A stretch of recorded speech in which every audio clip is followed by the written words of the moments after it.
Good morning, everybody, and welcome to the stream.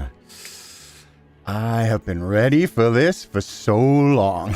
And right now I'm in a strange position, so don't worry about that. You guys are in a strange position over there too, but we'll figure it out as we actually get into the game. But good morning, everybody.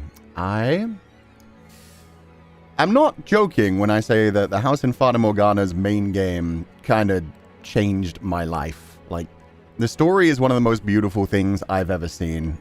If you haven't already seen the main game of the story, keep in mind, I did see some people asking before, like, do you need any background information about the game to properly understand this?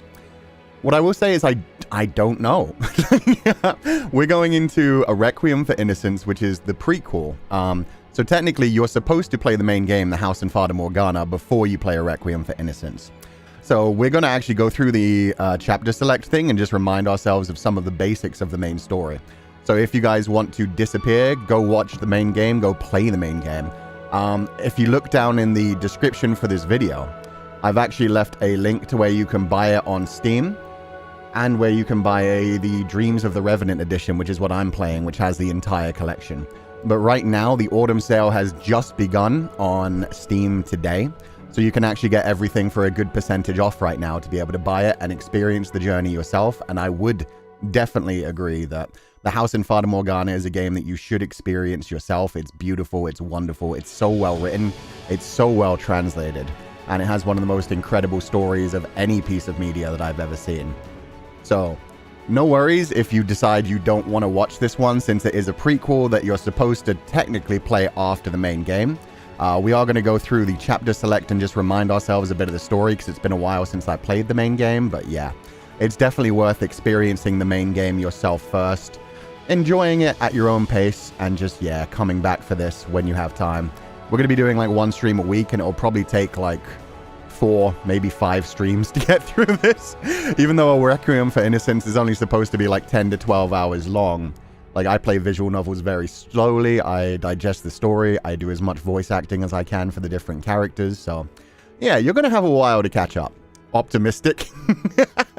Yeah, if it's 10 hours, even though we go for like 3 to 5 hours at a time, that's probably more like 1 to 2 hours of actual just speed reading the game. Is this very scary? It is not very scary, but what I will say is that it does have some very dark and very mature themes. We've talked on the channel before about the fact that I don't like spoiler warnings, I don't like content warnings. So if you need to look up content warnings, I definitely would. The main game itself had a lot of traumatic things happening to all of the characters. Some were just implications, some were outright in the CGs, some were very intense. So if you are triggered easily, it's good to look those up. We will not be having those on the screen, we will not be having those in chat, so if you feel like this is something that might be a problem for you, please do jump out, take care of yourself, it's all good. But yeah, no, I'm so excited for this. So what I would like is for nobody to mention in the chat if there's any like trigger warnings or anything like that coming up, because yeah, I want to be terrified. I want to be freaked out, I want to be surprised. So yeah, no worries. I did also see somebody say, like, is Kuchan aware that there's one CG that may be a problem for YouTube? When we get to it, I'll deal with it. Don't worry. Worst case scenario, I'll try to hide it on screen. If it ends up on the screen, I'll just like trim a little bit out. It's all good. I just want to fully embrace and see this story in my own pace. So excited for Fata Morgana week. Fata Morgana was so powerful, there was a sudden earthquake the moment the stream started. Yeah, be careful, everybody who's affected by the earthquake. I saw some people in the pre-chat talking about the earthquake. So yeah, please take care of yourselves. The VOD will always be here, so don't worry about it. Yoko, thank you so much for the 10 gifted scholarships, and I hope you're having a lovely day. Hope you have fun playing. Oh, I will. I'm so excited for this. I've been excited for this. So yeah, we're going to get into this pretty shortly. Before we actually go into the main game, one of the things that we're going to do is... So, as I said, I'm playing the Dreams of the Revenant edition on the Switch, so this has the collection of everything. As you can see, I've completed the House in Fata Morgana, which has unlocked a Requiem for Innocence. But I have not unlocked Reincarnation or short stories, which come after you beat a Requiem for Innocence. These are all my saves, so don't worry about those. That is Michelle. He's one of the most beautiful men of all time. We're going to dive into the chapter select and read some of the story so far. So this is the final warning for anybody who hasn't played the main game of the House in Fata Morgana. If you'd like to experience the prequel with us, that's completely okay. If you'd like to skip this part, just come back in like 2 to 3 minutes and we should be done with this. But this is just a brief reminder for anybody for whom it's been like a while since we played Fata Morgana. Me as well, because I think I finished Fata Morgana like a year ago, maybe a bit more. I don't remember exactly. It left a big mark on me, and I'm very excited to continue it. But I do want to run through this really quickly just to remind myself some of the story beats, because the other day I couldn't even remember Pauline's name. I called her Paula. And then people were like, did you mean Pauline? And I was like, yes, I did. So I'm just going to remind myself of the very short story beats. This shouldn't be too spoiler heavy, but it should remind us of the general idea of what went on. Renamed Pauline to Paula. I know. Also, Toby TBC, thank you so much for the 10 gifted scholarships. I hope you're having a lovely time. 2 to 3 minutes is enough time to grab a little snack. Yeah, feel free to if you don't want to be spoiled for like the main game. Because hopefully people who are going into this blind can watch Requiem for Innocence, and it will just affect their actual playthrough of the main game. It will make it a little bit less surprising. Oh, Pixie got a gifted. That's awesome. You're very Michelle-coded with the hair sensei. Thank you. In fact, one of the reasons I fell in love with Rock's artwork, Rock, my mama, who designed my model and uses this art style, is I love Fata Morgana's art style and I love Castlevania. So this is kind of like in between like a Fata Morgana and Castlevania kind of thing, with Rock's signature things of like big, bold eyelashes that are very stabby and all kinds of other like very realistic metal. But yeah, that's what I mean when I say like Fata Morgana honestly like affected me in such a big way, to the point where when I saw Rock's art for the first time, I was like, I want that. That's so beautiful. But with that said, let's do this. Awakening. You find yourself sitting before a fireplace in an old decrepit mansion. Before you stands a maid who with great affection calls you, Master? At the maid's insistence, you travel the mansion's dark halls, bearing witness to the numerous tragedies that once took place here. She suspects that among them may be hidden traces of yourself. No matter what happens, you mustn't let go of my hand. So that was the beginning, and then we dove into chapter 1. In the original game, the idea was every time you stepped through one of the doors that was locked with the maid, you then lived through the memories of somebody else who had in the past lived through the house and suffered a terrible fate. Chapter 1.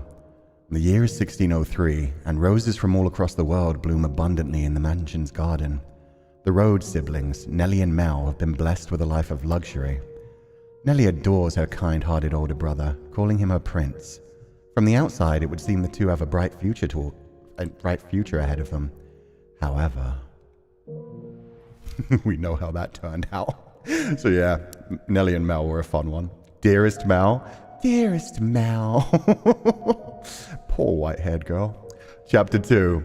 The year is 1707, and the mansion lies in ruins, a ferocious beast taking up residence in the once beautiful property.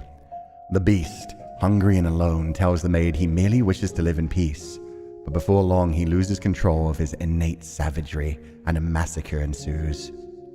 Elsewhere in the city, overlooking the sea, a young woman named Pauline sets out in search of her lover after learning he supposedly died in a shipwreck. Bestio was so cool. That one was great. Chapter 2 was the one that immediately I knew like I was in store for a lot of pain. I remember reading chapter 1 and being like, wow, that was terrible. There's no way they're going to top that. And then chapter 2 blew my mind. Chapter 3. The year is 1869 and the world is changing rapidly. Technology has seen unimaginable leaps as a result of a second industrial revolution. One young investor in the rail industry named Jacopo is so engrossed in his work he neglects his wife. However, that's simply how others interpret his actions. There's more on his mind and in his heart than just money. Investigation. Upon closing the third door, you find yourself separated from the maid. Shortly thereafter, a landscape painting calls out to you, asserting of your experiences thus far. You were able to bear them because they weren't your tragedies. In light of his admonition, wow, will you continue your quest to reclaim yourself? Chapter 4. The year is 1099. The maid tells you this is the final door. A young man lives alone in the mansion when a girl, exhausted and on the run, stumbles from the house. The man cautions her that this is cursed, but the white-haired girl does not heed his warnings, insisting on remaining at the mansion. Tragedy befalls them, enthralling in its beauty, and should you so desire, you may look back upon what you have been shown. For hidden in the cracks, perhaps you will find intentions less than honorable. Chapter 5. This is where the main story actually kicked in, which is crazy. Chapter 4, Morgana's self-insert fanfic. Yeah, I actually forgot about that one. That's why I needed to remind myself of this one. That one was short. Chapter 5. At long last you have reclaimed your old self, Michel, the young man from behind the fourth door. However, the maid is yet to regain her memories of being Giselle, the woman he loved. So in order to bring her back, Michel opens the door to their past. The previous tale appears before them once more, this time free of manipulation. Together they witness the truth, the things they gained and the things they lost. Chapter 6. Everybody is crying. Oh, Chapter 6 killed me. Fraught with despair at the sight of Michel's broken body, Giselle hears the voice of the witch. She succumbs to the witch's temptations, agreeing to spend eternity in the mansion with her as the maid.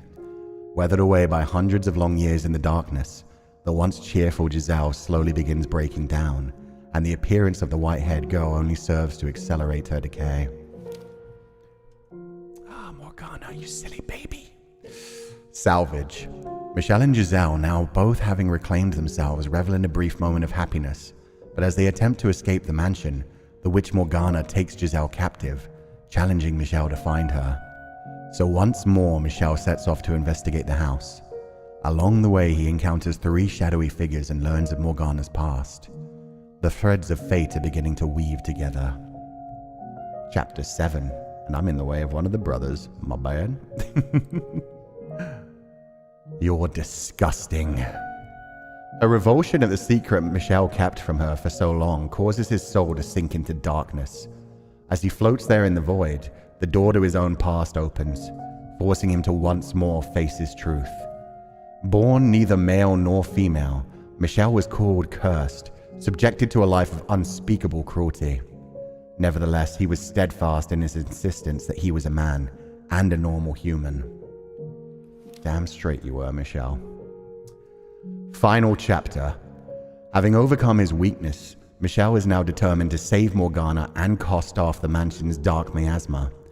Together with Giselle's soul, he opens the final door, the door to Morgana's past. There, he encounters the 3 men who met with tragedy beyond the first 3 doors, as well as those who had been close to them. Will the endless cycle of hatred ever come to an end? And that is basically what we're going to be doing today. From what I know about this one, a Requiem for Innocence, we're diving back into that timeline, Morgana's original timeline, where we're going to meet her and Jacopo and see how they interacted with each other and how everything came together to the tragedy that befell everybody. Revolution. Michel has succeeded in rescuing Morgana's soul and persuading her to change her ways. Together they visit the 3 shadows trapped in the house's dark halls, releasing them from their bonds. All that remains is the destruction of the mansion itself, at which point Michel and Giselle's souls shall return to their rightful places. We must press onward, and we mustn't fear the end. May the world beyond be filled with light. And then we finished the game. So, with that said, we are going to dive into a Requiem for Innocence, which, as you can see, is Morgana in her original life and Jacopo back when he, did a lot of interesting stuff that we don't fully know yet. We've only heard Morgana's spin of the tale, so it's time to dive back into the past, the original timeline, the one that began the curse that lasted a millennium. And let's see how this goes. I will move myself and chat around when we actually get into it. I don't know where the text boxes or anything are going to be, so let's do this. A Requiem for Innocence. Assunto del, happily ever after. Oh. So there are even chapters in this one. Let's go. And don't worry, you're not missing much. I'm just in the way of Morgana a little bit. This music, wait a minute. It's building up. I kind of want to hear the beat drop before we move on.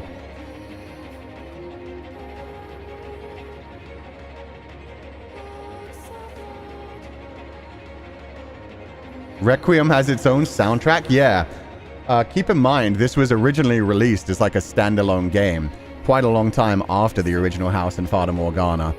So yeah, this was originally like a different PC game. This has just been collected into the collection. So it's still attached, but yeah, it has its own soundtrack. It has like its own like brand new stuff. I've never heard this one, but yeah, this must be the main theme. I don't know what these mean. I guess they're like different chapters for the game. Oh, I'm now even more excited. The voice gives me good chills. Yeah, it's wonderful.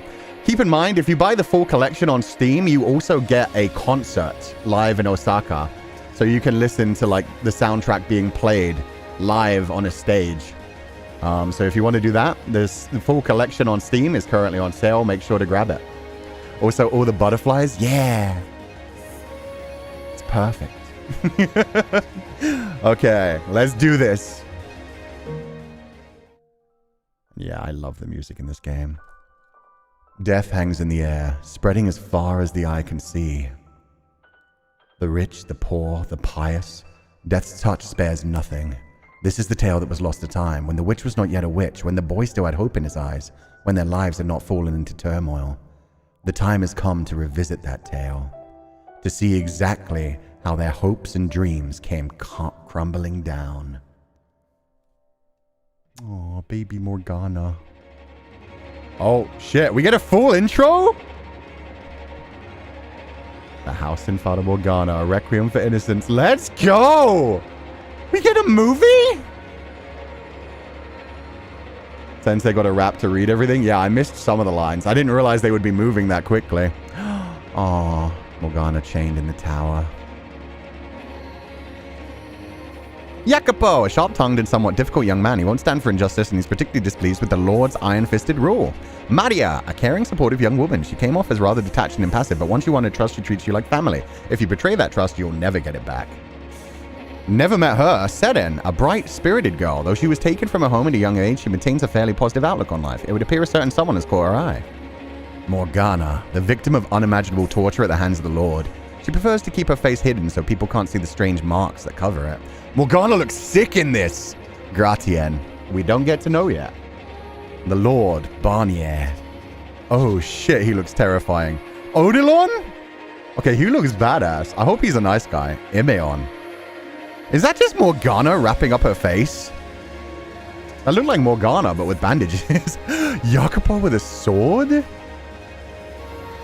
Oh no, we have more innocent characters to watch be tortured. Rutroll. He has crazy eyes. Yeah, the Lord has crazy eyes. Aww. That's him putting ointment on her to soothe her. One day, I'll show you the world. Do you ever get tired of saying that? You gotta think big, dream. The world's changing all around us. I don't need to see the world. All I want is... Huh? What was that? Nothing. For them, there is no happily ever after. And the key covered in blood. Hear me speedily, O Lord. My spirit faileth. Hide not thy face from me. Why is it... Deliver me, O Lord, from mine enemies. I flee unto thee to hide me. Teach me to do thy will, for thou art my God. Thy spirit is good. Lead me into the land of uprightness. Quicken me, O Lord, for thy name's sake. For thy righteousness' sake, bring my soul out of trouble. And on of the mercy cut off to mine enemies. Fuck. For I am thy servant. I did my best. Psalms 143, 7-12. Lacrimosa? Hell yeah. We're starting with the religious trauma. Wonder if that means, yeah, Lord Barnier might be... Oh, God, yeah, I forgot about this. They're doing horrible things with Morgana's blood. So, they'll probably introduce us to this, but a slight catch-up for anybody who hasn't seen the main game. Morgana was born and revered as a saint. She was believed to be able to bless people and save people, and yeah, eventually her mother decided she wasn't getting enough out of it, so she sold her away to a lord who decided to start doing things like draining her blood and using it as a cure-all medicine and giving it to the other nobles to drink and bathe in and use as, a magical cure and stuff. So, born as a saint, just wanted to help people tortured because people decided, ooh, we could use that. Cheers! A saint's blood and good fortune to all! And there's Morgana. Oh, shit, man. Oh, the fucking cuts on her body where people have been draining her. Voices. Voices. So many voices. Laughing. Laughing. Laughing. Was this the 10th such party? The 20th? Just gonna move you guys around too. Okay, we figured it out now. We know where we are. I no longer had any idea. The Lord's guests merrily drank of my blood. My father had not blessed me with his miracle, so wealthy nobles could fill their goblets with it. My blood was for the poor, for the infirm and the destitute. Why am I here? Why am I not doing my father's work? With each passing moment, my body grew colder and colder, while a mad, fiery fervor spread among the partygoers. Father, it hurts. My soul hurt far more than my body. It felt like it was cracked in a dozen places, about to shatter. Again and again, I've told myself it was just a trial, that God was simply testing me, but I didn't think I could bear it much longer. A horrible black miasma spilled from the wounds of my flesh, filling the room. It was probably an illusion, something only I could see. The miasma soon began consuming my spirit.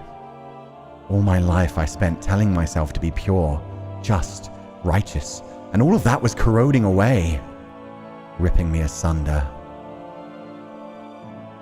Father, O Lord, of thy mercy, cut off mine enemies, and destroy all them that afflict my soul.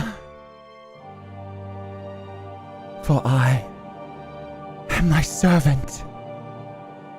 I am thy servant. Please, O Father, deliver unto these sinners thy holy judgment. Cast them down into the depths of hell for the sins they would commit against thy faithful servant. Yo, that corruption is so fucking sick.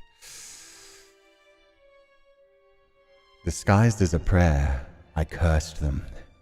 For the first time in my life, I wished someone ill. I did what a saint, what the daughter of God must never do. And in that moment, I committed a sin greater than anyone else in that room.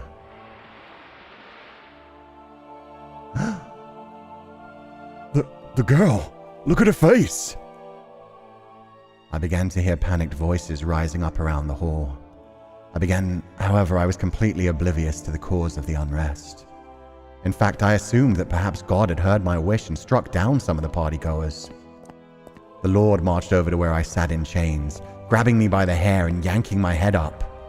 In his other hand, he held a sword. A disgusted grimace was carved onto his face, as though he was looking down at the filthiest thing in the world. You're a damned witch wearing a saint's skin.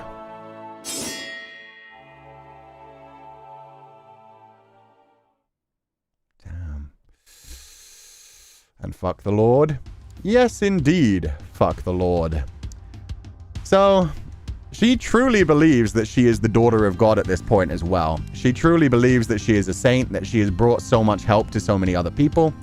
But sold into slavery by her mother, now the nobles are just bleeding her to death, taking her blood and using it to fuel themselves. Also, Jacopo looking damn good. Holy shit, my boy. chest is looking good. The eyes are looking intense. The lips are looking so kissable and purty. It's our boy Jacopo. Yeah, I don't hate him too much yet. Keep in mind, he hasn't done anything horrible yet. We know secrets from the future, but we'll see if he lives up to them.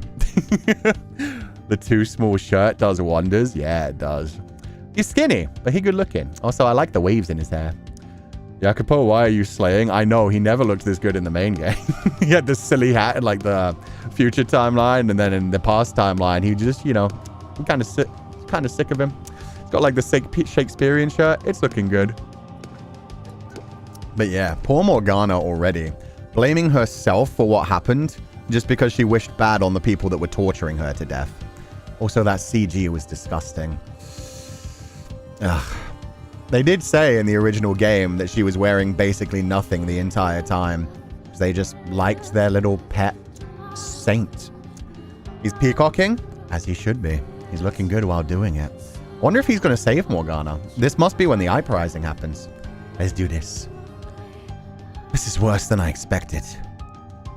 The stench of rotting flesh hung in the air. Corpses were strewn about the room in varying states of decay. Blood pooled on the floor, black and thick as mud.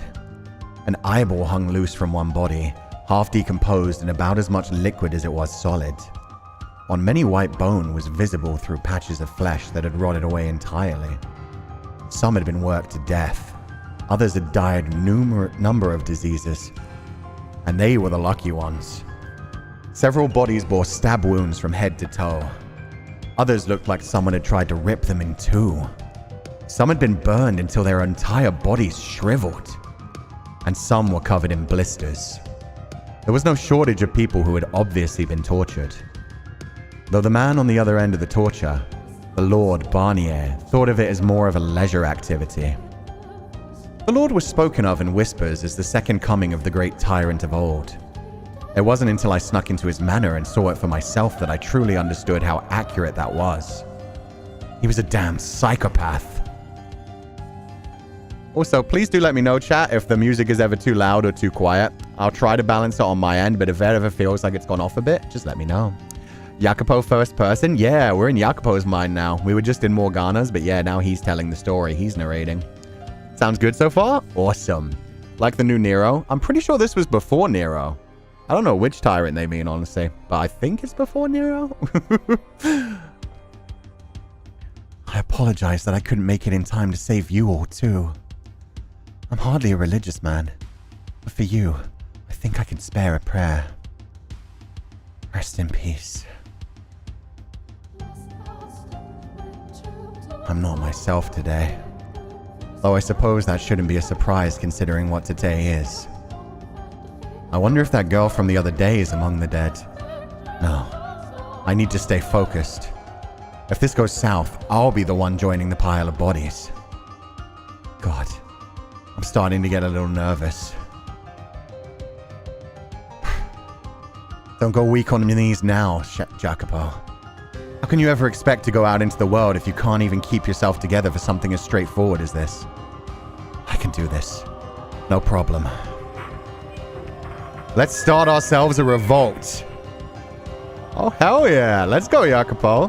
He was just a hero back here. Who is Jacopo again? Yeah, white-haired girls lose a husband. And you're right, actually. Yeah, Nero, I guess, was, God, like 800 years before this.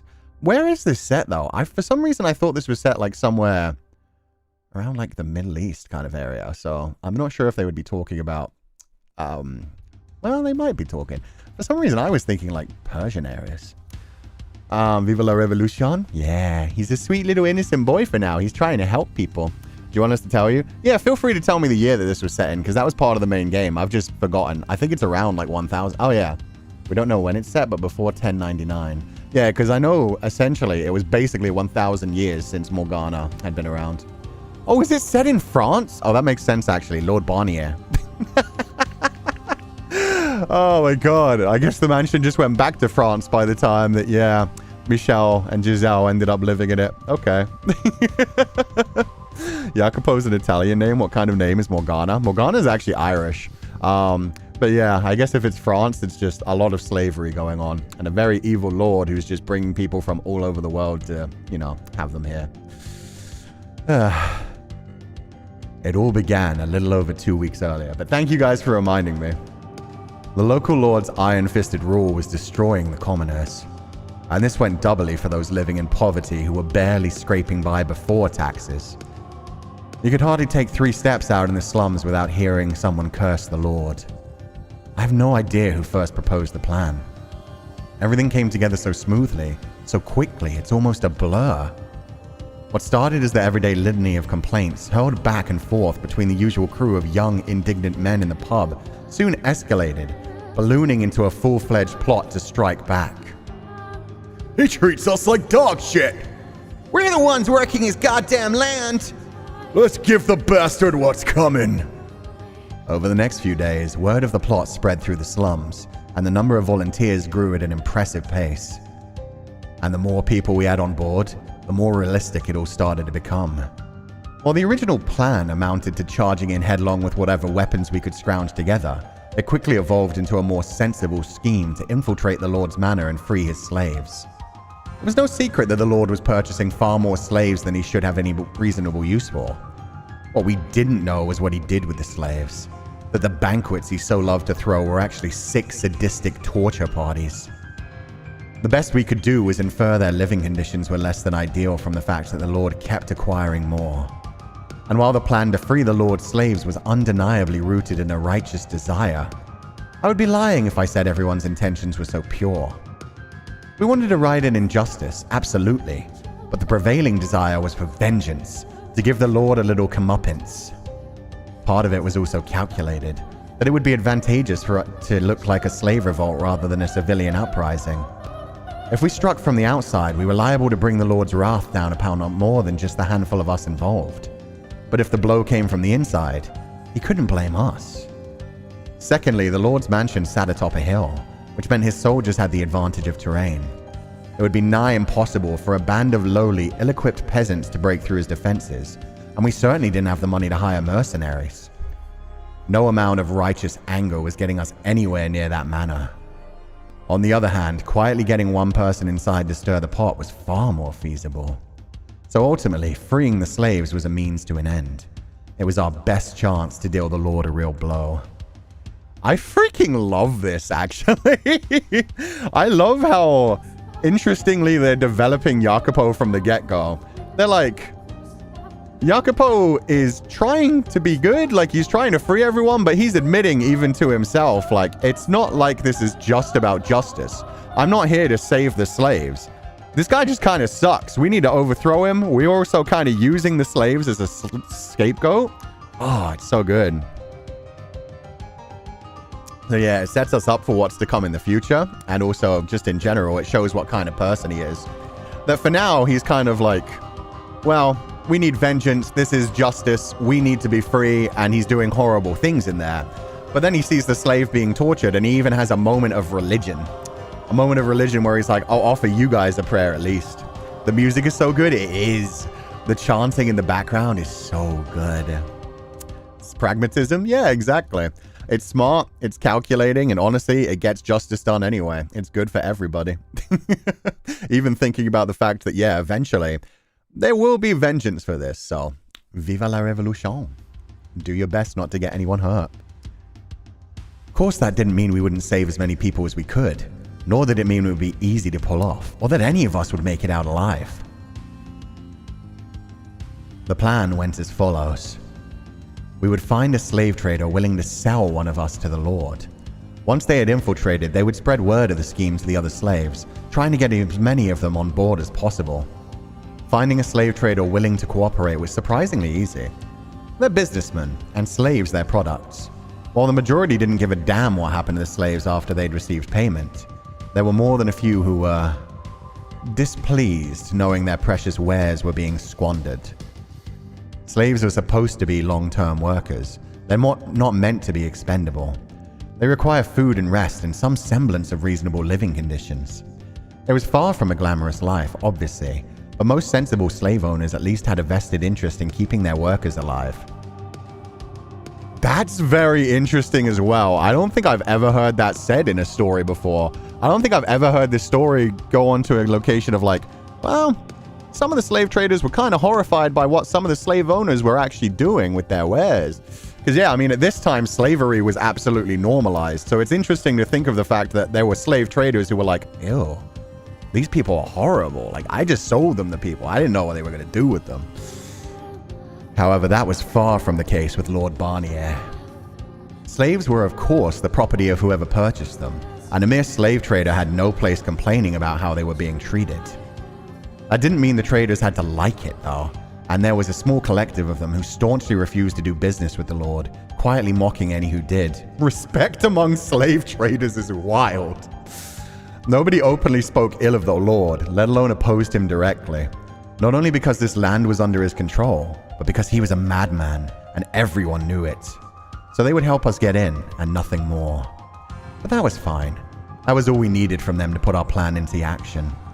And the vanguard of our operation, the one who would infiltrate the Lord's manor, was me. I volunteered for the position, partially in the heat of the moment, but also because I was confident I could pull it off. Above all, though, I didn't want to believe that I couldn't manage such a straightforward task. I had to step up and take initiative, or I would never escape this life as a poor, lowly slum dweller. Crawling through the dirt, everyone, nobles and peasants alike, looking down on me, thinking I'm worthless. That would be for my whole pathetic life. Like hell I was going to let that happen. I wanted to claw my way up as high as I could manage. I didn't want to surrender, to accept that I was powerless. I wanted to make something of my one and only life. We chose the beginning of the Lord's next banquet for my infiltration, and that was when I saw the horror for myself. The abuse and the torture he put slaves through. It was a goddamn blood banquet. Oh shit. Subtle, but you could see enough to be kind of disgusted. The legs hanging loose. Oh god, yeah, the cuts everywhere. The scars all over the back. Oh, that's a good way to show that. It's just like, it was horrific. We don't need to show you it, but we show you enough that you can feel it. Also, again, with Jacopo, I really like the way that they're humanizing him, but not making him a saint. He's like, yeah, I just didn't want to be like looked down on by everyone. I have like confidence. I can do this. I'm going to claw my way up. I'm going to prove that I'm the badass. We see that one guy on the ceiling. Yeah. Yeah, thankfully, you can't see genitals, but yeah, you can see him like bent over, hung up by his arms pulled behind his back, and then lots of slices coming into his flesh. Ugh. Any mistake, no matter how small, would invite harsh discipline. If Barnier was in a particular foul mood that day, he would physically beat the wrongdoer. He had a particular fondness for activities that drew blood, though. And he would regularly gather together nobles with similar predilections at his manor. Once a banquet had begun, it generally continued for around 2 weeks. He's making him... Fucking sorry. That took me a moment to catch. I had to do a double take. I read that. I was about to respond to a comment, and then I read the 2 weeks. They spent 2 weeks torturing these people to death slowly and making a fucking game out of it. Oh my god. Jacopo has always been very human. He's always been very human, but we've always seen him through the eyes of Morgana. So we've seen, like, his human moments, but then always had it twisted by, like, but also we know exactly what he did. 14 days for Morgana? Oh, Morgana was probably longer than that, to be honest. I guess, yeah, this is the first blood banquet she was in for now. Oh, God. He's the real bestia, let's be real. Who, Jacopo? Oh, the Lord. Yeah, the Lord's a fucker. I would argue also twisted by her curse. Oh yeah, very much so as well. By just the horrible shit he's seen. Like, coming in here, he would be traumatized. But I also like that he is the one who volunteered, so he also knew, like, if he fails in this, the uprising fails with him. He's inside enemy land. He's relying on the slaves being able to break out. And they're already hurt and damaged and being tortured as well, though. So, if he fails here, he just gets the exact same treatment, a very slow, torturous death. Barnier made Bestia look tame. Yeah, at least Bestia only toyed with his food a little bit. Barnier takes pleasure in making it slow, bleeding them to death bit by bit. The first thing I did after infiltrating was spread word of the plan to the other slaves.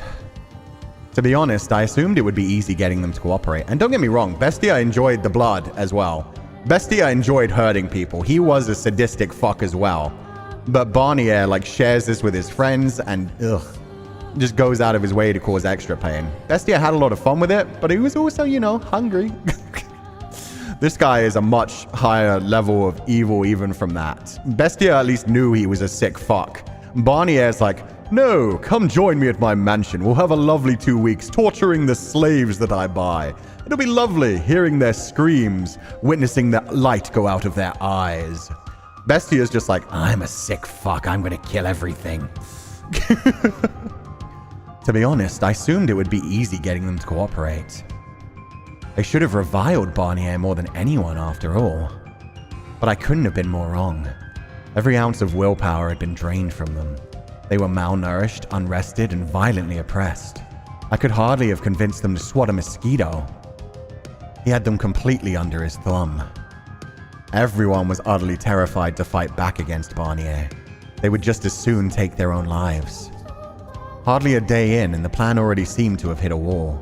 A full week I spent trying and failing to convince a single soul to assist in the revolt.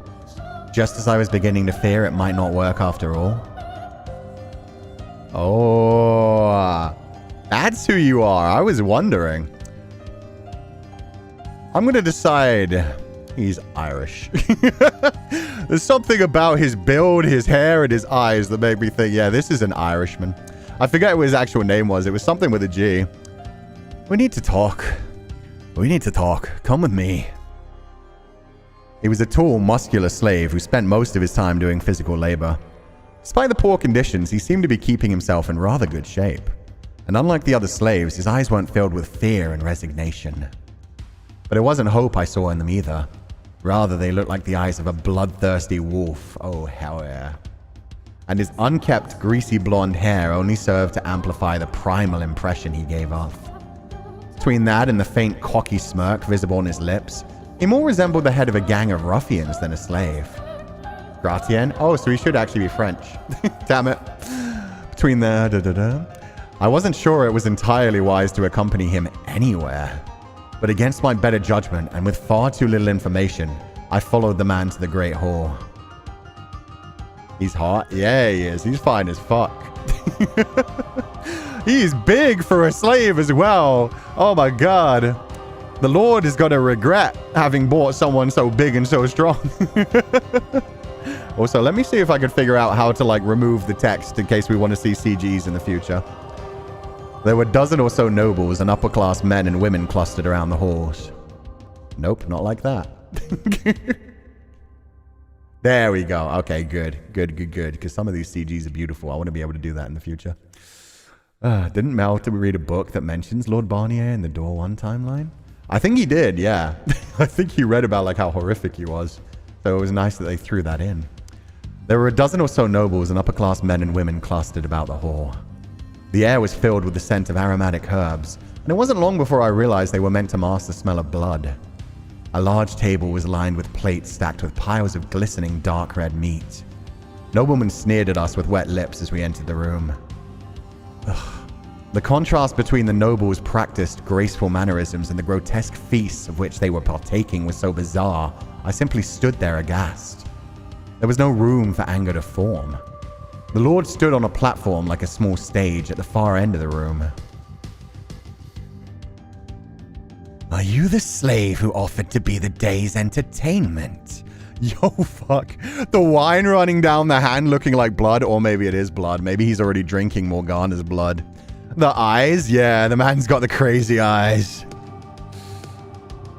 The buff man nodded, dropping down to one knee. Yo! Gratien volunteered? Gratien's like, nah, go ahead.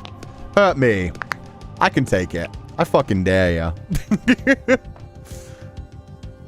What does he mean by entertainment?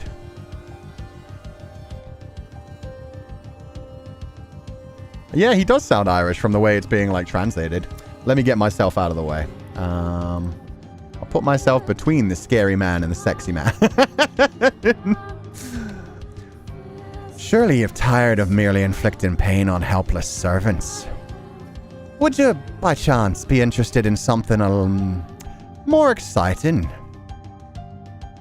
Could you be any more disrespectful? Oh, this is just a random. Could you be any more disrespectful? Lord Barnier, you would do your best to rid yourself of barbarians such as him. There, give the poor man a break. You can't expect an uneducated slave to be properly versed in the ways of polite society. Now, elaborate, slave. Me and him, we duel. Right here, right now. Jacopo's like, wait, what? No, I'm tiny. I don't want to deal with this. Did you choose me to just to murder me? Nice sandwich you have there, Sensei. I know, right? I got the handsome hero and the terrifying villain. One of them wants to kill me. One of them's gonna kill me.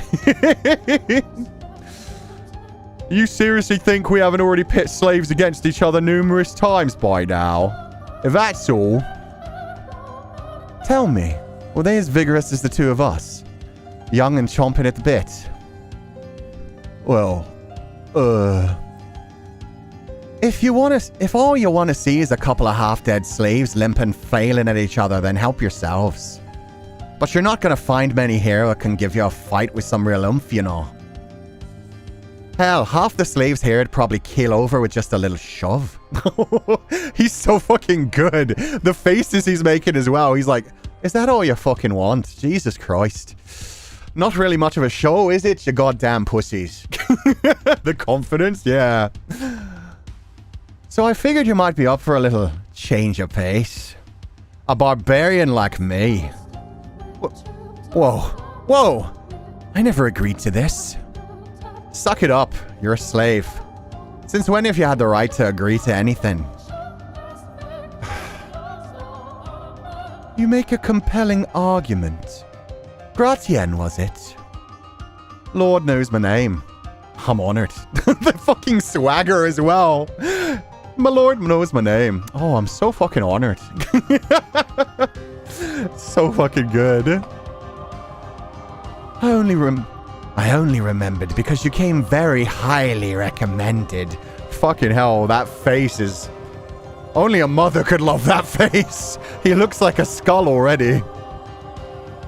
The slave trader said you were descended from a line of warriors that made a name for themselves fighting in the ancient Colosseum. Oh shit, his family are literally coming from gladiators. Assumed he was exaggerating. But perhaps there was some truth in it after all. Oh, he's excited. Who can say?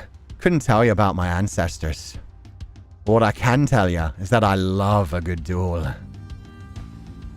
Fought in the Colosseum? Descended from gladiators?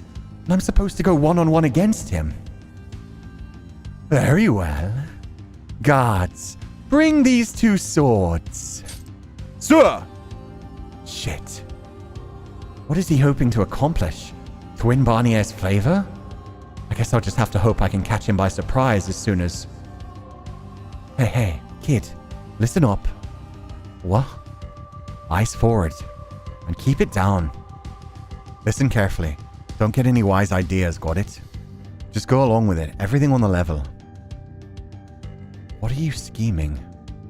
You'll find out soon enough. Assuming you can handle our swords anyhow. Two guards approached us, each carrying a long sword. It was heavier than I expected, and it felt awkward in my hands. Both of our blades were badly chipped, clearly old and battle-worn. Of course they wouldn't give new quality weapons to a pair of slaves, but a sword was still a sword. Beaten though they may have been, I still had to be careful or I'd be dead before I even got to the slave revolt off the ground. That said, I'd survived this long in the slums. I wasn't completely helpless, and I had experience with a dagger. Well, I wasn't sure how much help that would be now. The longer two-handed weapon still felt awkward in my hands. As I squinted at the blade's hilt and adjusted my grip, trying to familiarize myself with the feel of it, Barnier took a seat, readying himself to spectate. That's when I caught sign of what lay hidden at the back of the stage. Yeah, he managed to get a sword. If he's fought in the Colosseum, he could be from anywhere, right? Because Rome captured people from places they conquered for gladiator fights. Yeah, keep in mind, it said he was descended from people that had fought in the Colosseum. So he's not actually Roman, but it sounds like his family were taken to Rome and used as gladiators. Gladiators were very well-respected slaves, to be fair. They could earn their freedom. They could do a lot of stuff. And yeah, it's probably Morgana at the back of the room. We'll get to that in a second. But yeah, his accent is probably actually French, but he could have come from anywhere. The family's original ancestry could have come from anywhere because the Romans had slaves from all over the world. And yeah, at this point, like, they probably would have lived in Rome for a while since they were descended from gladiators. And he could have come, yeah, from anywhere. So his accent could be anything. I'm just going with Irish because it suits me. He's a big, sexy, blonde man. Kind of reminds me of my Irish folktales. So I'm like, yeah, I'm giving him an Irish accent. If anything, he probably has more of just like a rough French or rough British accent. From the way that they're writing his dialogue, he's very, like, rough. He definitely grew up on the streets. He didn't grow up around, like, proper society. Maybe British. The Romans did encroach on British lands for a time. Yeah, exactly. They stopped at Scotland. But yeah, Britain fucking loved them. Even after the Roman Empire fell, they still had lots of Roman monuments and started naming all their things after the Romans. They kind of modeled their whole society on them and then, you know, became the colonizers themselves. But yeah, I'm just going to say he's Irish. They couldn't handle Scotland. Nah, they got to Scotland and they said, fuck this place. They built Hadrian's Wall and they said, you guys stay north of that wall and we don't have to fuck with you. Even the Romans were like, nah, we ain't fucking with the Scottish. Yeah, there we go. Poor Morgana. Ugh.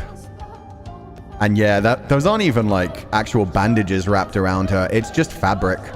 Fabric tied around her chest and a loose piece of fabric hung along her thighs. And remember, at this point, I think Morgana's like either 13 or 14. This is long before her actual death age of 16, so she's still very young, and they're doing this shit to her. I stood there, staring agape, completely forgetting I was but moments from a duel with a man twice my size. At the back of the stage was what looked like an altar, draped in a thick white sheet and stained red. Atop it sat a young girl covered in gashes. Her head was drooped, so I couldn't see her face. Oh, she was 11? Jesus, she's even smaller than I remembered. She was 11 at this point. I couldn't see her face, but judging from her size, I didn't think she could be more than 10 years of age. So yeah, she's baby. Some wounds were older and had already been scabbed over. Some were swollen, bright red, protrusions on her pale skin. Some were oozing pus, and others were so fresh that they were still bleeding. It was difficult to find a part of her body that wasn't cut. Hey, what do you think you're doing to that girl? I don't care who you are. No one deserves that. Even as I shouted at the Lord, the girl remained motionless. She seemed unconscious. Not dead yet, but it wouldn't be long. Ugh. They've let her wounds like fester to the point that they're leaking pus and shit. So she's got all kinds of infections as well. And they just keep cutting her open and draining more blood from her. I love this game. I love that they don't shy away from the violence. It's great. Silence, cur. I don't recall giving you permission to speak. Or if you'd rather lose your head right now, continue on as you are. Damn despot. Cur and despot. These are great.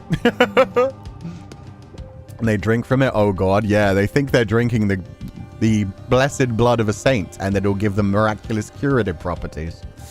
No wonder her blood eventually became infectious. Yeah. Now, go on. Get started. Give us a show befitting of this grand affair. Fighting my urge to snap back at him, I turned to face the slave named Gratien. The other guests lined the walls, whispering among themselves, speculating about the potential victor. The crowd was so overwhelmingly in Gratien's favor, to absolutely no surprise, they didn't even bother taking bets. Try not to go down in one blow, kids! Hold on! What's the point of this? Slowly, Gratien lowered into a crouch, and the next second he leapt at me like a tiger. There was an audible whoosh, and before I even had time to gasp, he was merely inches away. What choice do I have? I swung my sword up, catching Gratien's blade mid-descent and attempting a parry, but there was far more weight in his strike than I'd expected. The impact caused my hands to sting painfully and my knees to buckle. I clenched my teeth, trying at the very least to hold my ground. Gratien barely gave me time to recover, let alone strike back before launching into his second attack. He handled the longsword so effortlessly, swinging it through the air in such impressive, perfect arcs that I could hardly believe we were both using the same weapon. I twisted out of the way, but not quite in time. The tip of his blade skimmed the skin of my neck, and then, not even giving me a chance to catch my balance, he thrust his blade at me. While I managed to deflect the attack just in time, I wasn't able to follow through. Meanwhile, a wide, mocking smirk spread across Gratien's face. He seemed to be having the time of his life. Come on, kid. You're gonna have to do better than that if you want to keep your head. I rattled off several insults in my head, but unlike him, I couldn't spare the energy to put them into words. Pick it up, boy! God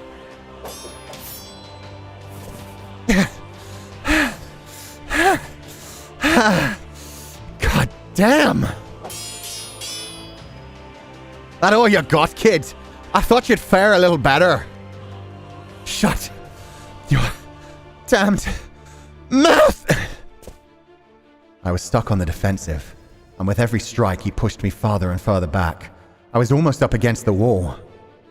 I thought he said this was part of some plan. Was he just trying to get me to let my guard down? He's conspiring with the Lord. He must be. Why challenge me to a duel, though? Did someone spill word of the plan to him? Come on, come on! Give me your best shot, boy! Yes, very funny. You know damn well I'm barely managing as it is. You got to at least try. You don't want to put our audience to sleep now, do we?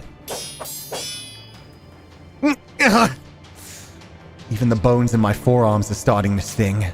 I don't know how much longer I can keep this up. Here, let me show you how it's done. God, I can't get a damn inch on him. Yeah, I'd say you're vastly outclassed and outsized. He has several inches on you, Jacopo. Much more of this and I'll be up against the wall. I'm dead if I don't get on the offensive. Now's my last chance, while I've still got breathing room. Hey, big guy. You think you have the advantage, but not for long. Ha! That's rich. Coming from a guy who can't even get one swing in on me. It was all a trick to get your guard down. I've been saving this one just for you, meathead. Good luck dodging it. With that hulking body of yours. Now that's more like it. Let me have at it, kid. I hopped backwards a couple paces until my heel was pressed up against the wall. There was no backing down. Not anymore. Breathing heavily, I lifted my blade, pointing it at Gratien. He pointed his in turn, a cocky grin plastered on his face.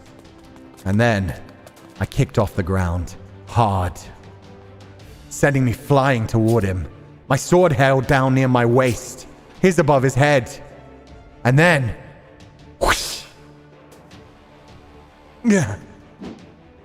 He whiffed, his blade ripping through the air just over my head. The mere force of the gale created by his swing was so intense. For a brief moment, I thought he might have knocked my head clean off my shoulders. But I was still breathing. And despite the exhaustion, my mind was incredibly clear and focused. I hadn't swung up at him, but slid across the floor. Your back's wide open! I lurched to my feet, spinning around, and swung my sword at his neck with everything I had.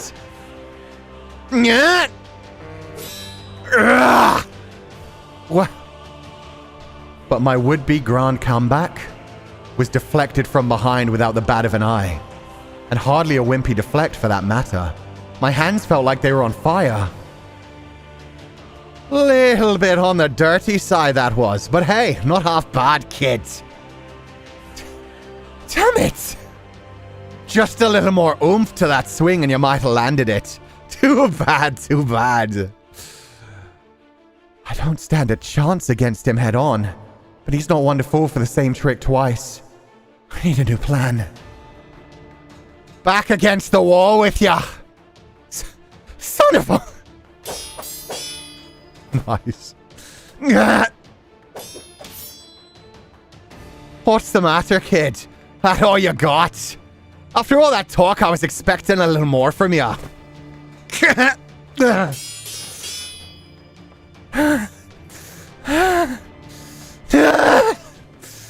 He's got me completely under his thumb. I'm dead if I don't do something, but I can barely lift my arms anymore.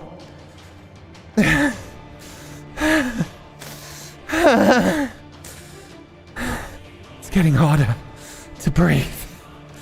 My vision's going blurry. I can't die yet. Not here. Not now. Not to this damn brute. There has to be something. An opening I'm not seeing. Anything. Some way to turn the tables. Am I imagining that? Or did I react to that quicker than usual? Is he doing what I think he's doing? Patterns were forming in my mind. I'd been through this routine so many times now, my body instinctively knew what was coming next. Yo, he's doing an exact routine. He's doing the exact same strikes each time so they can turn it into a show. That's fucking sick. He's like, here's my rhythm. Just match me and you'll be fine. You'll know when to dodge. You'll know when to swing. That's fucking sick. I'd parried his strike entirely by reflex. I wasn't so full of myself as to think it was a sign I was gaining the upper hand. As much as I loathed to admit it, he had every imaginable advantage over me. I should have realized what he was doing sooner, but I'd been so focused on keeping my head attached to my sword in my hands that I didn't have the spare mental capacity to see beyond that. He was in complete control. The only reason I was able to keep up with him was because he was letting me. Because he was repeating the same sequence of attacks again and again. Come to think of it, they did that in the damn game itself as well. It was slice, slice, slice, slice, slice, slice, slice, slice. Oh my god, that's fucking sick. He's giving him a routine so that they can put on a show. Just like they would in the Colosseum sometimes, where it's like, hey, we don't want either of our gladiators to die. They're worth sticking around. Let's have a rematch. And maybe by doing this, Gratien's whole plan is like, hey, let's let the slaves see this. Let's let them see how strong we both are, that we have a chance to overthrow them. Oh, that's sick. Or he's just going to use this as a chance to like get close enough to the Lord that he just swings wide and happens to cut the Lord's head off in one go. If I'm right, the next, he'll come from above. Ha ha! Right on the money. A clang, like the pealing of a bell, echoed through the hall as our blades collided. It was much cleaner, more satisfying sound than they had made when I was struggling to keep up. I still didn't know what he's scheming. But I'm not going to throw away this chance to win back some ground. I am not throwing away my shot. I am not throwing away my triple. Sparks flew with each clash of our swords, and Gratien's smirk grew wider. I could hear murmuring bubble up in the gallery as the tides turned. Cheering, cursing, confused gasps. But before long, the sound seemed to grow distant. It was just me and Gratien in a bubble of silence. Not even the sound of metal striking metal. My heavy breathing, the stomping of our feet, the distractingly loud pounding of my heart, the blood pumping through my veins, it all wisped away into nothing. Every one of my senses were focused on exactly two things: the image of our swords cutting clear arcs through the air, and Gratien's intent. Okay, I fucking loved that too. I love how with each line, the scene got darker and darker and the music got quieter. Just showing like, yeah, no, everything else is fading away. It's just the routine. It's just the battle. It's just the show. Shit, the bromance? Yeah, it's so good. And even the text now, the text is small to show that even though Gratien is still doing it, he's like, yeah, he can barely hear him. That's it. Next overhead. That's it. Next overhead. He whispered so quietly that by all rights I could never have heard it, but his intentions came through loud and clear.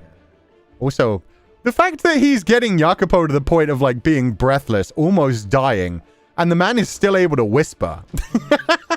Gratien's a fucking beast. He's able to, like, in the middle of a fight, just be like, you're doing great, kid. Don't worry about it. Everything's fine. Like, he's controlling his breath so good. Oh my god. As if being controlled by that voice, I swung my sword down. After about a half dozen clashes, we locked blades and had a brief shoving match before putting a little distance between each other. And then we went at it again. To the audience, it would have looked like a fierce battle to the death. But I felt more like we were dancing than anything. Oh shit, the bromance is real. They're flirting, Your Honor. Well, he was dancing. I was merely following his lead. Yeah, you are the bottom. But if that was his plan, whatever his plan was, I had no choice but to dance to his beat. The only thing improvisation would get me is a sword through the heart. Meanwhile, sticking to the plan, I had nothing to worry about. No reason to fear his sword might go off course. After several more fierce clashes, we got in close again. We were both breathing pretty heavily by that point. I was drenched in sweat, and it felt like I'd collapse right then and there if I loosened up for even a second. Nah, you gotta loosen up, my boy. You gotta let him in. You can't just, like, if you do that, it's gonna hurt more. You gotta just accept it. Gratien tossed a glance off to the side for the briefest of moments. His lips came together, curling into a smile.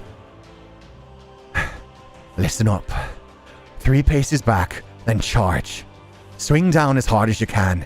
Put everything you've got into it. As soon as I signaled my acknowledgement, Gratien parried my sword off to the side. 1, 2, 3 paces back. Then I gathered my strength into my legs.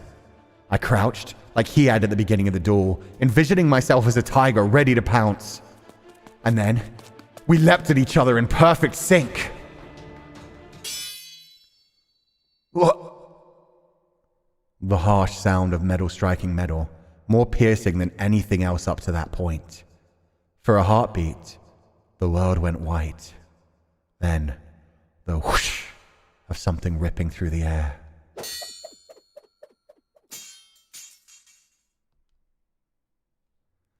It wasn't for another second or two that I realized what had happened.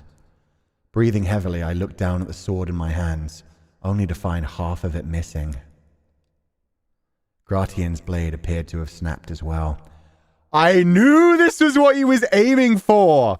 He broke both the swords so that they'll be like, oh, come on, you fucking pansies. Don't you want to see a real fight? Give us some real weapons. These are chipped, rusted pieces of shite. Give us a real sword and we'll show you a real sword tomorrow. Let us get our energy. And then, yeah, they have real swords for a real revolt. Love it. Love it. It's like, come on, you can't let the fight end here. Don't you want to see a real show? The gallery began buzzing. Are you all right? How dreadfully dangerous.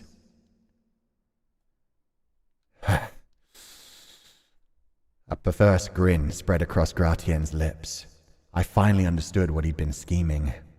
He wanted the swords to break, and he wanted it to look like an accident, hoping that when the shattered blades went flying, a noble or two would be caught in the crossfire.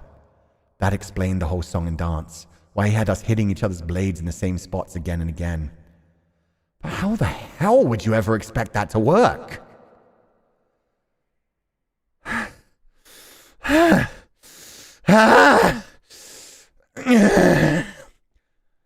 That said, if the fight had gone on much longer, I don't think I would have lost it. His plan seemed to have gone about us as well as you could reasonably expect. One piece landed near Barnier, the other embedded in a table. That's fine by me. I'd rather avoid causing any more of a scene before the actual revolt. Not that I would be opposed to seeing any of these madmen skewered. Gratien wiped the sweat from his brow with the back of his hand and surveyed the room. As obviously outclassed as he was by all the nobles, he still seemed much larger than anyone else in the room. He took a few moments to catch his breath, then sauntered over to the center of the Great Hall, taking another good look around the room before saying, "Here we go. Play up to the crowd. He knows how to be a gladiator. Shit is in his blood." "Apologies for the disturbance, my lord. While ordinarily a duel's supposed to end with someone dead, it looks like that's out of the question today. So perhaps we can reschedule. Put on another show in a day or two, if you would like." Barnier seemed less than pleased with the outcome, but considering how rattled his guests were, he couldn't press the matter either. "Very well. Now, I believe you two deserve a reward for such a fine show." "Ooh, what kind of reward?" "One I'm sure you'll be quite pleased with." Oh god, is he going to offer them saint's blood? "The leftovers from today's feast." Okay, just the food, right? Just the food. "Gourmet cuisine, the likes of which you mere slaves could only dream of getting your dirty hands on." "I mean, those bleeding scraps of mystery meat." "Worry not. There's pork in there." Oh, fuck me. There's pork in there. Yeah, so there's probably a lot of other things, including human meat. I guess at least they don't waste the meat when they're done playing with their victims. Oh, fuck me. They're all cannibals too? Or does your religion prohibit you from eating pig? Nah, I gave up on religion long ago. I'm fine with eating meat. Most meat, anyway. I'll have the other slaves bring it down this evening, then. Now, the show's over. Begone with you. Gone we be, my lord. Still concerned about that girl, but there's nothing I can do for her right now. Hopefully she lasts long enough for the revolt, but with wounds like that. Hey kid, pick your beat arse up and let's get out of here. I'm not beat, thank you very much. Who are you trying to fool when you're wheezing up along? Getting huffy about it only makes you look more pathetic. God, he's so sexy, man. The curled eyebrow is so good. Long pig? Yeah, they're eating long pig and pork. Jesus. Piss off, you inhuman monster. Now, do have a wonderful day, ladies and gents. Yeah, he is meaty. Yeah, he is. He's fine as fuck. I love his facial expressions. The way he played to the crowd, he's so good. Once we were out of the hall and in the corridor, I took several deep breaths, finally letting loose some of the tension that had built within me. As we made our way through the corridors, the sound of the nobles laughing and chattering away amongst themselves faded into nothing. He's giving Jacopo aftercare? Good way to put it. Hell yeah. Why does Gratien exude so much BL energy? He's a man doing manly things. This is why we all love like sports anime and manga and like shonen anime and manga as well. There's something about two men beating each other half to death that is actually more gay than kissing sometimes. Your VA is amazing, Sensei. Ah, thank you. I'm having a blast with this. It took me a while to figure out what kind of voice I wanted to do with Barnier. And for now, I'm just going to give Jacopo, since he's the main character, I'm just going to give him like the traditional like heroic voice. So I'm just going to make it just a tiny bit softer and more emotive than mine. So yeah, Jacopo has gone back from what I did, from how I normally envision him to like a more like chill kind of voice. But yeah, I'm trying to find like Barnier's voice, and I'm going to kind of go for just somebody who's a little creepy. Somebody who always sounds like he's plotting something. Not full on like a growl like I'd imagine Bestia, but somebody who's a sick fuck in his own way. No Italian gangster. So yeah, that's how I normally imagine Jacopo. But for Jacopo in this timeline, I mean, he's not Italian anyway, so we'll stick to what we got. We headed for the rather barren waiting room, where the slaves without assignments were kept.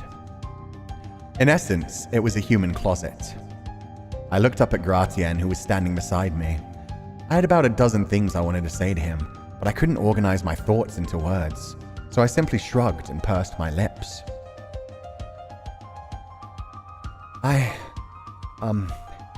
Yeah. That was a shame. Huh? What was a shame? Yo, the height difference too is so good. Let me get away from his sexy shoulders. I'll put myself in the middle again. Yeah, I love this. Jacopo has misunderstood him. Jacopo seems to think the plan was just to kill 1 or 2, like, nobles when their swords broke. He doesn't understand he was just putting on a show so they could buy some time and get some real weapons. I love it. Jacopo's very smart. Like, to be able to figure out what he was doing in the heat of battle is smart enough by itself, but... yeah, he's not quite all the way there. He doesn't understand the idea of, like, putting on a show for nobles. How the nobles will enjoy that even more, and that's probably the only thing that kept them alive. Because otherwise, they'd just be bored at the end and just be like, okay, now kill them both. Now we're done. They're tired. Start slicing pieces of them off. The feast truly begins. You were hoping to kill at least 1 noble when the swords broke, weren't you? If only. I'm not that skilled. Hell no. You could have fooled me. If anything, I'd say we're lucky it went as well as it did. Oh, that smile was so good as well. Look how tightly his eyes are closed. It's a damned good thing they gave us their old crusty swords, or we'd never have managed to break them at all. If not to skewer one of the nobles, why go such lengths at all? Well, because otherwise we'd have had to fight to the death, of course. No, that's not what I'm... Of course we both know who'd be standing here then. Jacopo's like, I'm confident. I'll be able to go in there. I'll be able to lead like a slave revolt. And now he's just like, yeah, no, fuck, you're right. I would have been dead. Like, I can't even deny that. Like, this man was all over me and he was just toying with me and teaching me a dance, essentially. As much as I hate to admit it, he has me beat in almost every category. For God's sake, how do you even get that good with a sword? Is it hereditary or something? What I'm trying to figure out is what your ultimate objective was in the whole facade. Why challenge me to a duel at all?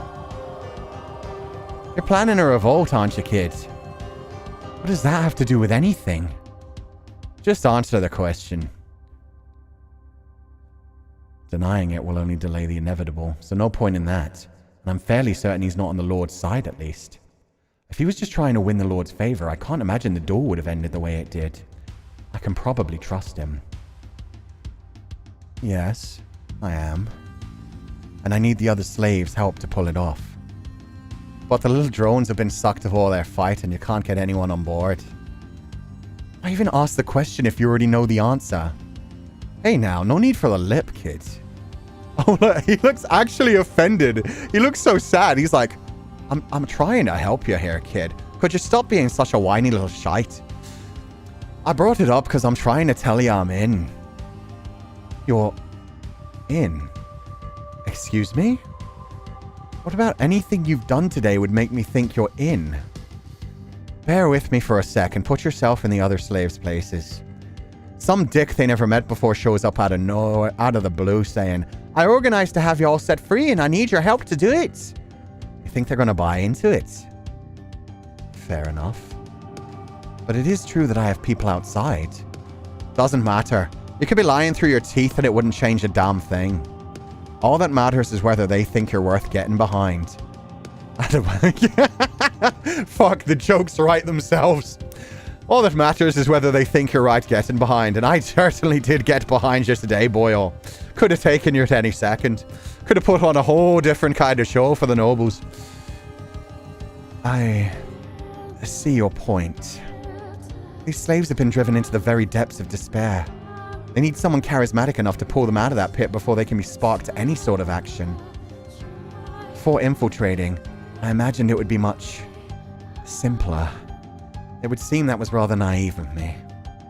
That was a whole lot of words to say the same thing I just did. Forget your fancy metaphors. It all boils down to this. Do they think you have a chance of pulling it off? Yes or no? These people, they don't got the energy to get all philosophical. They go with their gut. And the quickest way to their gut? Show them you're strong. Now I'm starting to understand what the duel was for. The other slaves already know of your prowess. So if I were to fight on the same level as you, then they'd be willing to hear you out. Exactly. Oh, there, kid. Why the sigh? You're trying to blow this place down? You could have easily accomplished that without putting on a damn show in front of the Lord and putting my life in danger. It wasn't just for the other slaves, kid. What do you mean? I wanted to make sure you weren't some yellow-bellied pissant. That you're actually capable of doing what you promise. And now that I know you got a semi-functional spine, I'm willing to help out with a revolt. Semi-functional. Yeah, you passed the test, barely. And if you hadn't passed the test, you would have died.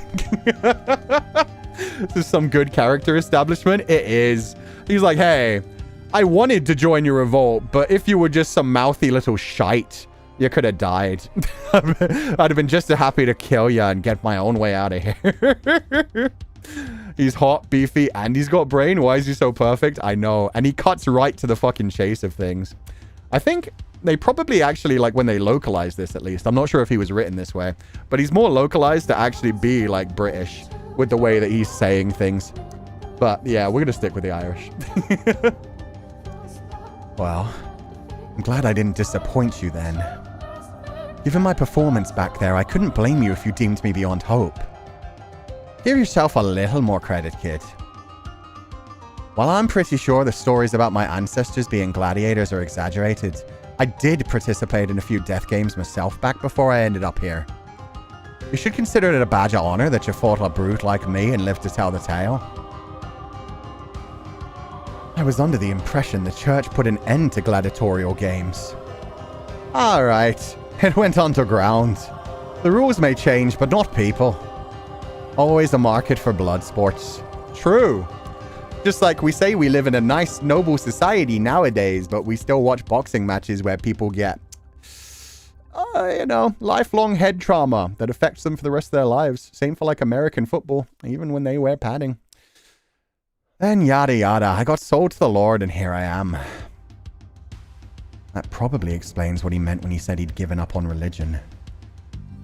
So what's your story, kid? My money's on some rich aristocrat what got his head in that he wanted to play hero and stop the big bad lord from being mean to his slaves. What the hell gave you that idea? You strike me as more a prissy rich boy than a ruffian is all. A prissy rich boy? I mean, he's not wrong. He is not right. Also, the indignation, the mouth, the whole like, a prissy rich boy? I come from the slums.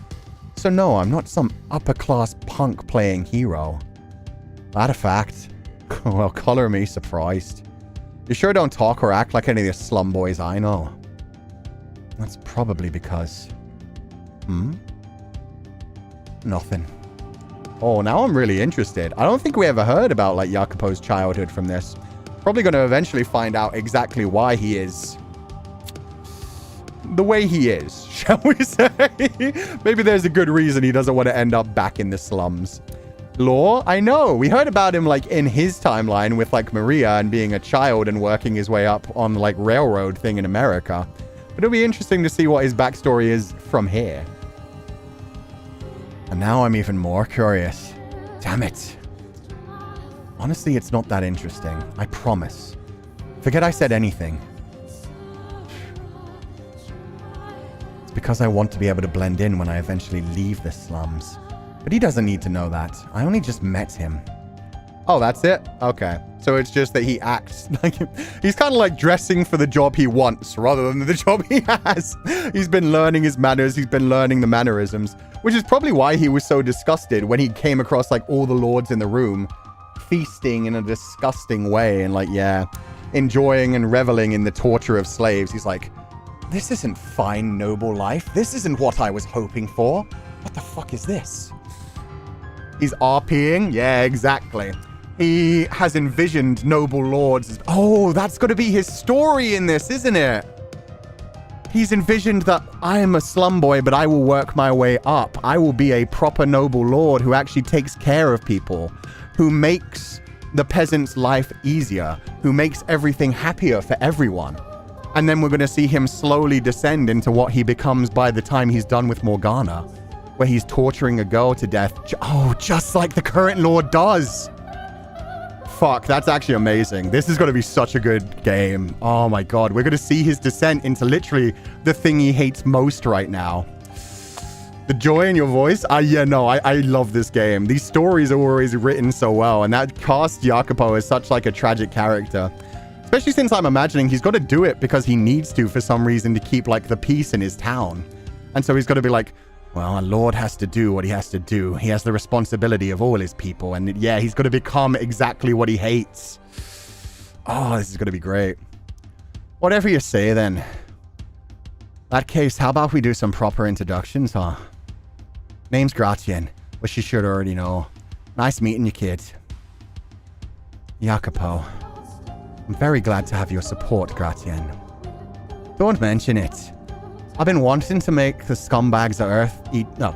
I've been wanting to make the scumbags eat dirt myself, and this is the perfect chance. Alright. One more thing I wanted to ask. What?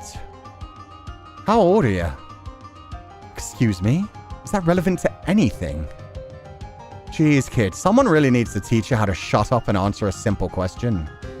I love how emotive these sprites are so emotive. Like, the art style is so detailed, but they manage to make the, like, facial expressions so over-the-top emotive. It's so wonderful. I'm 19. Oh, thank God. I'm 20. Now I don't have to feel like an arse for calling you kid. 1 year older, and it's very much just like, oh, thank God. You're a kid to me anyway. He's baby? Yeah, I know. He's only 20. I thought he'd be like 22. I'm only a year younger. That hardly makes me a kid. A year's a long time, kid. Now that I've got that off my shoulders, I can put my all into helping with your revolt. I'm starting to wonder if I even want this guy's help. No, you do. He's like the best chance you fucking got. Gratien is older. Yeah. 1 year, but I mean, it's a... Jacopo thinks he's had it hard in the slum, but fucking look at Gratien. Gratien's been through some shit. He said he's played through multiple death games. He's played these games before. 1 year is a long time when you're fighting for your fucking life. Once I had Gratien on board, it was remarkable how quick the rest of the slaves were to join in. They knew him, and they respected him, and that respect went a long way toward improving my own standing. As far as they were concerned, I had fought Gratien and managed to hold my own. And the big man was right. It wasn't a clever plan or a moving speech these people needed to put the light back in their eyes. It was a show of strength. Over the next few days, as Barnier and his guests indulged themselves, word of the plan quietly spread beneath the surface. I started to see signs of life for the first time since I had arrived. The majority of the slaves were emaciated and weak. There was a good possibility the guards would kill many of them. But still, I urged on any who hesitated by saying, "If you choose to stay, you're guaranteed to be killed eventually." It was true, to be sure, but in essence, I was threatening them. Help or be left behind to die. And that was enough to convince them to grab onto the thread of hope I was offering, however frail it may be. Yeah. If your options are to give in and just accept death, or at least fight and have a chance, you might as well. Also, yeah, somebody else pointed out, he's fought through those death games and he won. Exactly. Gratien is a beast. The fact that he's standing here this day and being able to say, like, yeah, I've dealt with some death games before. I've dealt with some Bloodsport. It's like, oh, so everybody else you've gone against is either died or you've managed to escape from this shit before. Let's fucking go. We chose the 13th day of the banquet to commence the revolt. Waiting until almost the end of the party's usual 2-week duration gave us a slight tactical advantage. Naturally, Barnier's guests did not attend without their own protection. But after being made to watch over almost 2 weeks of debauchery, the guards would start getting exhausted. They would stop caring. And that was exactly what we needed.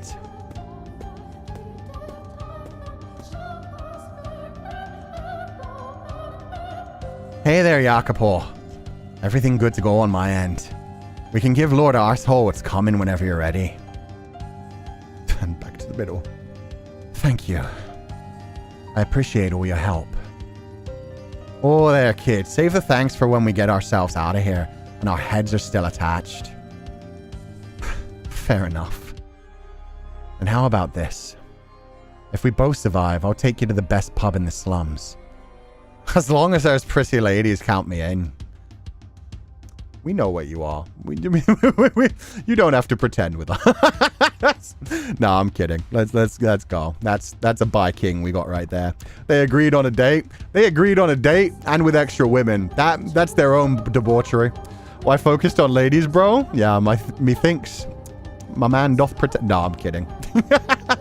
He's gonna have a good time. That's what matters.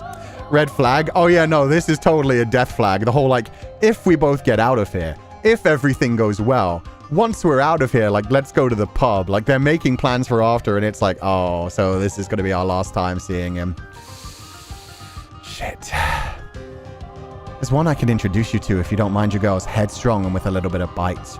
Oh, shit, Maria? Don't offer him Maria, you prick. Jacopo really said, well, I've got this childhood friend I kind of want off my hands. Jesus. Tough and pretty. Now that I can get behind. Oh, that's my kind of man too. He's like, fuck yeah. I like him with a little bit of fight. There's the death flag. Yeah, there is. You don't introduce someone to Maria and expect them to survive. I've spent so long surrounded by all these half-dead drones that I could sure stand for some good-natured abuse right about now. Yo, he's perfect. Good-natured might be a bit of a stretch. Rub her the wrong way and you'll find yourself short of a pair of jewels.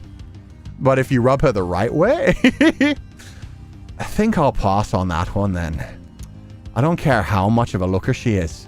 I ain't ready for her to be my last. He's like, it's all fun and games until she tries to take my manhood.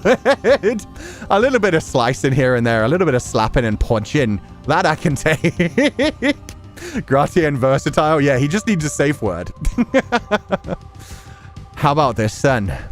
I'll tell you what I'm looking for and you have someone picked out for me by the time I get this all over. Flexible on the looks, but slender and short are a must. Meaty girls aren't really my type. Why, dude? You could throw just about any woman over your shoulder. Look at them shoulders. Blonde hair and blue eyes are a plus, but it ain't a deal breaker. And I like them to be a bit... Slow down there. You've got your head way too far in the clouds if you think you're going to find your ideal wife at a brothel in the slum. Yeah, he's like, hold on. I'm not playing matchmaker right now. I thought you were just going to have a fun night. God damn. Any woman is a goddess, dude. Damn fucking straight. This man shoots for the heavens. He's like, oh, I'm pretty flexible on the looks, but I want them to be slim, short, blonde hair, blue eyes, preferably someone who can cook, who likes long walks on the beach, maybe mojitos by the sunset. Hey now, how do you expect me to give it my all without something to look forward to on the other side? So Mel? The worst thing is he basically described Nelly. I was thinking it while he was saying it, and I was like, oh no. Dearest Mel, you're going to have competition. You know what? Maybe that would be good for Nelly. It is Mel. It is Mel too. But it's both of them. They're both flaxen-haired, blue-eyed. And it sounds like he's preferring women right now. He seems to lean towards the female. I suppose it is a decent motivator. See, you get me. Maria too, isn't it? Maria ain't sure, and again, she would cut off things as soon as he mentioned her in like a disrespectful way. Now, on to business. You ready to do this? Nelly has to go on those shoulders, dearest Mel has none. Yeah. Nelly finally meets a real man and is like, oh, so that's what a dearest man is supposed to look like. She's like, oh, I finally understand why people tell me not to be into dearest Mel. That's a real man right there. I've been ready, kids. Just waiting for the word. That's about as good an answer as I can hope for. Before we begin, I want to go over the plan one last time. After you've secured weapons from the armory, you take command of the other slaves and go and open the gates. While you're doing that, I'll signal to my people outside, then cause a diversion. As long as we don't make too much noise, the Lord and the other nobles shouldn't realize anything is amiss until we're on top of them. See, they're going to have their men first. And then they're going to go celebrate with women. Not dearest man that sent me. Yeah. Dearest man. Oh, God. As soon as the gates are open, you head for the Great Hall, where we'll rendezvous. We crash the party, and while the Lord and his friends are distracted, my people will lead the slaves to safety. And then we swipe up all the shiny things we can carry and get our arses the hell out of here. Right. Can't forget the valuables. I was going to say, 160 is not a short woman. Maria is not short. 160 cm is pretty average. Pretty average around the world. I know a lot of people that are like fully grown 140 to 150 cm. What is that in feet? Somebody hit me with what that is in feet. I think that's like 5'3", 5'4". That's not like super short for a woman. I know enough people that are like 4'9" to 5 foot fully grown women. Huzzah! I'm getting all sorts of fired up. Don't you trip and fall on some guard's sword before we even get to start our fun, you hear me? About 5'3"? Yeah. See, that's average height. Pupal sized? It's a bit taller than Pupal's. Same to ye. Well then, let's get going. May fate be on our side. Damn right. 5'3"? Yeah, Yeah, it's 160 cm. Let's go. Yo, the battle music. And I'm right in the middle of it. Hey, what do you think you're doing? You're not supposed to be here. Get back to... Stay back! Don't make me kill you! Wait. Stop!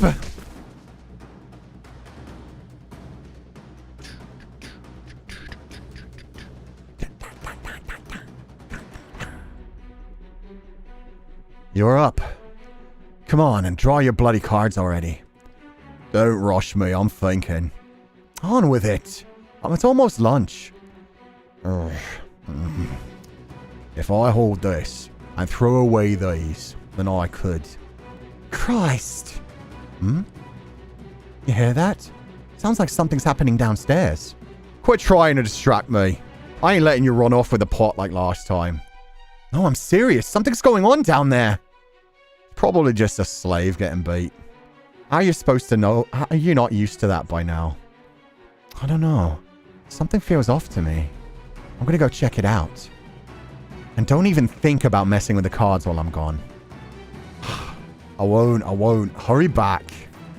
Ain't no bonus for giving a rat's arse, so it beats me what he's got so eager about. God, I wish I could have gotten hired at a place that paid a little better. Am I saying things? I swear I just heard something move. You, on the wall! Get down from there! What do you think you're doing? You're not supposed to be up.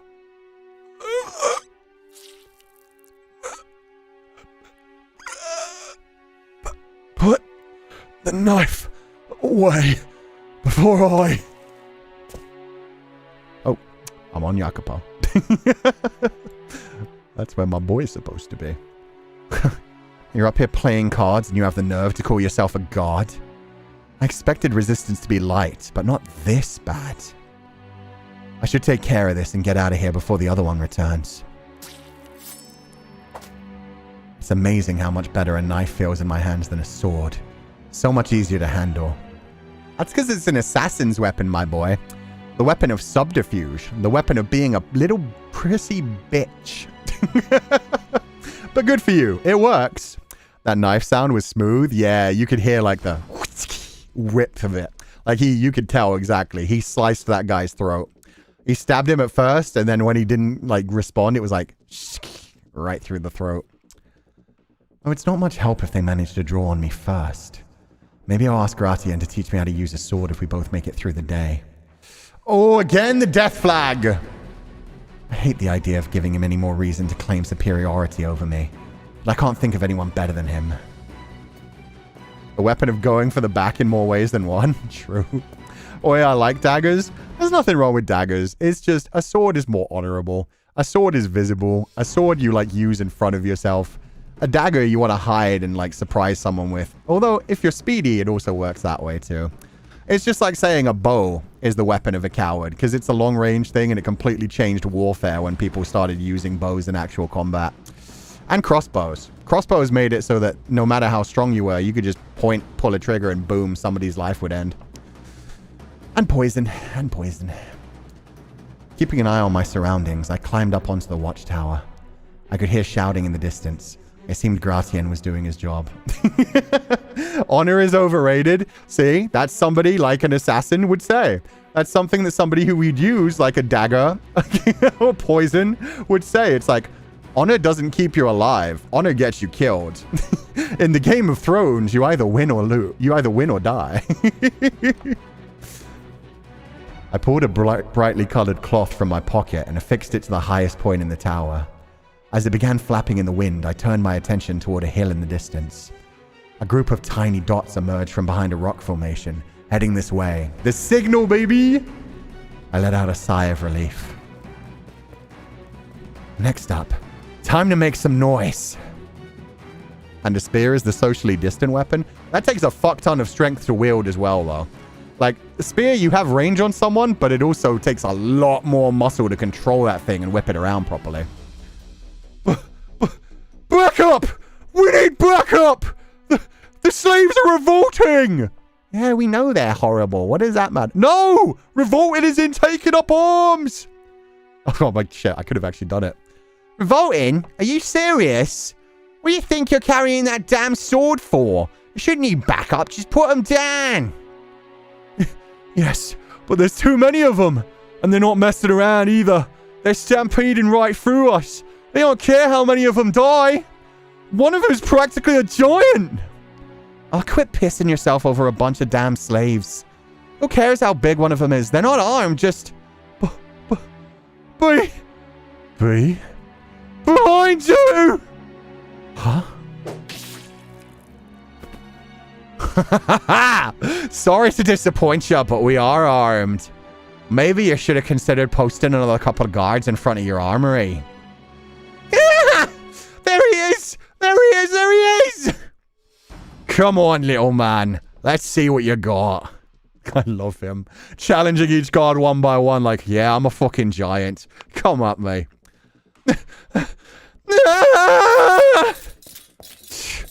You're not fine. Anywho. I love him. Get those gates open, boys. Yeah. Oh, I take it those are Jacopo's people. Kid actually did his job instead of booking it the hell out of here. Good on him. I love Gratien. Gratien wasn't even sure if Jacopo would actually have the balls and actually had men in the background. He was just like, I'm going to cause a revolt. I'm a win. He's just like, nah, I'd win. Just like Cuchulainn with a single combat of an army, or Lancelot in the Berserker state. The Irish voice really was perfect. Hell yeah. He's ready to go and he's going in hard. 600 men. They're going to need them. Of course, that's exactly what I was going to do if I didn't see his people when we opened the gates. Guess he actually is good for his word. Oh, okay. Fair enough. No, he was like, no, I'm breaking out of here. Okay. You know what? Gratien is smart and resourceful. He would have run away if it was like, okay, Jacopo betrayed me. I'm out. Like, good luck, everybody. For each their own. Which means I'm sticking through to the very end. Let's go, my dude. Fair enough. I mean, yeah, that's fair. He would have been vastly outnumbered and with pretty much no allies, considering. Hey, take out as many of the bastards as you can on the way in. And be thorough. We want a clean escape. And we don't want to give them a chance to surround us. Keep at it. Don't let them get organized. If we fuck this up, the arse pipe, it's the gallows for all of us. If you need a weapon, grab a rock, a vase, a fucking decapitated head, anything you can find. Love him. Gratien, how are things progressing? Smooth as a baby's behind. Your reinforcements are here, making right good of the guards and getting as many slaves out as they can. I'm glad to hear it. Then let's head down to the Great Hall. Aye, let's. I'd like nothing more than to rip the Lord's head right off his shoulders. The point is to not kill the Lord. It's to deal just enough of a blow that he stops throwing so many damned banquets. For now, anyway. And what if I trip and my sword just happens to run him through? I'd rather you didn't, if at all possible. But whatever happens, happens. Alright, let's do this. Yeah, I fucking love these two. They're great together. It's like, I was planning on fucking killing him. Well, preferably not. It's like, if we keep him alive and just stop him from doing the bad things, less danger of them, like, murdering us, hunting us down through the seats to try and, like, put down a revolt. Did you ever hear what happened to Spartacus? That might have been your ancestor, my dude. He ran into my sword 10 times. I don't know what happened. His head just kept slamming into the ground. He must have really been trying to fight the earth for some reason. He just kept headbutting it. And then there was just nothing left. Just brain all over the ground. I don't know what to tell you. Is it just me, or is it unnaturally noisy in there? Did some of the others beat us to it, maybe? As far as I know, we're the first ones here. Well, I guess we'll find out. On the count of 3. 1, 2, 3! Chaos reigned over the manor. But the chaos in the hall where the Lord held his banquet was of a slightly different flavor. A buzz filled the room. Noblemen and women murmured, shuffling backwards, putting distance between each other, tossing goblets to the ground. As Gratien had suspected, we were the first ones there. So why was everyone so tense? Oh, they literally came just in time to save Morgana. This is where we started the story, with the Lord about to execute her. Whatever the cause of the disturbance, it seemed it was at least partially to thank for these things proceeding so smoothly. The question is, what is happening there? Out of the corner of my eye, I caught sight of the Lord. He stomped over toward the far end of the hall. Sitting atop the makeshift altar was the same young girl I had seen a week prior. For a brief moment, relief came over me at the knowledge she was still alive. But that relief quickly morphed into dread. You. He unlocked the shackles binding the girl. Too weak to hold herself up, she fell forward into a slump, her long burgundy hair fanning out around her limp body. And then...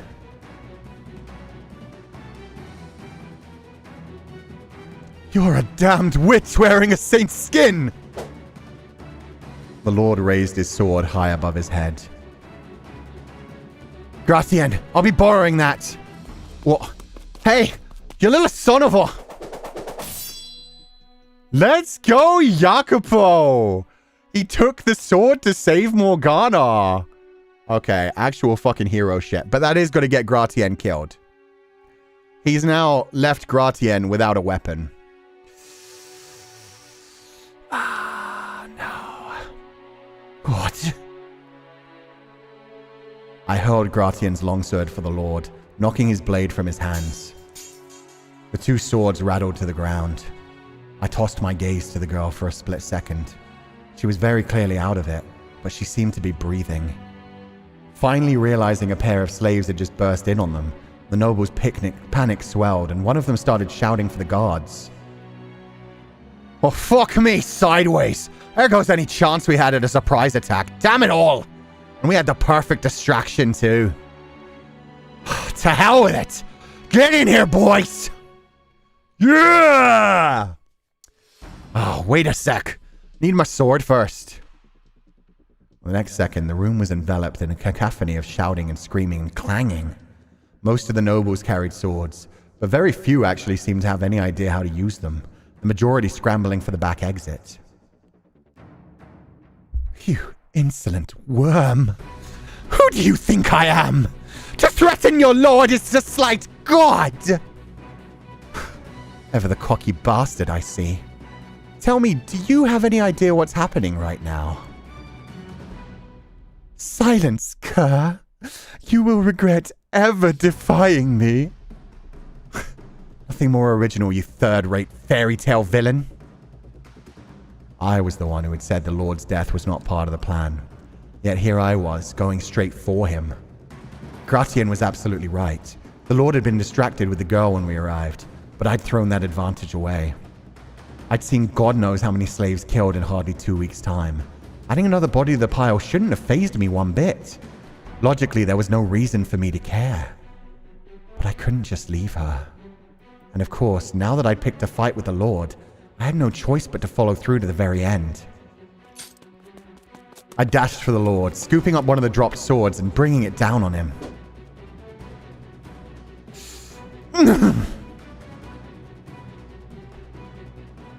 But my blade cut through nothing but air. I'd assumed he would be a pushover, another noble obsessed with money and power and helpless to defend himself. So there was no hiding the look of shock on my face. Damn, he can move! Barnier slid out of range, swiping the remaining sword off the ground and whipping it through the air with practiced grace. Perhaps you should have saved the snide yapping when you have the skill to back it up, insignificant cur. We'll see if you still feel the same way when I'm through with ya. I closed the gap. We clashed. He swung. I parried. Steel and steel ripped through the hot air, carving ephemeral silver arcs in empty space. Our blades locked. What are you hoping to accomplish with this revolt? What's your end game? My end game? To get out of this hellhole and be free from slavery once and for all. I have my doubts about whether you ever were a slave at all. But no matter. Why attack me? What do you care about the girl? What do you have to gain from saving her? He's right. I have nothing to gain from rescuing the girl. All I've accomplished is making this whole process needlessly messy. That said, do I need to have something to gain? Are you saying I should just sit back and watch as you murder an innocent little girl? I was angry, and I thought I'd do something about it. Nothing more, nothing less. Is that really so hard to understand? Nothing more than a childish hero complex. Just the answer I would expect from a foolish little boy with his head in the clouds. Excuse me? You're a puny worm, powerless to truly save anyone. You merely want to help the girl so you can pat yourself on the back and pretend you did a good deed. You simply want an excuse to be proud of your worthless self. Look at her. The girl's hardly even breathing. She'll be dead soon enough with or without my help. And who do you think is to blame for that? You don't have any right to judge the value of her life. My role in this is irrelevant. Was saving a dead girl part of the plan? It wasn't, was it? You diverged from the script to rescue a girl whose life is of no worth to you whatsoever. All so you could momentarily feel good about yourself. That misstep will be the downfall of you, worm! Enough! I'll put you back in the ground where you belong! Not a chance! God damn. For a flamboyantly dressed asshole, he sure can fight. There's not nearly as much force behind his swings as Gratien's, but he's quick. I can barely keep up, let alone react. I hope you enjoy eternity in hell! You'll have plenty of time to reflect on your little lapse in judgment. Damn it! I can't let this bastard kill me when we're so close to succeeding. I need to keep my cool. Yes, he's got me being in agility. But Gratien's a much more skilled swordsman than him. I can handle this.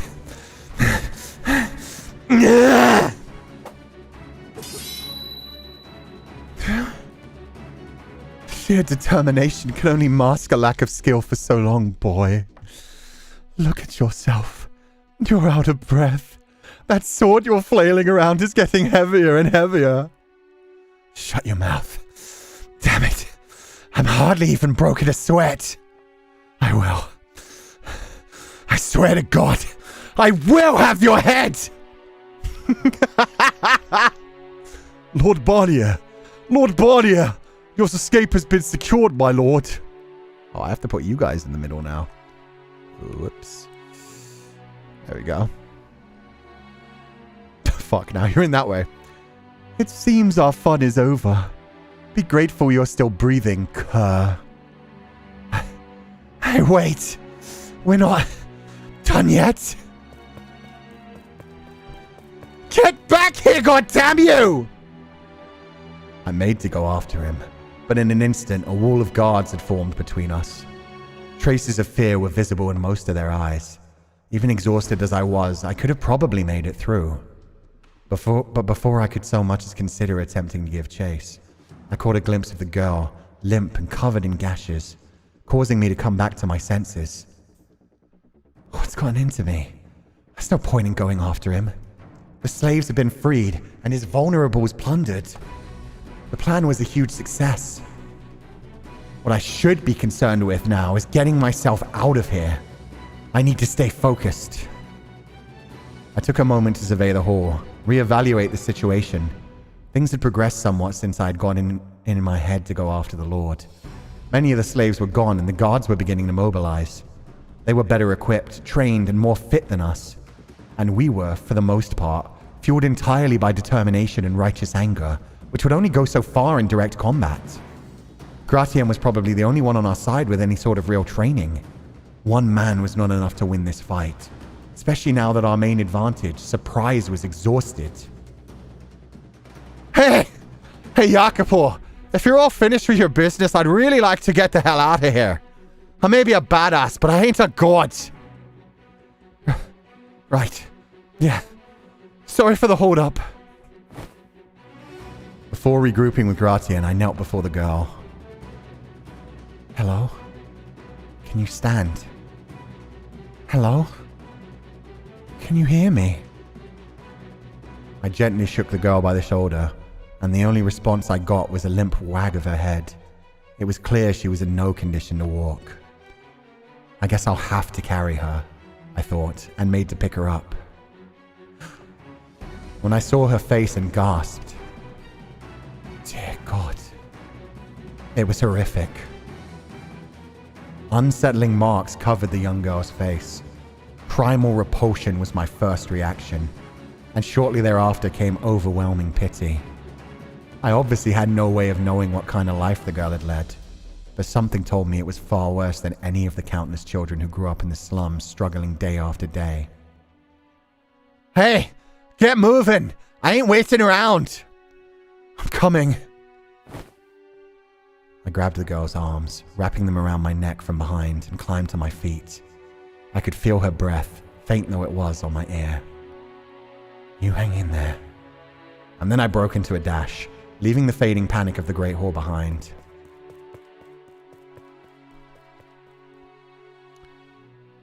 One or two moments.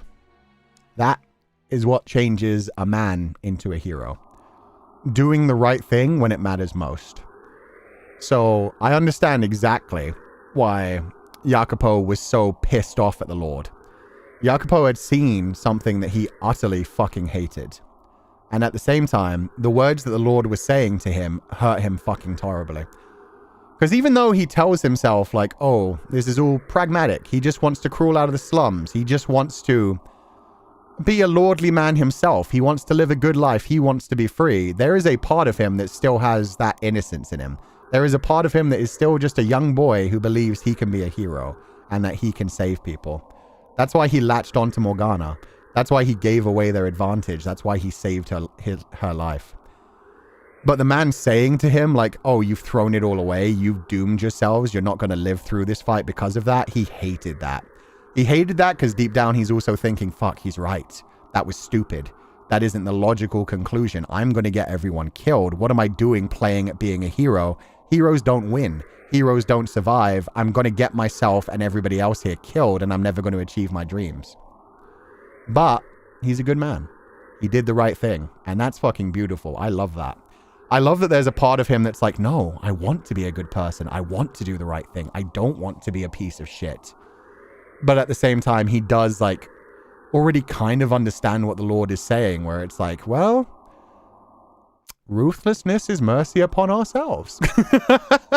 You should have just like let us kill the girl for the distraction, killed a bunch of nobles at the back of the room and taken their swords, and then had the advantage and probably killed the rest of us before the guards could even like mobilize. But yeah, I love that. I love that Jacopo is being placed in this position of like, fuck, why did I do that? That was stupid. I shouldn't have helped her. But he loves her. Not loves her. He doesn't love her. He wants to be a hero. He wants to help her. He wants to save her. Get the Achilles tendon. Hell yeah. Barnier probably tainted the act in Jacopo's mind. Yeah, he brought him back to like the pragmatic kind of person he is, where it was like, I don't really care about the slaves. They're just the means to an end. But at the same time, he did say what I think he's really thinking deep down. He wants to end slavery. He said that to him. He didn't say, I want to live. He didn't say, I want revenge. He said, we're going to be free. He said an end to slavery. He's actually doing all of this for good reason, much as he tries to justify it in his mind as just, I need to get out of the slums. Ironically enough, this also parallels Michel, a person who grew cold but still couldn't turn his back on Giselle when she was in trouble, yeah. Michel, who had been through so much of his own pain, locked in that mansion for so long, being called a monster. And yeah, Jacopo feeling the same things of like being told like he's just a slum rat. He's just like a piece of shit and looked at as an insignificant worm on the ground. And he's managed to like cloak himself in that. That's the problem. When people tell you you're useless, worthless, a monster, it also connects to Bestia, where people told him he was a monster. So even when he had lost his attention to actually do harm and was just trying to survive, when people started calling him a beast and treating him like a beast and attacking him, that's when the beast actually came out. You cloak yourself in it. And so, yeah, it's kind of cool to see that in Jacopo as well already. To see that as like somebody who genuinely seems to want to do some good, genuinely seems to want to do a revolution, but has to be like, well, no, I don't want to do a revolution. I'm not some hero. I'm not going to be able to save people. I'm not like Gratien. I don't have that kind of strength. But this is the best time to sneak in. This is the best time to lead a revolt. This is the best time to get myself ahead in life. Get some money, get some riches, show myself as like the heroic person who snuck in and like led the revolt from the inside. He saw a 9-year-old girl that he had the chance to help, and he did. Yeah, exactly. Love is a strong word. Yeah, no, that's why I walked that back. I said love because I know which direction they're heading in. It was just like, he saw an innocent girl who had been tortured. He saw a girl who was close to dying, and he couldn't let that death happen in front of him. Didn't want her to die because he's a decent human being, yeah. And unfortunately, decent human beings get broken down so much and get, like, destroyed. Even in Door 3, that core didn't vanish. Yeah, he just thought that his wife hated him too. He thought his wife was cheating on him. He was led to believe that, and he was doing his best to secure his future.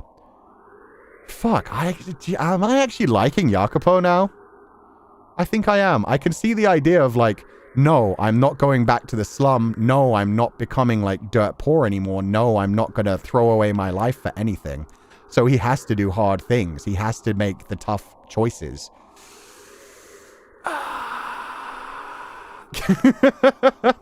Still does some horrible things, and we'll see like how far he goes because we know what happens to Morgana, so we'll see what his justifications are in his mind. Still doesn't mean I can't hate him for everything he does to Morgana later on, but yeah, we're already starting to see where he started from and that he does still have the nature of a good person. Even Bestia does with all the fucked up shit that he does. That Lord was a piece of shit. And I'm imagining the Lord is going to come back in the story since he escaped with that person that was like in the beginning intro as well. So that person is going to be pretty important as well. I imagine he's going to start like playing against Jacopo. Telling him basically, no, you don't understand. Human nature is all about survival.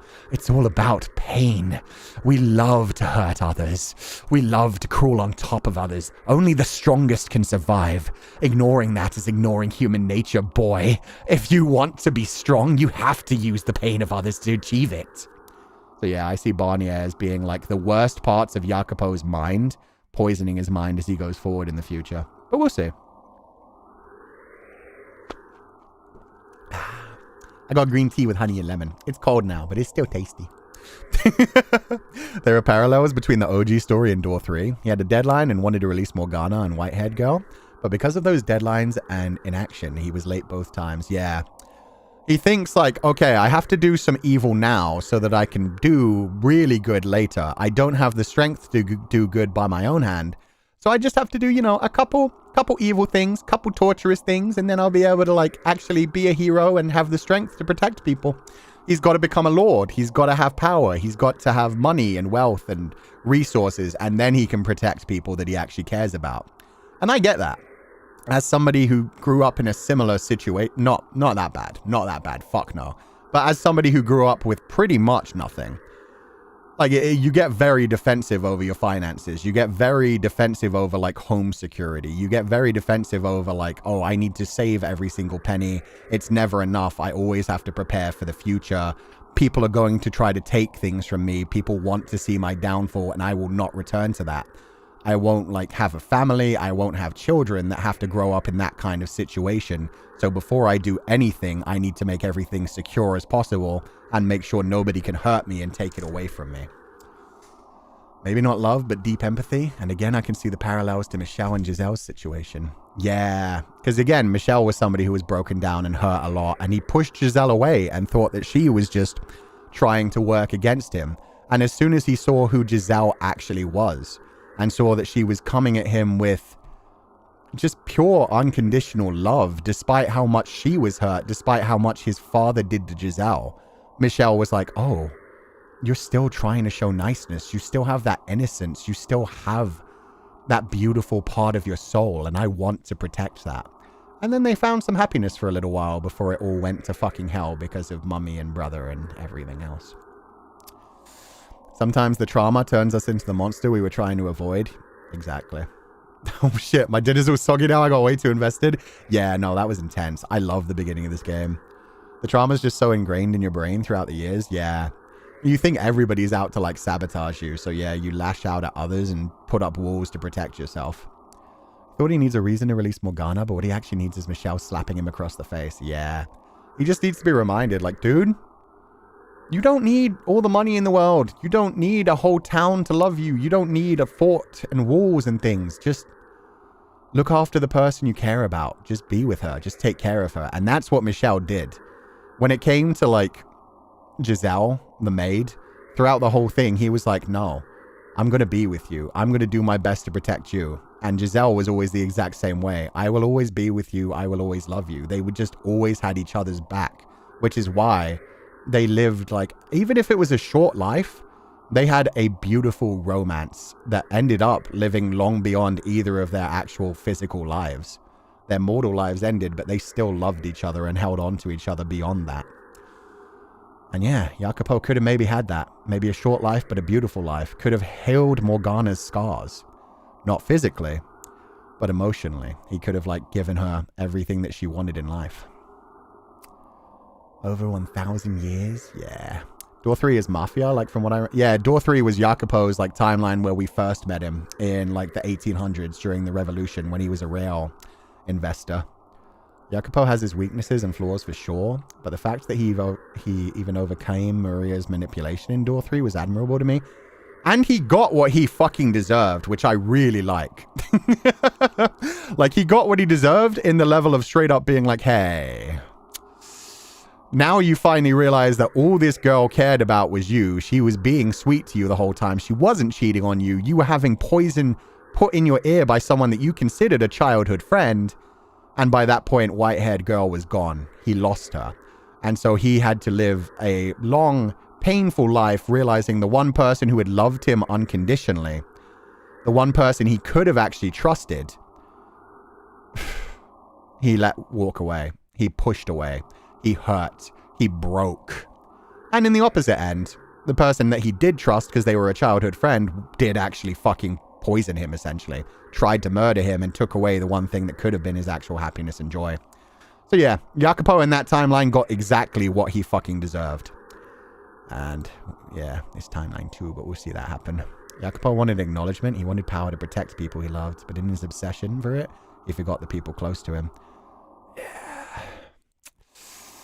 Start tangent, but this background, a photo that's been run through filters. I don't know. I don't know if this is like, because it could well be a photo that's been edited, but it could also be like a very high quality like oil painting. So I don't know. We'd have to ask like Hanada Keika Sensei or like the original artists. I'm sure they'd credit it if it was a photo that was taken. Showing Fata Morgana's story to my dad and we had a whole debate because Jacopo's character is so human. Yeah, he is so human. He's flawed, but he keeps trying to do good. Like, he's very flawed, and he does a lot of fucked up things along the way, but he's trying to do good, trying to be good. In the end, he got his comeuppance in Door 3. We can understand him, but we don't need to justify or excuse his actions. Exactly. He got what he deserved in Door 3, and he's probably going to get what he deserves here, but this time we're going to have to watch his slow descent, which is more interesting. Because from the last time, we saw it through the eyes of Morgana, so we didn't see the journey he went through, which turned him into a monster. This time, we've actually seen the young boy who's trying to convince himself that he's just doing all this pragmatically, and he doesn't really care much about the slaves, but he wants his own place in the world. But when he actually sees the suffering that's happening to the slaves, they even take it in a religious direction. I love that. He must have had a religious upbringing, because like when he sees the slaves, he's like, I'm not religious, but I will offer you a prayer today.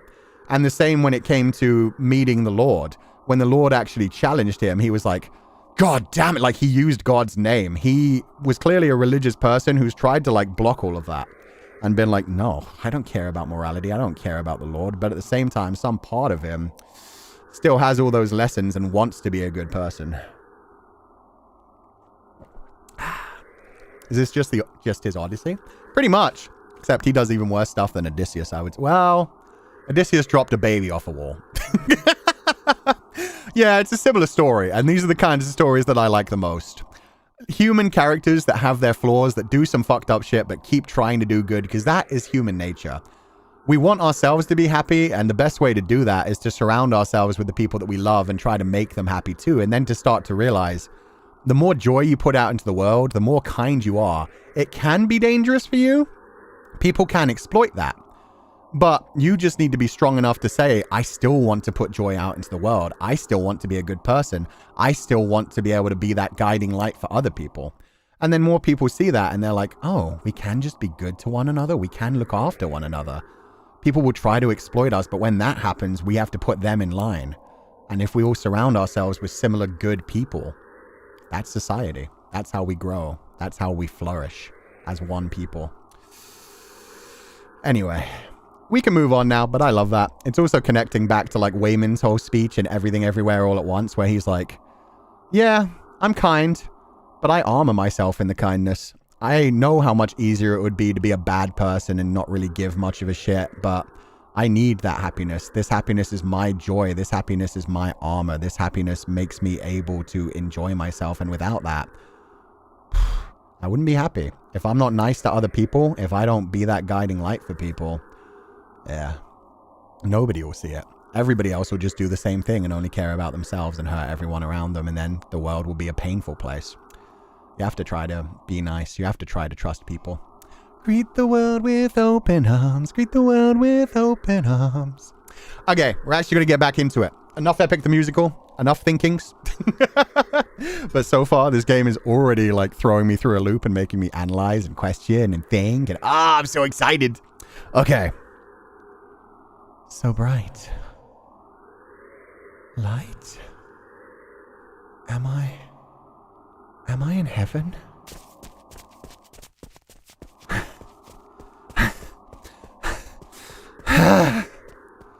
God damn. She's surprisingly heavy for how little meat she has on her. You think she'd get lighter the harder you're in or something? Just ditch the stupid kid. She ain't long for this world anyway. Hell no. I'm not gonna let all that effort facing off the Lord to go to waste. You're one stubborn son of a bitch and all that. This is not heaven. Who are these people? Where am I going? I don't have the strength to think right now. Hey, don't you go dying on me back there. Please, I'm begging you. I'm so sleepy. Sleep. That sounds wonderful. How nice would it be to fall asleep on such a warm back? Oh, I love the symbolism in that too. Requiem for Innocence, Part 1. Tales of a Distant Past. 9-year-old girl who basically thought she was in hell, who basically thought she was condemned for some of her own actions as well, just cursing the people around her and asking her father, God, to do harm to others. Now feeling like she was in heaven, just because she'd been rescued, just because she'd actually been shown some fucking kindness for once in her life. And Jacopo, I loved that whole thing, like, I can't just leave her now with all the suffering we went through to get her out. It's not just because he went through suffering to get her out. It's not just because they lost people. It's also because, like, he needs her to survive. He wants to prove he's a good person. He saved her. She can't die now. That can't be in vain. It has to be that he did it for a reason. She's going to be safe. He saved a life. He is a good person. She's kind of his redemption story as well in all of this. That he believes that I can save this life. I can be that kind of hero. That's sweet as well. Also, Lala, thank you so much for the multiple donations to the Féileacán. I saw the other one earlier. I was just too into the story, but thank you so much. That's humanity right there. Yeah, we all want to believe that we're the hero. And too often, we end up, like, just deciding, like, oh, well, I'm not a hero, so I'll just be a bad guy. Everybody else is just shit to me. I'll be shit to everyone else. But at this point, Jacopo's like, no, I did a good thing. That can't be for nothing. If there is a fucking God out there, let this be my redemption. Let her be alive. Let her be happy. So yeah, he needs her to be alive. He needs her to be happy and healthy. He's going to do his best for now. And that's cute. We're still seeing that innocent side of him. Never think I'm a hero. I'm just here living life. Why put a label on it? See, that's the thing, though. I don't think I'm a hero, but at the same time, I want to do good. I think every person in their heart wants to be a hero, the hero of their own story. Whether it is like actually being like a hero or just like being the good person. Being the person who is justified and feels like they can go to sleep at night or end their life and look back on it and like say, I did good. I am happy. So yeah, not necessarily a full hero, but what you just said there like that, I'm just here living life. Why put a label on it? That's what Jacopo's doing right now. He's saying like, I don't know why I did this, but it can't be for nothing. It's good to be good. And it's good to want to do good. It's good to like try to be the ideal. Being a good person is being a hero? Yeah. Just trying to show kindness. Just not being bogged down by the nastiness of the world. Showing kindness to others, even a small little act, can be somebody else's salvation. You never know. So you just try to do your best. And we all have flaws. We all have bad days. We all get tired. We all do bad things.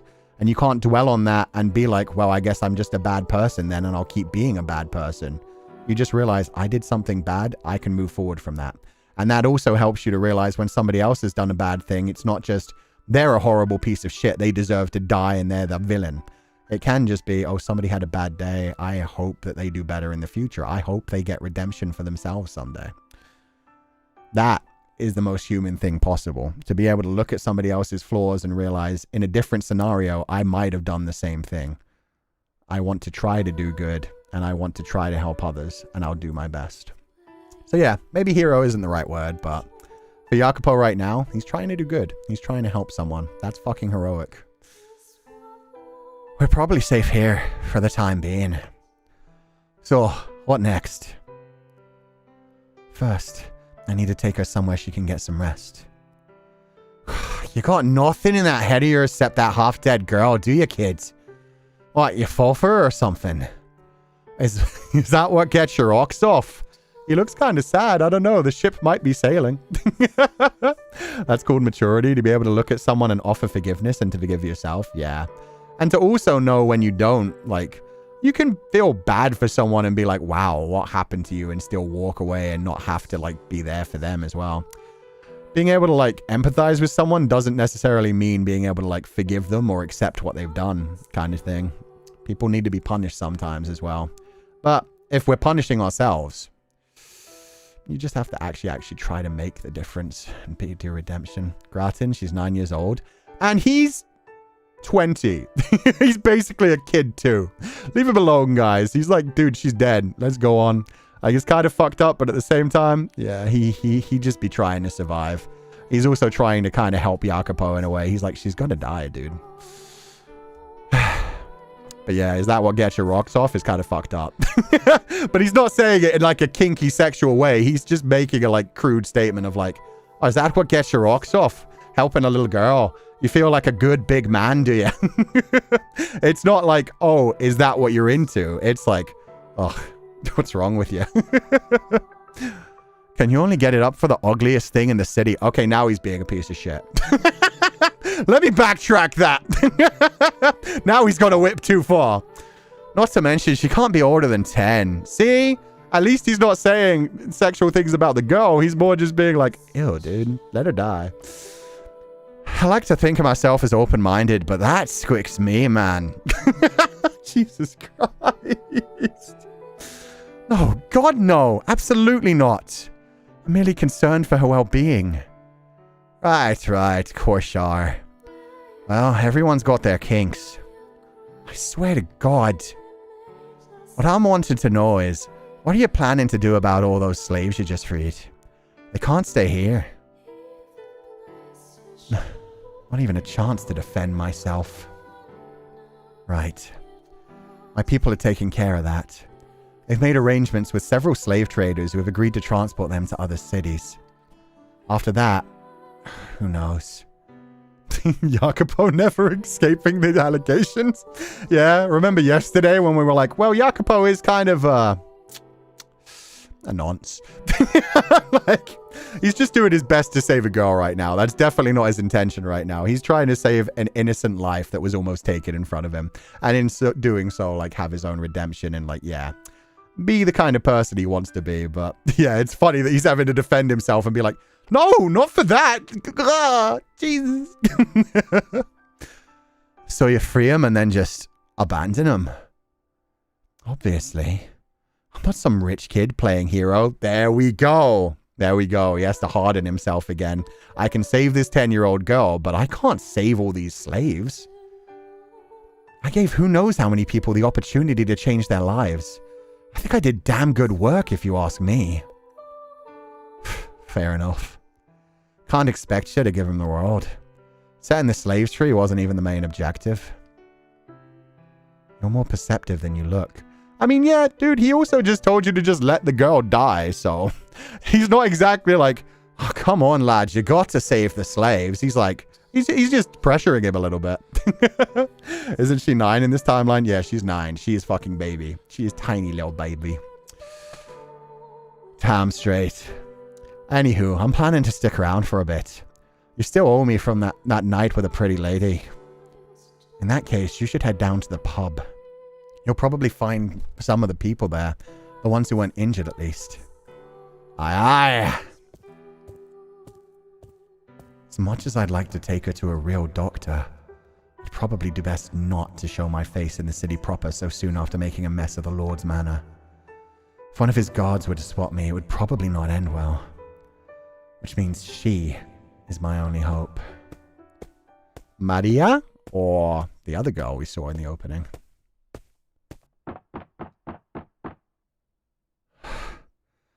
It's still afternoon. She's 11 or so, if I remember right. She looks like she's under the age of 10. So yeah, she's somewhere between the age of 9 and 11. We don't know exactly. But around that age... Oh, she's 11. She'll have a B-day in Requiem where she turns 12. Oh, shit. Well, thank you very much. There you go. We know the actual age. So she is 11. It's just because of the terrible life that she's led that, yeah, to Jacopo, she looks under the age of 10. So she looks 9. But apparently she is physically 11, according to Yim. Will find her 12th birthday coming up. So thank you. We're not open until evening. It's me, Maria. Let me in. Jacopo. Oh no, I can't. She's scary. She's so sexy, but at the same time, I know what danger lies behind those beautiful eyes. And see, she had green eyes, not blue eyes. She's not fully my man's type. The corset, dude. Yeah. Yeah. Yeah. Yeah. Yeah. The fact that corset doesn't just fall, It says enough about Maria. Ma'am tidying it up. No, she's doing fine. She knows her audience. You know what she works as, so she's doing great. Jacopo, you're alive? Have any idea how worried I was? I mean, fucking hell, you haven't slept in 2 weeks. I bet my life that I just woke you. Shove it. It's the sentiment that counts. Anyway, I'm glad you're... Wait. What the hell is that on your back? A corpse? Also, I just realized, yeah, now that it's zoomed out, she's straight up hiking her skirt up. I am her audience. Dude, I think most of us are our audience. If you're into women, if you swing that way, yeah, she knows what she's doing. She's straight up like, you got the show up here and you've got the show over here. It's not like a problem, but it's a problem. It's a distraction. Hey, what the hell is that on your back? A corpse? She will be one soon if we don't do something. But for the time being, she's still alive. Whoa. Stop right there. I have about 1,000 things I want to say right now. But let's start with this. What exactly are you planning to do with her hair? I mean, she looks like she got mauled by a fucking lion. I need to stay low for a while. I can't risk showing my face in the city. So I was wondering if you would mind letting me stay here for a while. Excuse me? Let her stay here. I keep pressing the wrong button. Sorry, I keep pressing B. It's not that I'm just trying to look at the sprite, I swear. And if you could look after her while she's here, I would appreciate it. No, stop. Time out. I'm not doing anything without an explanation. First of all, who is she? And what the hell happened to her? The Lord was torturing her. I rescued her during the revolt. Okay, keep going. That's all there is to it. That's a pretty pathetic explanation. I'm telling you, that's all there is to it. What more do you want from me? Even Maria is just like, you're not a non, sorry.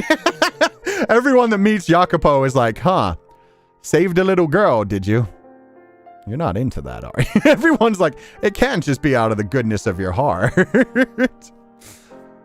So you're telling me you infiltrated the Lord's manor to swipe a half-dead girl you never even met before? You couldn't have gone for, I don't know, something worth actual money? She's just skin and bones, and God knows if those wounds will ever heal. Oh, if she's pretty enough, we might be able to put her to work, I guess. Jesus, Maria. Let me get a quick look at... Yeah, she won't be working in your line of work. I have no words. I can't. Please, Maria. The longer we stand here, the closer she gets to death. And once she recovers, if she ever does, what then? How does she pay for her food? Because she sure as hell ain't working here. I'm not sure there's much work she even can do. We're a business, not a tragedy. If I'm going to be putting my time and money into looking after her, I need something in return. I keep trying to do an American accent, but I end up hitting an Irish accent again, like Irish twinges, fuck. She doesn't look like she'll be able to offer much of anything. I can offer some financial assistance. We plundered a decent amount of valuables from the Lord's treasury. Even after we divide everything up, my share would be enough to support her for some time. I don't get it. Why do you care so much? Charity, not tragedy? Oh shit, my bad. What do you expect me to just leave her to die? I wouldn't be able to live with myself knowing that I could have done something to prevent it. I swear to God, does anyone have a damned heart? Because everyone sure seems hell-bent on letting her die. But, well, relax, chill. You've lived here long enough, Jacopo. You should know as well as anyone that morals and good intentions aren't enough to help anyone. I don't care. I want to help her. She can't be any older than 10. And her face could very well still heal. I couldn't stand to see her life end like this. Abused and tortured by a madman. It's downright cruel. Oh no! The foreshadowing! You become the madman! Oh no! You become what you hate the most. You do to her what you are scared of happening. She deserves better. She deserves to know the words, not all hell and misery. Fine. Fine. You win. I surrender. I know better than anyone there's no changing your mind once you're set on something. God, you can be so hot-headed sometimes. So, will you help? Well, it's not like anyone else is going to. That smile is so sweet too. He lived long enough to become the villain. Yeah, literally everything he's saying right now is so antithetical to what he becomes in the future. He really did torture his fucking self. It's crazy. Now, whether she makes it or not is not a question of how much that scrawny body is a question of how much that scrawny body of hers is determined to hold on. So what are you waiting for? Bring her on in. Thank you, Maria. I really appreciate it. Ugh. Cut it out with all the mushy crap. You're gonna make me spew. Please, just stick to your usual snippy bitch act. I love them. Snippy bitch act is exactly how I would describe it too. I'm gonna get a bath going. Give me a hand. So she still helps, even though she kept saying nah, it's not gonna work. She's just gonna die anyway. She should be able to get some rest here. Hardly anyone comes back here, even during business hours. I have to say, though, even cleaned up, she is a damn mess. People say the Lord's a twisted bastard, but this is way worse than I imagined. Who would do this to such a young girl? Yeah, stay silent, Jacopo. You know what the future holds for you. Oh, and for the record, I checked, and she is still chaste, if you would. Jesus Christ, you checked? Ugh. Yeah, I agree, Jacopo. I want out of this conversation too. Good to know the Lord's not that fucked up, I guess. Thank goodness for small blessings. Not that preserving her virginity is a whole lot of comfort compared to what he did to... Maria! Show a little decency, would you? Telling a whore to be decent is like telling a cat to bark. Well, stop barking, goddammit! Jacopo's please. I'm so sick of hearing about this girl as a sexual creature. She's a child. But yeah, in Maria's eyes, she's just hey, she was tortured, but good news. She was not sexually assaulted. That's something. Why do you even think I need to know whether she's chaste or not? Eh? I checked, so I figured I'd mention it. Oh my... No! Take care of the baby! Keep it to yourself. You know, for someone who spends so much time in a whorehouse, you sure are easily embarrassed. Huh? What was that? Oh, nothing. And besides, the only reason I'm here so much is to help out with the business side of things, not to make use of the facilities. So you did hear me. Meanwhile, Morgana's hearing all of this? Guys!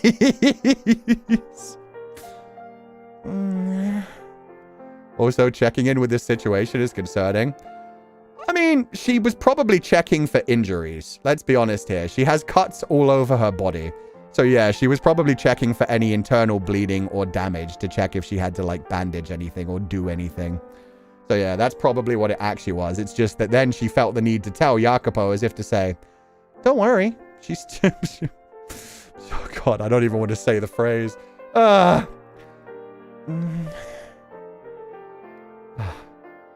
Hey, Maria? Oh, is she coming too? Hey there, how are you feeling? Can you see me? I've got some warm water if you're up to drinking something. Still too weak to move on your own, it looks like. That's alright. Hang on. I'll go grab it and help you out. Oh, Lord. Sounds like she just said something. Oh, thy mercy. Cut off mine enemies. Huh? Enemies? All them that afflict my soul. Hello? You okay in there? For I am thy servant, O Lord. Yeah, she's just praying. She's still trapped in her trauma right now. It's okay. He's not here. We escaped. He can't hurt you anymore. Of thy mercy. It's okay. Destroy all them.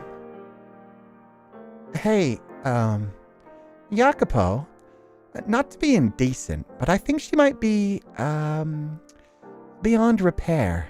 And not just physically. No need to jump to conclusions. She could simply be disoriented. You're safe. There are no enemies here. No need to be afraid. You'll be feeling better in no time. You just need some rest. The human body is incredibly adept at repairing itself. I'll have some ointment for you soon, too. Yo, what? Ointment? How are you expecting to pay for... Don't interrupt me, Maria. Christ. She's also woken up in a place where... like, remember, this is also got to be kind of like hell for her as well. She thinks she's the daughter of God right now. Everybody around her is taking the Lord's name in vain, and she is in a whorehouse. Which, you know, she looks down upon. It was very interesting reading this chapter in the main game, so... Yeah, Morgana's just like, please, Lord, please just get me out of here. Like, I don't ask for much, but Jesus Christ. Like, just please stop my suffering. Why are you now putting me around the temptations of man? Lala, thank you so much for donating the allowance. Just hang in there a little longer. You'll be all better before you know it. If there's anything you need or want, don't hesitate to ask. I'll get you anything within reason. I guess it'll still be a bit before you can talk much, huh? Maria, I need to drop by the pub for a bit. I'll get some ointment on my way. Butter. Fly. Butterfly. Brooch. Gone?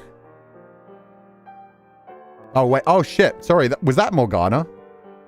That's my bad. Yep. Butterfly. Butterfly. Brooch. Gone. Butterfly brooch? What's she talking about? Is she seeing things or something? Perhaps. Or maybe the Lord took it from her. My treasure. Alright. I'll see if I can find it while I'm out. If it's something the Lord took from you, there's a chance it might be in the stuff we looted from his manor. I'll be back later today. You'll get some rest, okay? Look after her while I'm gone, would you, Maria? I already agreed, so it's not like I can say no. Just remember, I got work to do, so I can't be with her every waking moment. A room, a warm blanket, and you checking in on her every once in a while is more than enough. Thank you. Anyway, I'll be back. Ciao. Hey, Jacopo. Yeah? Don't get in over your head, okay? I won't. Maria's just kind of worried for Jacopo as well. I kind of respect that. Maria's like, okay, I get it. You want to be the good guy. You want to do the right thing. Yo, this game has so many new OSTs. You got so many feelings coming in already. But yeah, she cares about her friend, and she's just like, you can't save everybody. This girl may be too far gone. So yeah, be careful. But yeah, him deciding like he'll try to find the butterfly brooch and bring it back to her. I forgot she wore a brooch in her hair too. It would be cute if he can bring it back. Yeah, trading in treasure is probably not something that Maria's used to hearing from him either. Tearing up already, and we're only in the first chapter? Yeah. Maria's just looking out for herself and her own safety. Yeah, and her friends, exactly. She's like, dude, she might be too far gone, so just, you know, maybe don't kill yourself to try and save her. Blue butterfly means reincarnation. That's why the game has it so much too. Yeah, a blue morpho butterfly. There's also a big part of Sophia in Exchange for Lies that we played the other day. Great game too. And then I charged in, my trusty blade held high, cutting off Barnier's last escape route. The poor bastard straight up and pissed himself, begging and crying for his life. You were never even in the same room as him, you lying scoundrel. It ain't the details, but the spirit that matters. And I had enough spirit in me to bring the Lord himself to the knees. Forget this worthless twit. I took out 20 guards all by myself. The scar on my back is a trophy. Proof of my valiant exploits in I think all the yelling opened the wound again. The only thing a scar on your back proves is that you turned tail and ran, you little chicken shit. You tell him. Okay. They're having a fun time in here. The brooch slipped my mind. I don't think it's for her hair, but maybe one you put on your clothes. Yeah, she had it on her cloak. Even like till the end of her life. So I guess he does find it for her. Well, it certainly looks like they're enjoying themselves. Imagine if these guys reincarnated in Jacopo's mafia. Oh shit, they might have actually. These might be like the same souls coming back. But it could just be random souls. Perhaps a little too much going by how many seem to have drunk themselves comatose. Not that I don't understand wanting to celebrate. Oh, at last, you graced us with your presence. Where the hell have you been? We've been waiting. Word is he made a mad dash for the whorehouse soon as he got back. I see how it is. You'd rather celebrate with her than us. Must be nice putting prostitutes before your comrades at arms. I'm not putting anyone before anyone.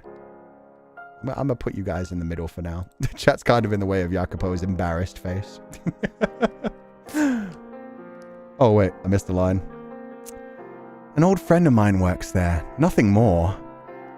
No need to be bashful. You can make up for it by getting your butt over here and drinking with us. You were the star of the show, after all. The what? You were the one who infiltrated the Lord's manor. Today wouldn't have been possible without you. You did good work, and everyone here knows it. For the record, I was going to do it myself, but I decided to let you have the honor. I could have rallied the slaves together in half the time it took you. Tell that to the scar on your back, chicken shit. You tell him! I see risking your lives hasn't made you three any less unruly. But I'm glad you all made it out alive, truly. On that note, do we have an idea what the casualty numbers look like? Bunch of wounded, but nobody died. Good fortune was on our side. Raw, unmatched skill, you mean? We're the trifecta of terror. I like how they call themselves the trifecta of terror. They don't even like mention Jacopo. He's just like a side thought. Those bullshitters, yeah, they're just a couple of lads and a lady. Lads man them down at the pub telling their war stories. The trifecta of twats, more like. The only reason you and your band made it out unscathed is because we slaves were on the front lines. You have any idea how many we lost? I like how he counts himself among the slaves. He's just quite happy to be like, yeah, no, it was my men who died, you fucks. Ah, Gratien. Hello again. You're looking surprisingly sober. Oh, he's pissed at them. He's like, stop telling bullshit lies. So many people died and it wasn't your people. You're looking surprisingly sober. Not drinking, huh? Just finished my first cask, actually. Let me tell you, these guys are damn lightweights. Hardly even put up a fight. So, the pile of bodies in the corner is Gratien's doing, then? What on earth is his stomach made out of? Yeah, he's Irish. I don't make the rules. He's either Irish or he's Viking-blooded. He could be Viking-blooded. He's got like yellowish, reddish hair. He's either got the Celtic blood in him or he's got the Valhalla blood in him. Either way, he is descended from the Tuatha De Danann or the fucking Frost Giants. So, boys. Oh, that wasn't right. So, boys, if you really think you're such hot shit, then how about you show me what you're made of? Let's drink. See if you live up to the trifecta or tarts or whatever the hell it was. We actually, we want to take our time drinking. You know, enjoy ourselves. Over yonder. Yeah, the wound on my back hurts if I drink too much besides. You tell him. I love it. Godspeed, Jacopo. Wait, Nicola's a man? Oh, My bad. I thought Nicola was a girl. There went. Shit. This is fine. My apologies. Wait, get back here. Cowards. God damn it. Bunch of pussies. You won't run on me now, will you, kids? I still have things to take care of. I have to find somewhere to get some ointment, and I'm looking for a missing butterfly brooch as well. A brooch? You mean this thing? Yes, that must be it. It can work for both men and women. Yeah, I've heard, like, Nicola mainly used for women, but I know it can be, like, a male name, like in Eastern Europe, mostly, right? Vikings raided and settled Britain for a while, so it may be both. Yo, Irish and Viking, let's fucking go. Yes, that must be it. The girl says it belongs to her. Could I have it so I can give it back? I don't know. I am the one who found it. There's plenty more in the loot pile. What do you care about a worthless scrap of metal?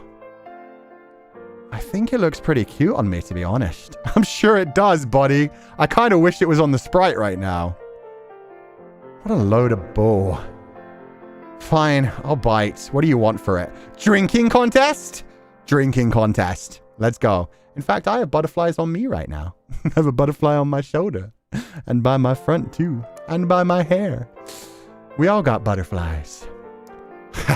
I'm glad you asked. Beat me in a drinking contest and it's all yours. I freaking knew it. Yeah, he's Irish. Excuse me? Beat you? He went through an entire cask. Exactly. So he's had a head start. Just drink apple juice, my boy. He won't even notice. Just yeah. Get him whiskey. Get yourself like a nice chill cider. You'll be fine. Oh, so we haven't even started and you're already admitting defeat? For the star of the show, you sure are a wuss. Guess I shouldn't be surprised. The revolt never would have happened without me. Soon everyone will know who the real star of today's show was. Yours truly. I love him. He's challenging him through his manhood. He's peer pressuring him. What's a cask? A cask is like a large barrel. Those things in the background. Right here that my triangle is pointing at, that's a cask. He drank a whole fucking cask. This is actually an entire barrel. A cask would be probably like this kind of size. A bit bigger than this jug, but still a small barrel. Not a huge barrel like this, but a small barrel. Yeah, he drank that much already. And you know what? He lived to tell the tale, so he deserves it. Like a pitcher. Quite a bit bigger than a pitcher. They'd probably contain like around like 6 to 10 liters, I'd imagine. 6 to 10 liters. I'd imagine it's beer or like cider or ale rather than actual like whiskey or anything though. Using yourself as a mouse? Yeah, I thought about using like my arm pointy thing, but I can't do it in this outfit. A large cask is called a butt. And a larger cask is called a booty. That ain't true, but that's what I got. Fine. If you're so desperate for a playmate, I'm down for your little game. But let me tell you, I hold my liquor quite well, thank you very much. I'll wipe that smug grin off your face and shove it in a barrel full of your own vomit. Yo, that fucking sprite is wild. Jacopo got so riled up by the freaking like insult to his manhood. That's the fucking spirit. That prissy face of yours will be licking the chamber pot when I'm done with ya. Damn, you're into some interesting shit. A cask is about 500 liters. Wait, they're that fucking... They can't be that big. I thought a cask was one of the ones you actually like have up on the table. 500 liters sounds like one of those things in the back. Like one of the little ones that has like a little spigot on it. Maybe. Either way, he drank a lot. That's what matters. Oh, he wants to put his face in the toilet. That's a whole nother level of kink. Hey, fellas! Gratien and Jacopo are having a drinking contest. Gratien? Who the hell's that? Do we have a Gratien? Right over there, the big fella. He helped with the revolt. Used to be a gladiator. A gladiator? Those still exist. I'm putting my money on Gratien. Bloody traitor. Jacopo's been with us from the very beginning. I'm betting on him. Looks like we've drawn quite the crowd. This music! That's gladiatorial battle combat right there. How do we have a better battle theme for the drinking contest than the actual fight? This is sick. You got yourself an impressive little fan club, kids. When you've been in the slums as long as I have, you get to know pretty much everyone. The more to humiliate you in front of. Right then, the rules are simple. Whoever stays conscious longest wins. Though I doubt it'll be much of a contest. Yeah, you just keep pretending you have a chance. The truth will hit you soon enough. On the count of 3. 3! Let's fucking go, boyos! What's the matter, kid? You're looking a little sluggish, and this is only glass 4.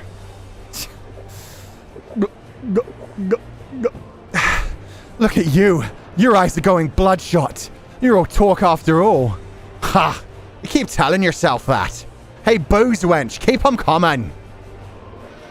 Oh yeah, chug!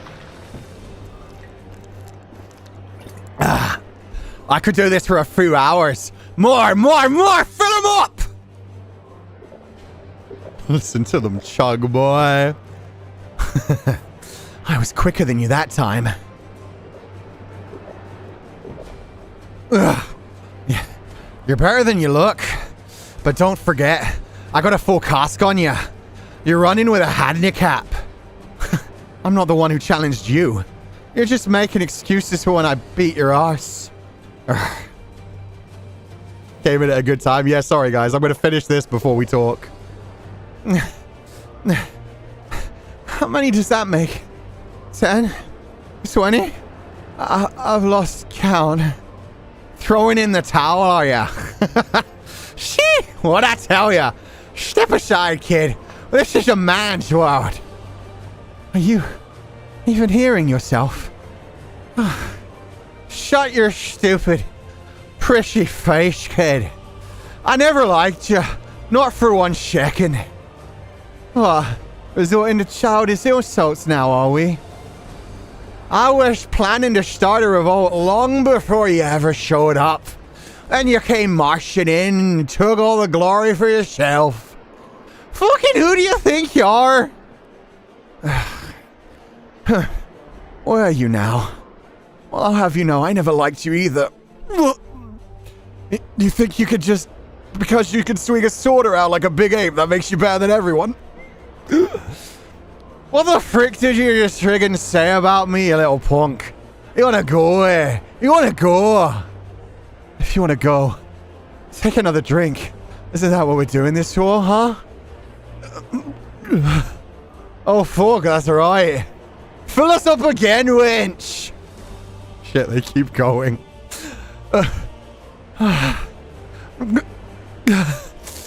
The world is spinning.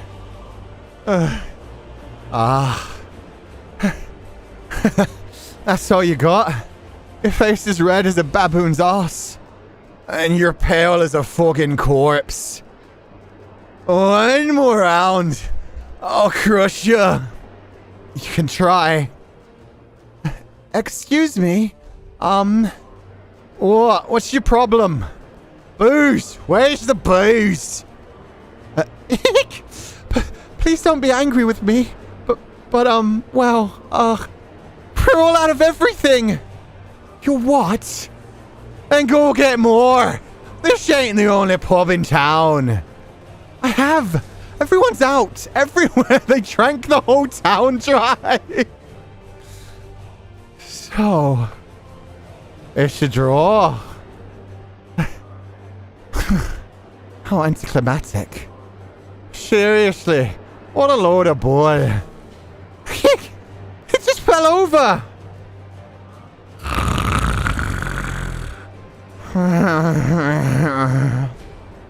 He's just sleeping. God, he may be the rowdiest man I've ever met.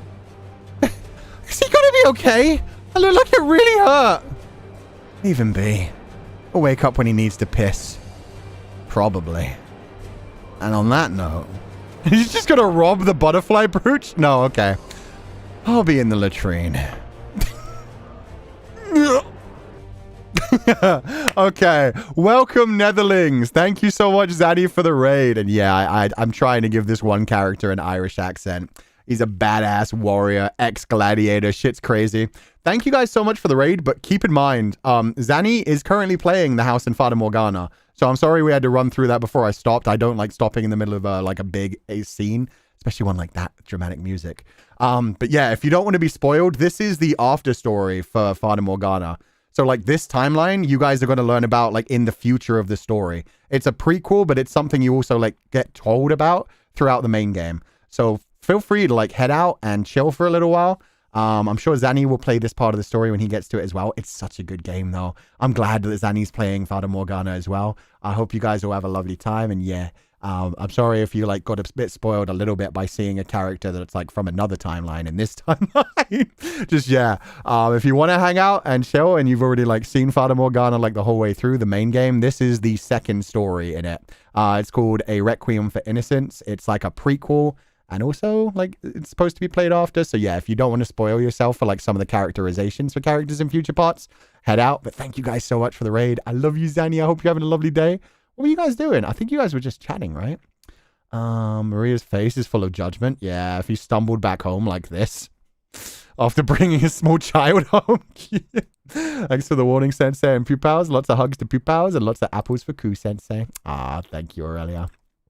Also, make sure to look up trigger warnings. It's a heavy story, though it's definitely worth it. I'm sure they know. Anybody who's been watching Zanny's streams has seen the beginning of Fata Morgana. They're up to door 3. I have been paying attention. I have been watching Zanny's progress. So they've met Jacopo and possibly other things. I won't say anything else. But they've definitely met Jacopo. So yeah, I hope you guys are having a lovely day. I hope you guys are... Wait, no. You guys are up to door 2. Ah, no, you're right. I was watching Zanny voice Bestia the last time you guys streamed it.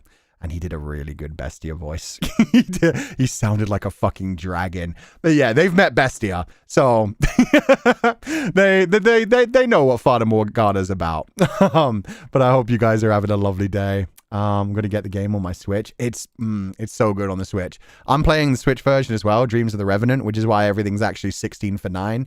If you get the PC version, it's a more like classic resolution and slightly lower quality graphics, but it's still beautiful. And they've updated like some of the art for this, some of the other things, some of the music. It's all right. Your acting is amazing. Aw, thank you so much. We were supposed to play Zomboid, but it ended up being Xander Yapperbrand. Supposed to be chatting in Zomboid, but Zanny forgot the Zomboid. That was me yesterday. Yesterday I did my morning weekly talk show, and I was just like, I really don't have any like things we're supposed to be doing, so let's just yap. And we just yapped for 7 hours, so I get it. Your hair is so pretty. Thank you. I think I blend in quite well to the setting of this game, actually. Look, our art styles are similar. I got lips. I got eyes. I got eyeshadow. I can have running mascara. Was supposed to be chatting, though? Yeah. I mean, yeah, we'll go with that. But thank you. I'm glad you like it. I really like it. It was a great yap session. Hell yeah. Honestly, pretty much what you watch a streamer for is for the yap. If you're not good at yapping, probably not the best streamer. You could be like an amazing gamer, don't get me wrong. You could be like one of the pro gamers and be very entertaining. But yeah, Zanny, you can listen to him talk for hours. You never get bored. That voice is so soothing and relaxing and seductive. So yeah, I hope you guys had a lovely time. Sorry you're now forced with this old man's voice. Anyone who can handle Bestia can probably handle everything else in Fata Morgana, true enough. I don't know. I do think I won't spoil anything for any of the Netherlings that are still about to head out, but some of the things in like door 6, door 5, door 6, and yeah, the things that we're dealing with now, I guess it depends on what triggers you the most. But yeah, Bestia goes hard. Bestia goes hard enough that if you get through Bestia, you're like, okay, so we're going to be dealing with a lot. Sensei and Zanny together would be an 18-hour stream. Oh, hell yeah. Yeah, how both of you are buddies. You managed to yap for 7 hours. He yapped for 5 hours just now. Yeah, Zanny's, yeah, lovely person. Honestly, that's why I call him my brother. It's very much like a kindred soul kind of thing. And, well, I won't say much else, but we're planning things. We enjoy your voice immensely. Aw, thank you, guys. You have an amazing voice. You guys are too nice. It's nothing compared to Zanny's, though. There's a reason he's an incubus. There's a reason. Oh, God. Wonderful, man. Game gets heavy for sure, although Bestia is definitely where the game truly tests your tolerance. Yeah. I feel like the end of door 1 is pretty bad, but door 2 really, like, knocks it up a lot. And then door 3, like, settles down a bit. It's more like a... I won't say anymore. No, they'll be out by now if they don't want to be spoiled. Door 3 hits you, like, with emotional trauma, and then, yeah, it just spirals from there, honestly. Anyway. I'm just like you, you're just like me. It's something anyone can see. Are you hitting me with Barbie, Princess and the Pauper? Okay. I'm okay with that. I'm a Barbie girl in a Barbie world. With that said, listening to you is comforting in a way. I enjoy your chatting as well. Thank you. Now I have to try and do Maria's voice, so let's see how that goes.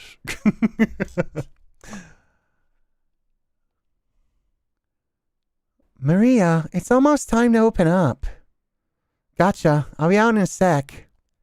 You get some rest, hear me? I gotta run for a bit, but you shouldn't have to worry about anyone coming back here. There's an urn filled with water in the mess hall if you get thirsty. You can't hear a word I'm saying, can you? Man of culture? Yeah. Yeah. We appreciate Maria around here. Koo is my favorite voice actor. Koo is amazing. Aw, Claudines, thank you so much for donating for allowance. That's lovely. I hope you're having a lovely day. Okay, let's return. Well, night.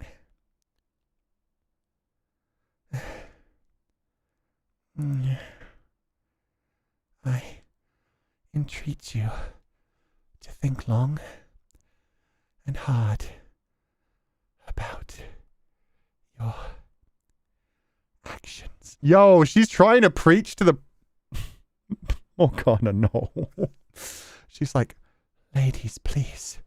Prostitution is a sin. The act of sex should be shared between a man and woman. It is a blessing from God. Morgana, this isn't the place for you, my baby girl.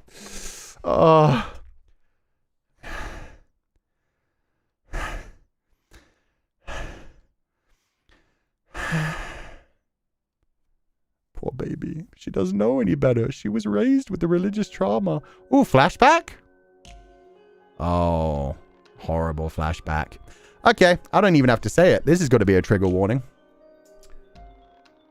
Welcome, daughter of God. You'll be performing miracles for me now. A man stood before me. There were several young girls in the room. They looked like prostitutes. Some of them might have been boys. The man's clothes were beautiful. His jewelry glimmered in the light. His eyes glimmered too, but with madness, not beauty.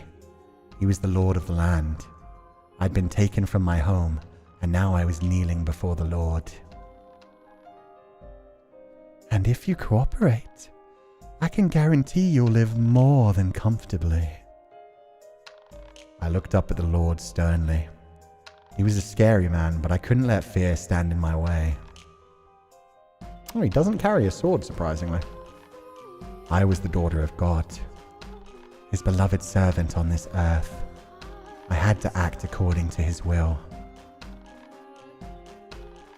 Miracles are not something to be performed for one single person's benefit. What? Miracles are not magic or parlor tricks. They're a precious gift granted to me by my Father in heaven. Using his power for personal gratification is a grave sin. I will do no such thing. I entreat you to think long and hard about your actions. Oh, okay, she wasn't judging the prostitutes just yet. She was just flashing back to this. She will. Give her time. Do away with such selfish desires and dedicate yourself to helping the people. Oh my God, he's not even paying attention to her anymore. Yeah, his smile vanished and he's also looking away. He's just like, this one bores me.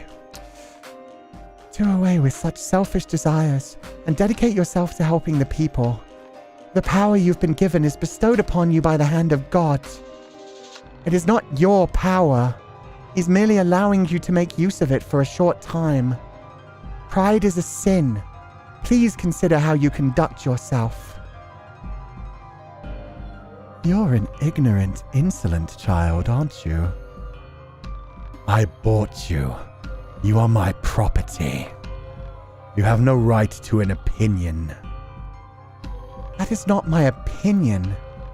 That is the way of the world as God. Silence! You're not here to talk. You're here to perform miracles for me and my guests. The Lord glared down angrily at me.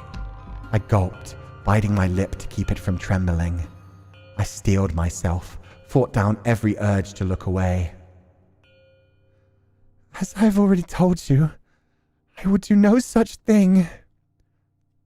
But the Lord would not hear it. With a sickening laugh, he took a step toward me. What you will or what you will not do is my decision, not yours. No! Get your hands off! He grabbed me by the hair and threw me to the hard floor. It seems you need someone to show you your place, child. You are my property. You are to do as I say. You are not to talk back or criticize. And you are to give everything to me. Your life, your body, your soul, your love. Every last thing. My love and my soul are for my father only. For God. I am no man's property. You can call yourself whatever you want.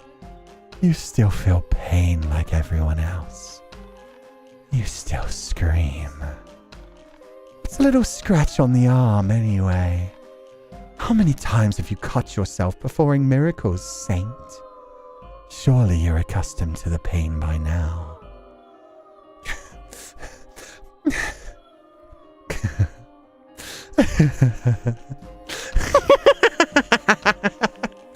Now, for the last taste of your so-called miracle blood.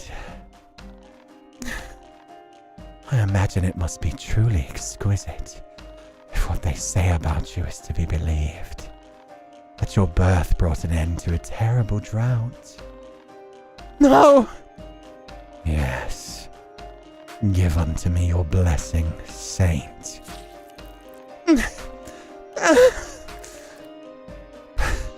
Please, I beg of you, don't do this. I'm begging you, please.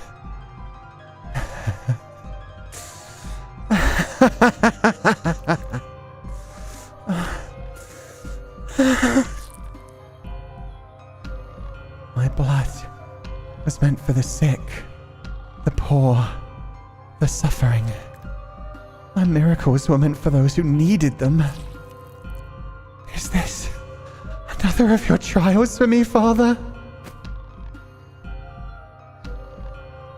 And that's why I hate religion. It turns children into martyrs, into sacrificial lambs.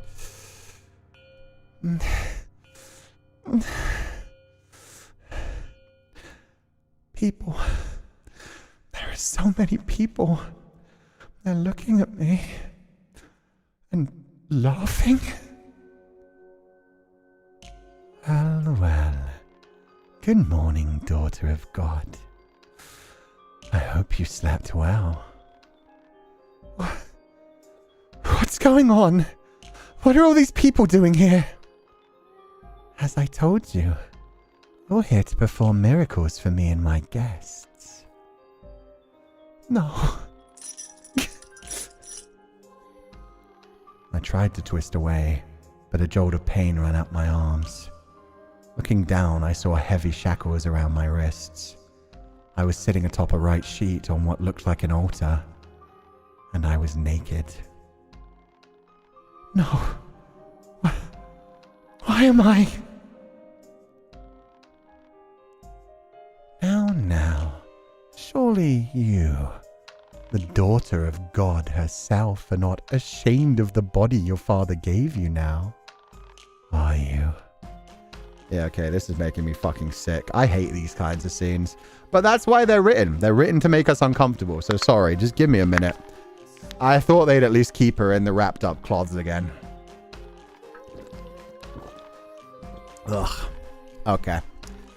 This guy is a sick, sick fuck. I'm sick too? Yeah. At least we know what happens to him. At least we got to see the stuff. Well, he hasn't even died yet, but he will. I hope he gets tortured very, very, very fucking slowly. Very slowly. But yeah, if you need to step away, if this like makes anybody feel too uncomfortable, feel free to leave. I totally get it. At the same time, I am going to voice act like my ass off, so it's going to be very creepy. Just keep that in mind. You're not some lowly peasant girl. You're above shame, aren't you?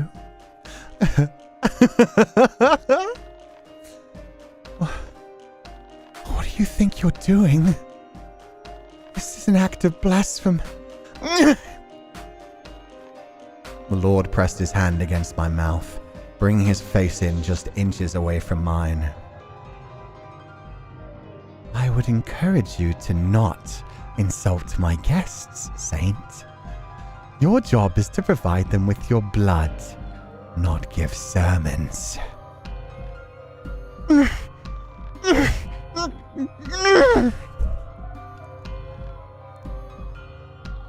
He placed a knife against my neck.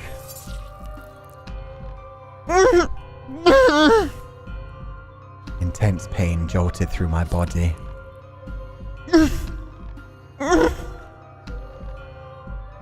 No tears. Now that's a good girl. It simply wouldn't be the same if you tried to blubber like a lowly slave or a whore. Dignified and saintly. That's what I need you to be. The Lord brought a goblet up to my neck, filling it with blood flowing from the gash. He raised it high into the air. Cheers! A saint's blood and good fortune to all.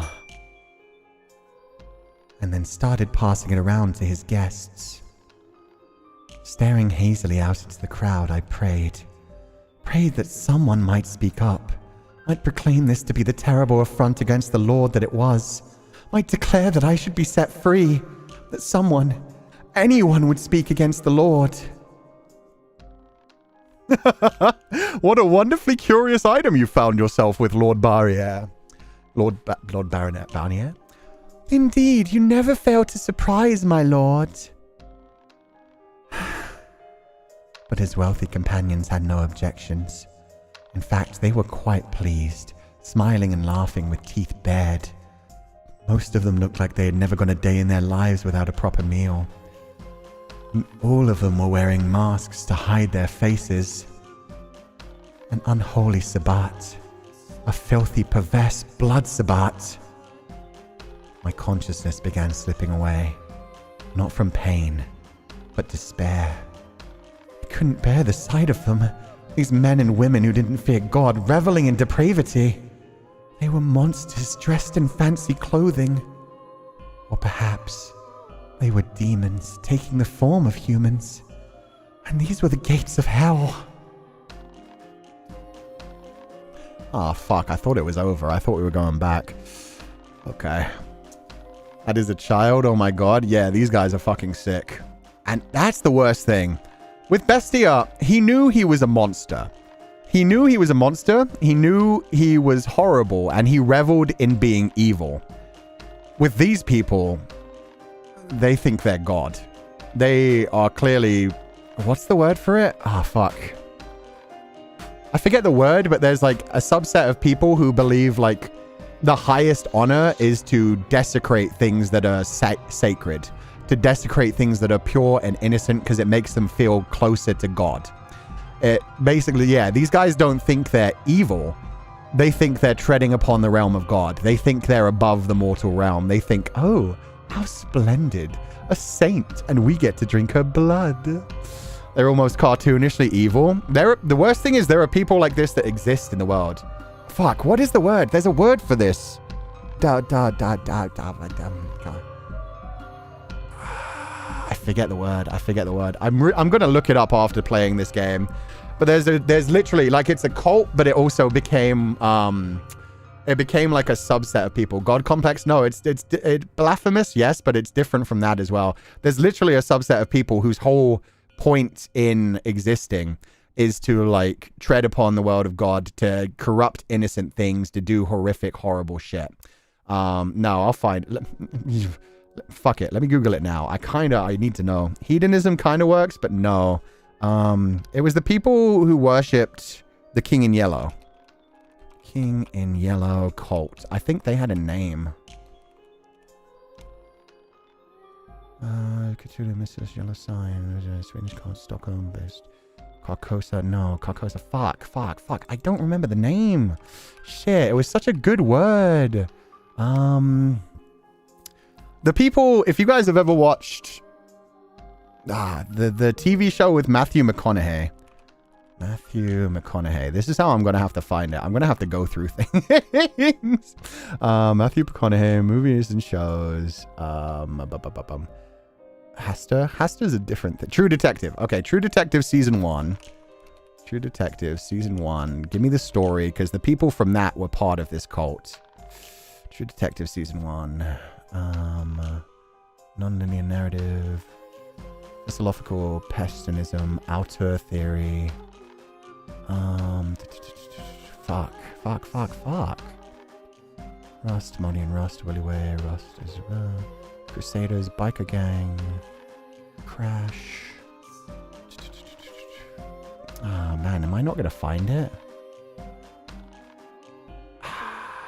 But the bad guys in season 1 of True Detective, their cult that did all kinds of horrible things to children in that, they were part of it. I can't remember the fucking name of it.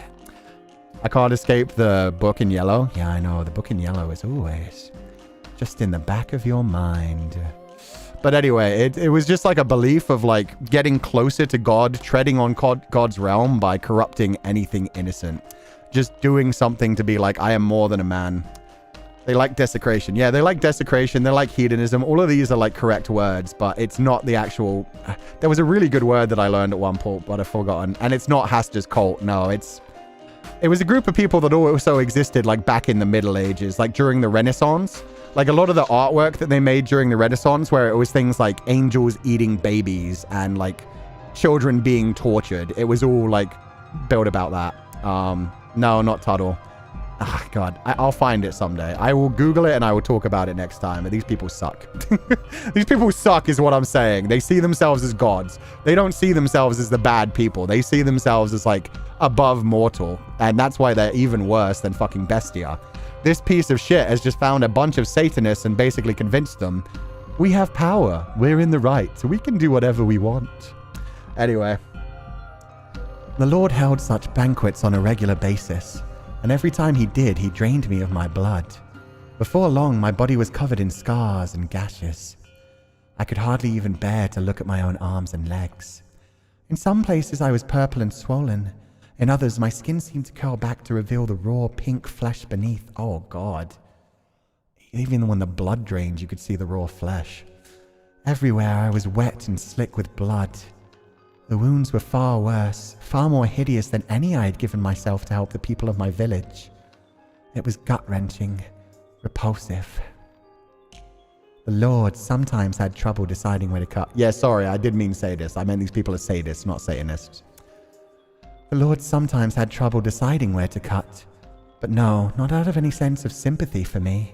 He simply thought that drawing blood from an untouched area of my body would make it more effective. Yeah, see? He's specifically aiming to corrupt the flesh. Perhaps I'll use your stomach today, Saint. I should be able to get some nice pure blood from there. At that point in time, I hadn't been completely stripped of my willpower quite yet. Because my physical restraints prevented me from fighting back, I put all my energy into ensuring my spirit did not yield to him. Stop this. Can you not comprehend that what you're doing is an affront to the Lord? I'm free to do what I wish with my property. Saint or not, you're no different from that of any of my slaves.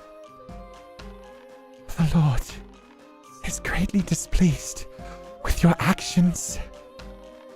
Then use your miracle powers to deliver divine punishment on me. Go on. You can do that, can't you?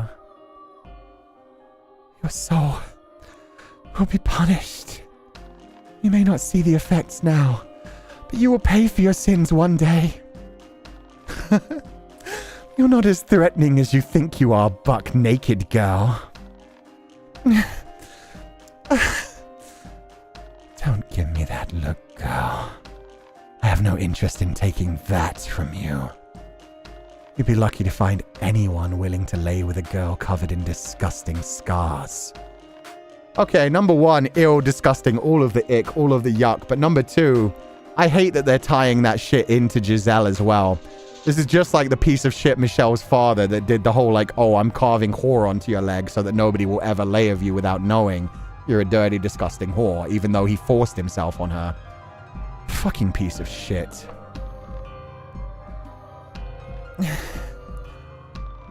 Oh, I almost forgot. You need to eat too, don't you, daughter of God? I'm told consuming meat increases the amount of blood your body produces. So I've acquired some special, exotic meat just for you. Did he make her consume human flesh? I don't want your meat. Now, don't be difficult. I can't have you running out of blood on me, so you will eat this meat, even if I have to force it down that tiny throat of yours. Slave boy, get in here! Bring the saint her supper! Hurry up, you worthless worm! My apologies for keeping you waiting, my lord.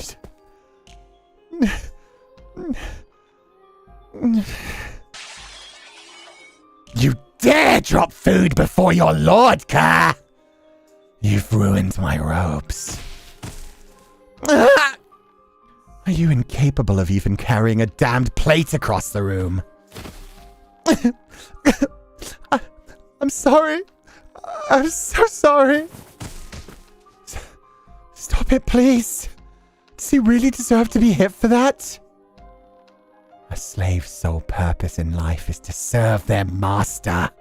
A slave who cannot follow simple orders deserves whatever punishment I decide they deserve, Saint. Please have mercy. Don't kill me too. I beg of you. All right. Then this is how we'll handle it.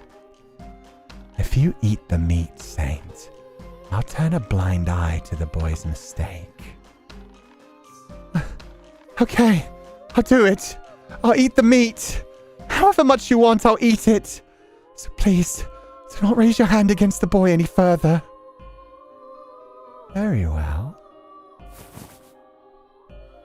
With a satisfied smirk, the Lord returned the fallen meat to the plate and set it before me. I almost gagged at the stench. It didn't appear to be spoiled, but nonetheless it was indescribably unpleasant. In no small part, I imagined, because it was raw. Oh, they fed it to her raw too.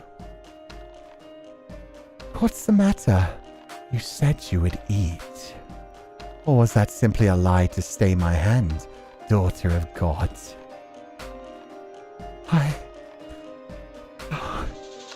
Eat it. My hands were still shackled, so I had no choice but to bend forward and take a piece into my mouth like a wild animal. I tried to clear my mind, to not think about what I was doing.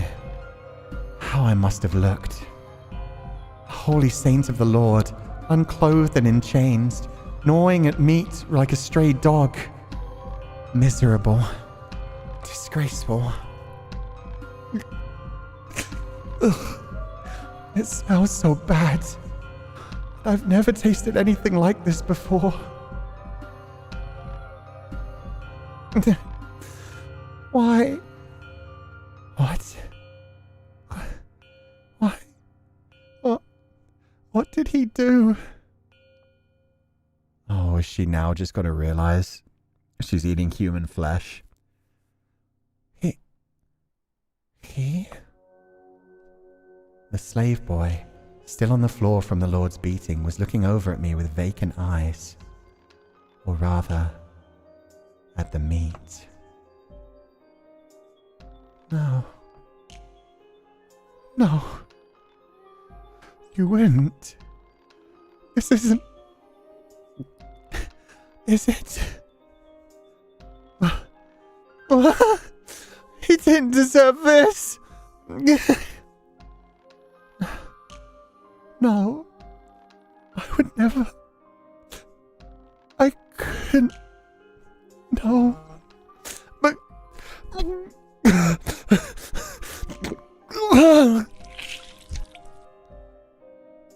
Well. Is the meat not to your liking then, Saint? Hear that, slave? The Saint says your brother tastes so bad it makes her wretch.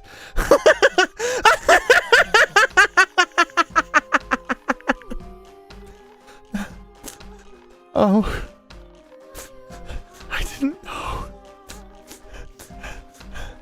But you didn't keep your word, now did you? Listen up, boy. It's the dungeon for you. No, please no! Please no! Please no! Gods, someone shut this worm up and toss him into the dungeon. Please no!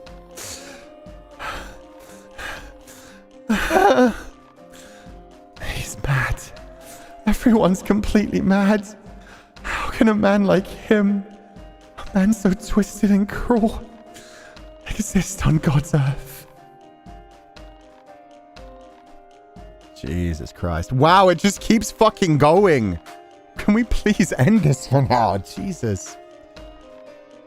Someone, please, get me out of here. Take me away from this place. Anyone? Oh, Father who art in heaven, I pray for you to lead me unto deliverance. Father, your trials, they're much too great.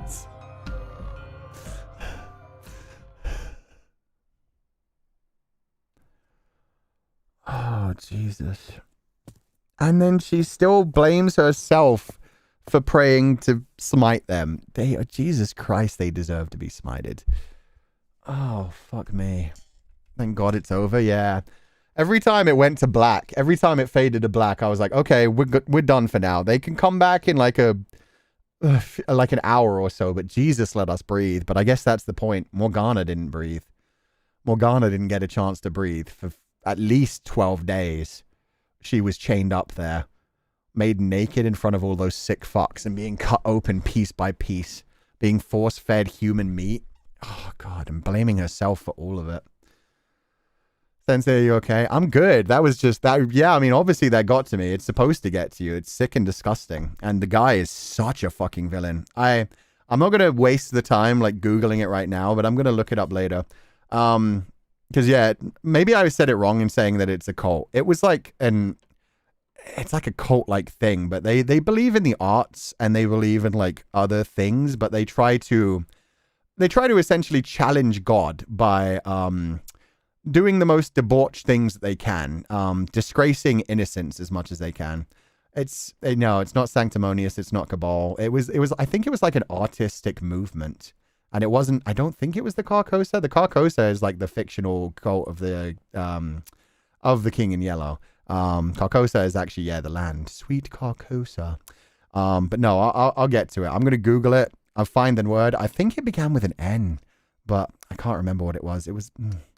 And it's something that it's like, I'll know the word when I see it, because the word, as well as like meaning like the movement or the cult, it could have also meant, there's a word for it. It means something similar to debauchery, but I can't think of the word right now. But that's why I know when I see like the word that I'm thinking of, I'll be like, that's the one, because it means like debauchery or like ruining the innocent, sacrilege, those kind of words, essentially. It has that kind of meaning when it's not being used for the artistic movement and cult. But that's what the people in season 1 of True Detective were. They linked into like the King in Yellow as well, which is why I was hoping for like some supernatural stuff. But essentially they were just like pieces of shit trying to disgrace innocence as much as they can to basically spit in the face of God. Debase? I think that's close. Maybe it was... Decadence! The decadence movement! Yes, decadence, thank you. Decadence. The decadence movement of art. The decadence movement of art is, yeah. Let me Google this properly. Thank you. God, that fucking saved my life. That's the one I was thinking of. Decadence. Moral or cultural decline is characterized by excessive indulgence in pleasure or luxury. Decadence art. Late 19th century artistic and literary movement centered in Western Europe that followed an aesthetic ideology of excess and artificiality. Yeah, like the artistic stuff that they did, yeah. The first thing that comes up when you look at like the Wikipedia page is like a woman naked walking a pig, a bunch of like cherub angels flying around, but instead of looking like innocent little cherubs, they're flaunting their body. It was a whole bunch of like disgusting things that were meant to like shock you and be like, ew. That's how far humanity can stray from like morality, from righteousness, from the realm of God. Like, yeah, it was just the general idea of like challenging God by being like, look how horrific we can be. Look at the horrible things we can think of. But like, yeah, knowing that it was wrong, essentially. Decadence movement. Thank you so much. God, that was killing me. So thank you. Yeah. Okay. I learned a lot about that when I was like looking into True Detective and the Cult in Yellow, because I was very into Eldritch horrors for a little while. And the King in Yellow is so fucking cool to me. The King in Yellow, if you don't know what the King in Yellow is, it's basically a story that it's actually a play. But if you read the actual play of the King in Yellow, because there's only plays, like stories about the play. But if you hear the play of the King in Yellow, it's like so exquisitely written, so perfect that you become obsessed with it. Nothing else holds meaning anymore. You become so obsessed with the King in Yellow that you just can't live anymore. There's no point in living in this realm. You've experienced something that is utterly perfect and you just can't go on living. So eventually everybody who sees the King of Yellow, who hears the story of the King in Yellow, just has to end their own life. But yeah, really fascinating. I love that Lovecraftian story. It's so cool. The Marquis de Sade was part of that movement. Yes. And isn't the Marquis de Sade what sadism is named after? Sadism etymology. Let me see. Nope. Oh yeah. Yeah. Apparently from French sadisme, from the name of the Marquis de Sade. So yeah, Marquis de Sade was, he got up to some shit. Oh god. Anyway, let's return to our fictional setting. So I was right with Satanism. No, not Satanism, sadism. And the Marquis de Sade, sadism. Sadism is just taking pleasure in other people's suffering. But normally not to the level of actual straight up like murder and everything else. It's normally like sadism and masochism. Yeah. Sadism and masochism, where it's like you like giving pain and you feel pleasure from it, or you like taking pain and you feel pleasure from it. But yeah, and sadism and masochism movements, like, sadists and masochists normally don't go to those level extremes. They just role play with them and they have safe words and they're very safe and wholesome and don't worry about it. It's just, you know, people have kinks. Anyway, I feel like my brain's being pickled in booze. My head's pounding. Throwing it all back up helped a bit, but tomorrow's got to be absolute hell.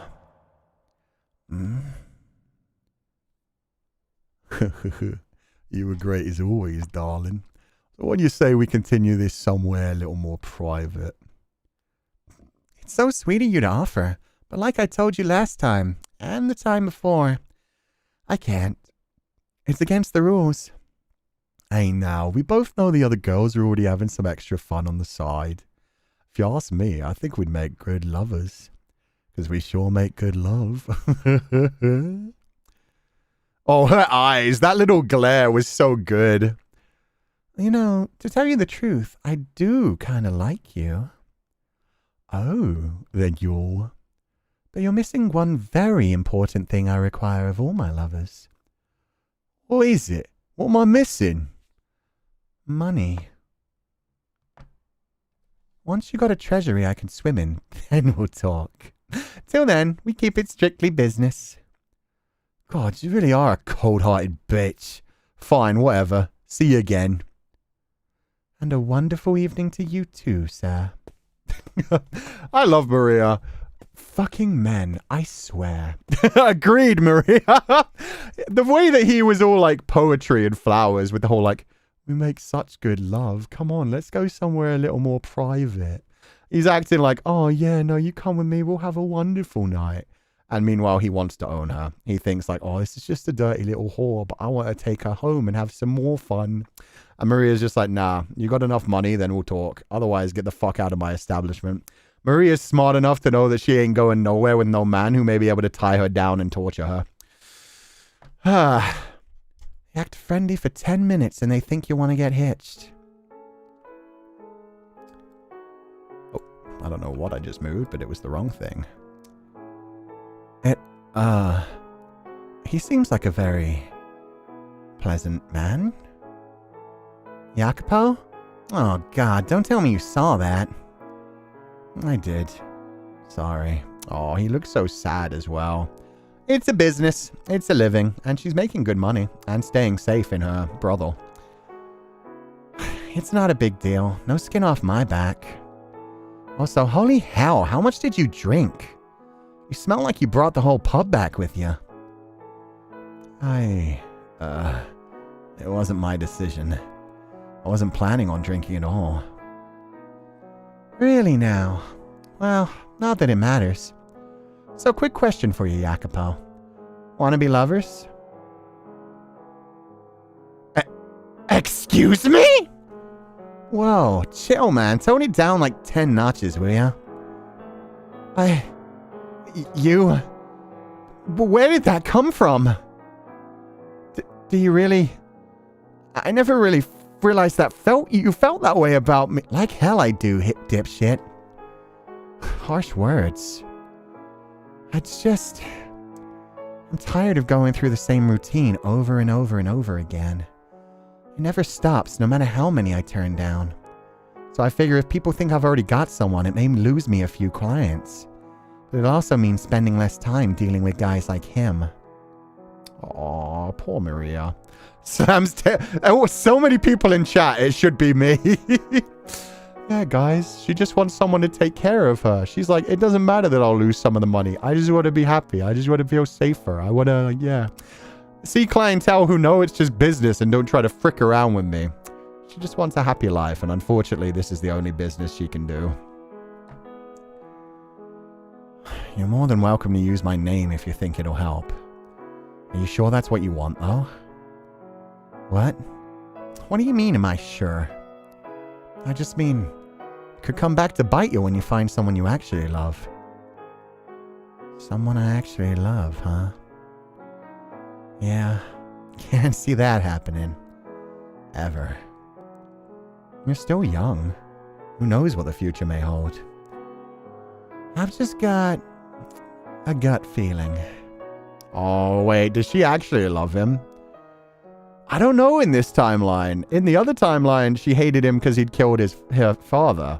But in this timeline, who knows? Childhood friend? Maybe that did slowly turn into love, and she's just like, it's you, you idiot. I found someone I love, so if you won't be with me.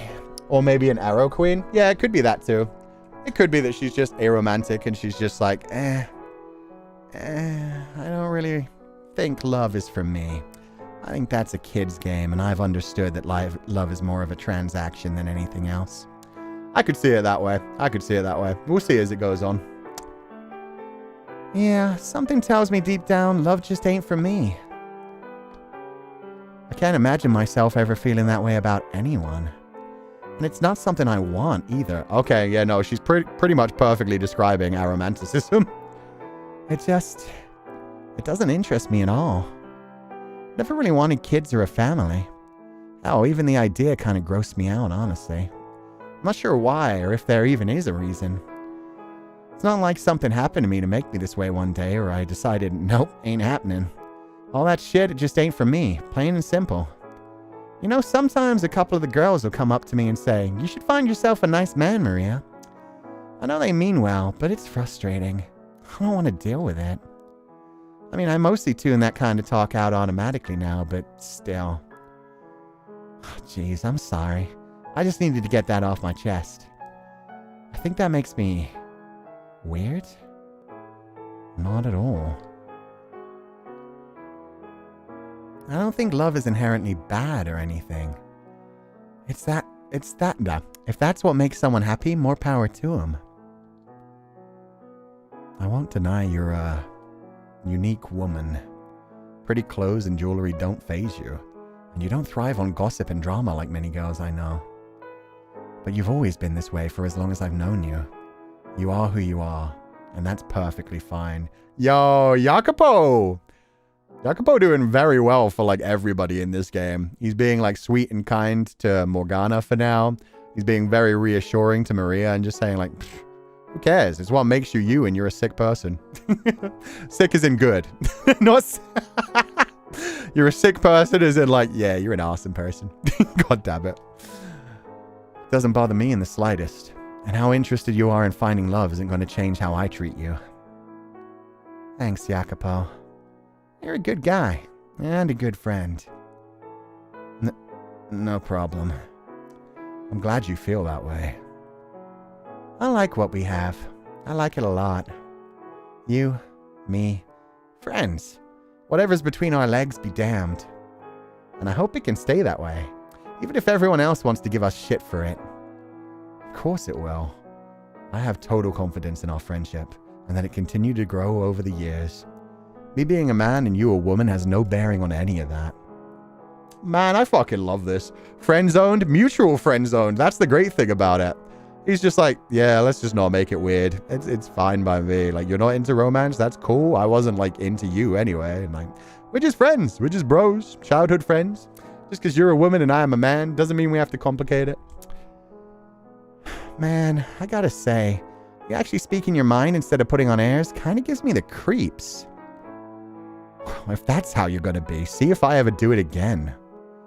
Anyway, I suppose your uniqueness is what allows you to believe so strongly in friendship. Your, how should I put it? Complete and utter inability to comprehend love? To put it bluntly, yes. Guess that's one benefit to me being a weirdo then. I get to have you as a friend. So it is. Although in that sense, I'm not much different than her. I've never had romantic feelings for anyone either. Let's go, Jacopo. So, hey. I know I said this like a couple hours ago or whatever, but seriously. Please try not to get in over your head, okay? I'm pretty damn content with the way things are. I mean, sure I'm poor, and sure I'm a whore, and living on old age is probably out of the question. But I think that's a pretty solid balance, all told. I got me a good friend, I work with some great girls. Life ain't half bad. I enjoy it with all its ups and downs. It's a hell of a lot better than being here than at the orphanage. What more could I possibly ask for? What we got is good, isn't it? Oof. I'd like to check in on the go if that's not a problem. I managed to get my hands on some ointment. Oh, that was rough. That was rough. It's like, hey, let's just keep it just the two of us. Just friends until the end, okay? Anyway, about our third wheel. Yeah, sure. Sorry, didn't mean to talk your ear off like that. It's fine. Oh, and I also found the butterfly brooch she was talking about. The foreshadowing? Yeah. Remember, he doesn't want this. He's not happy in the whorehouse. He's not happy with what they have right now. He wants money. He wants power. He wants nobility. He wants a title. He wants respect. He can't stand being looked down on by people. So yeah, he's not happy, even though he has a good friend. The good friend isn't enough for him. Oh, nice. She'll be happy to see that, I imagine. Any change in her condition while I was out? No, she's just been sleeping. Here, let me walk you to her room. Thanks. I'm sorry, Maria. You may be content with the way things are, but I'm not. I want to go out into the world one day, prove myself. I'm tired of being sneered at and told I'm worthless, inferior. Never enough, never enough, never enough. Which is a shame, because he's comfortable. Now he has a bunch of money as well. He has a bunch of, like, riches and stuff he could slowly exchange for money. As always in Fata Morgana, good communication fails to save the day until it's too late to walk it back. I mean, that's just life, honestly. That's just life. A lot of the times we don't say the words we actually want to say. We say the words that'll get us out of an uncomfortable situation more quickly. If they had the deep conversation, maybe something would happen. She's sleeping so soundly, part of me wonders if she'll ever wake up. Anyway, room's all yours. I gotta get back to work. Alright, thanks. Take care of yourself out there. Man, I've been at this for years. You don't have to worry about me. I guess now's as good a time to apply the ointment. As good a time as any to apply the ointment. Also not surprised he feels that way, because even in those times, a man would be more looked down on in that position than a woman. Because women would be used to, sadly. Yeah, disgusting as that is. And he sees himself as like a smart, intelligent, strong man. And basically the hero of that slave uprising, the slave revolt. So, wonder how old Maria is. Probably the same age as Jacopo, probably around 19. I do remember that in her story, Jacopo explained that, not Jacopo, Maria explained that she was not very old when she moved from the orphanage to the whorehouse. And she preferred the whorehouse.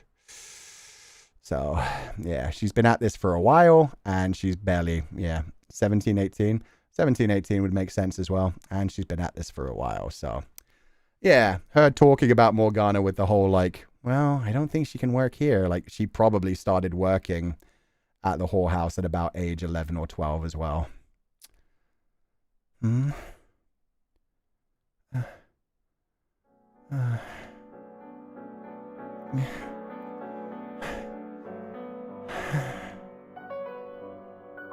Are you okay?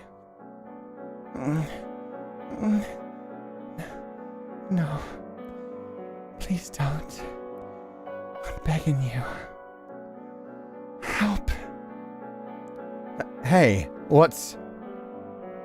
Suddenly the girl began writhing on the bed and clasping at her chest. Half panic, I reached out for her. When I realized her eyes were wide open, they were pale gold and stared straight through me. No, that doesn't quite capture it. It felt almost as though they had been skewered. I felt almost as though I had just been skewered with a spear. They looked horribly out of place on her disfigured face. The dark patches of flesh, in fact, seemed to accentuate her eyes, the contrast giving them a curious sort of magnetism, unwavering resolve and fragility, benevolence and seething madness. They were enchanting, and also overwhelmingly inhuman.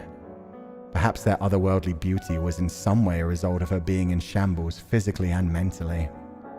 Like she was standing on the precipice, majestic wings spread wide as she prepared to embark on her journey back to heaven. Not on my watch, you're not. You put those damn wings away. Hold on, I'll go get some water. Hey. As I tried to step away from where she lay, the girl abruptly lurched forward and chomped down on my arm. Shit! Get off of me!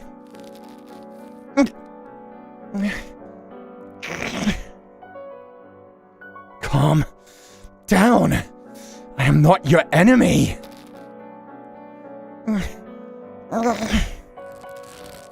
Her teeth clenched down on my arm, ripping into my flesh with a force I never imagined the girl capable of. I was afraid she might take a good chunk of it with her. That said, I could have easily knocked her away. She was an emaciated child and myself a relatively healthy adult man. Hey! Which is precisely why I didn't. As the girl growled and gnawed at me like a rabid dog, I forced myself to make a smile and let her have at me. If that's what it takes to placate you, then my arm is all yours. Bite it, claw it, rip it off. Whatever you want. Oof.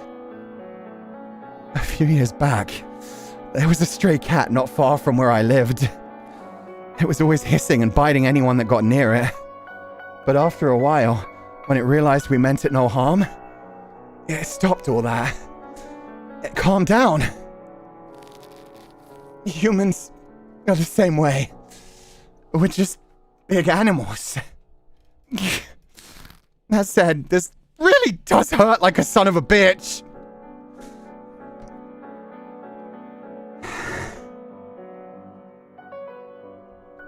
After some time, she finally released my arm, taking a deep breath and pulling away. Then she seemed to roll her tongue around inside her mouth as though trying to clean it. And once she was done with that, she began surveying the room with her pale gold eyes. They weren't the feral glimmering eyes of an animal anymore, but clear and lucid. Human. I love that. The writing of that entire scene was so beautiful. And Jacopo was so understanding throughout all of that. For one thing, I loved the way that they described her eyes, acting like, both madness and beauty at the same time, looking like she was about to leap off of a cliff and fly away on wings. The idea that she was about to let go of being human, let go of life, let go of everything. And he's like, no, you're staying with me. You're not losing yourself. You're here, you're alive, and you're staying that way.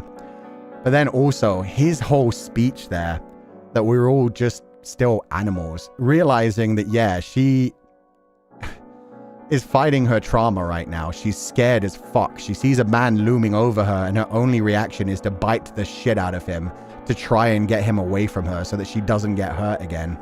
And him just like smiling at her through that and being like, it's okay. That's fine. Like, I'm a good person. I'm not going to hurt you. Like, he realized, like, I could just smack her away from me, which would be a natural, like, reaction. Not even, like, one of, like, I chose to hit them to keep them away from me, but just literally gut reaction. Something bites down on you. You try to, like, beat it away from you. So the fact that he had the attention to detail there to be like, no, don't hit her. Don't hit her. She's just panicking. She's just scared. Like, God, that takes so much self-restraint. Looks like you finally calmed down. Waking up from a nightmare with a strange man there after what she's been through? Yeah, exactly. She was just in panic mode. And we know she's been reliving through her trauma, which I love the fact that the game did as well.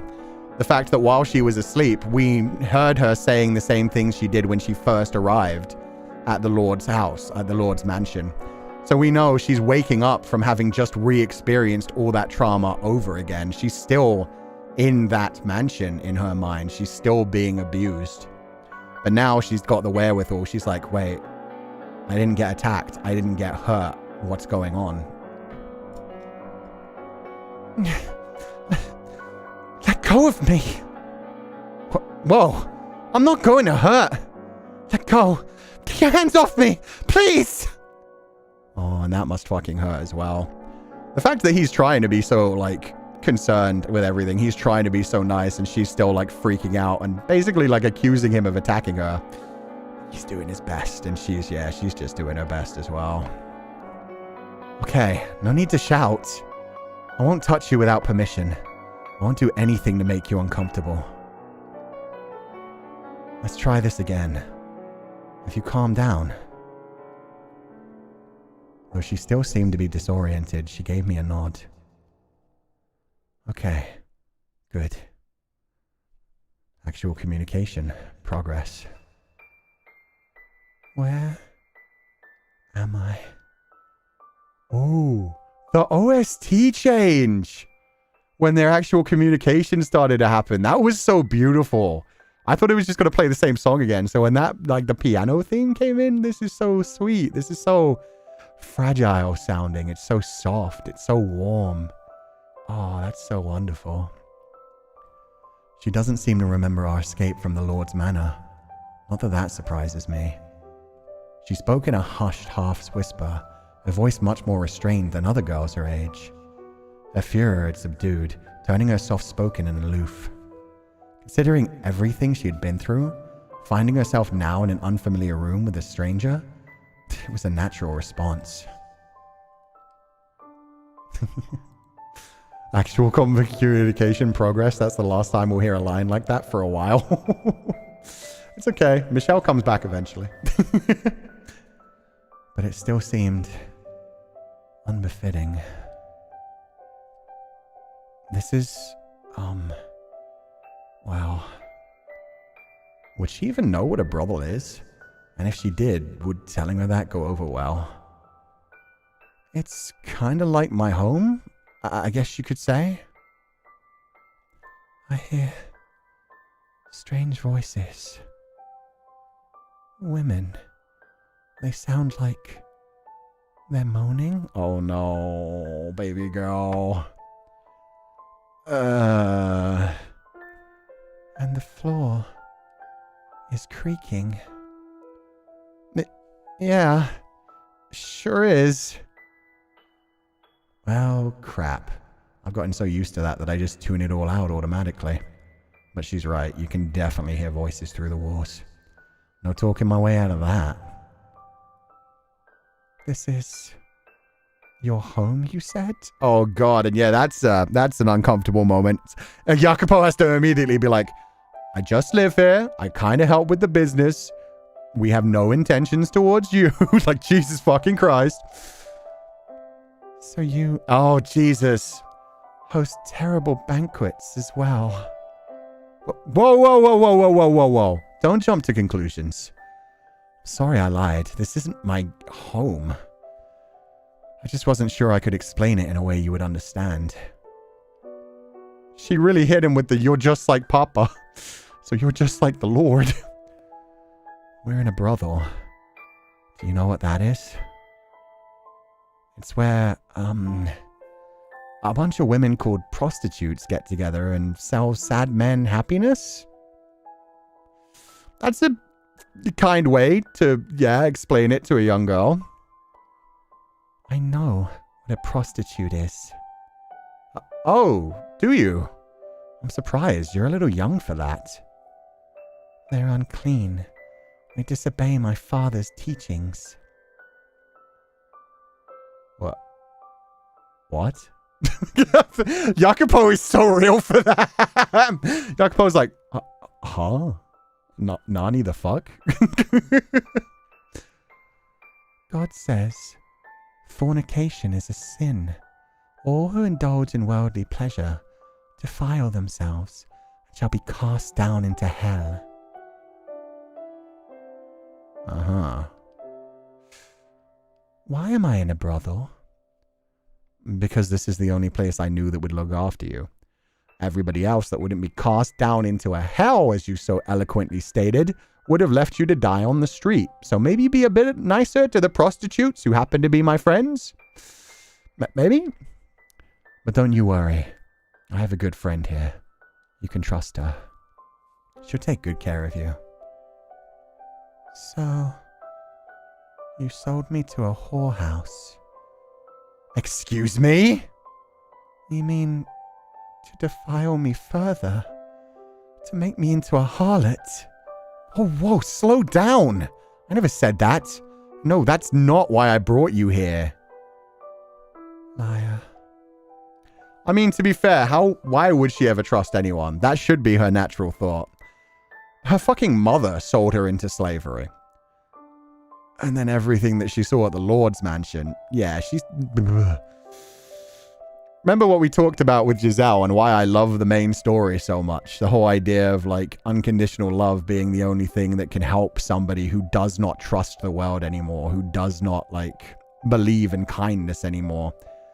That's what she needs. Yeah, she needs that unconditional love. She needs to show that the world can actually have some trustworthy and nice people in it, because she has not seen any nice people. Only people that want to use her, people that want to abuse her, and people that mock her, sell her, drink her blood, try to disgrace her and make her sacrilegious. And meanwhile, she also has the fact that she genuinely believes she's the daughter of God, which is, I can't even imagine what that does to a person's sanity. First off, you'd never... Don't do it, my boy. Don't tell her that nobody wants to. You're a liar. You mean to force me to defy the teachings of my father? Take me back to the Lord's manor. Oh, she'd rather be fucking murdered. Jesus, dude. Are you out of your mind? I'd rather be here than here. He's a terrible, cruel, evil man, but at least he let me keep my chastity. So take me back to him. Okay, stop. Not another goddamn word. You want me to take you back to the Lord's manor? Like hell!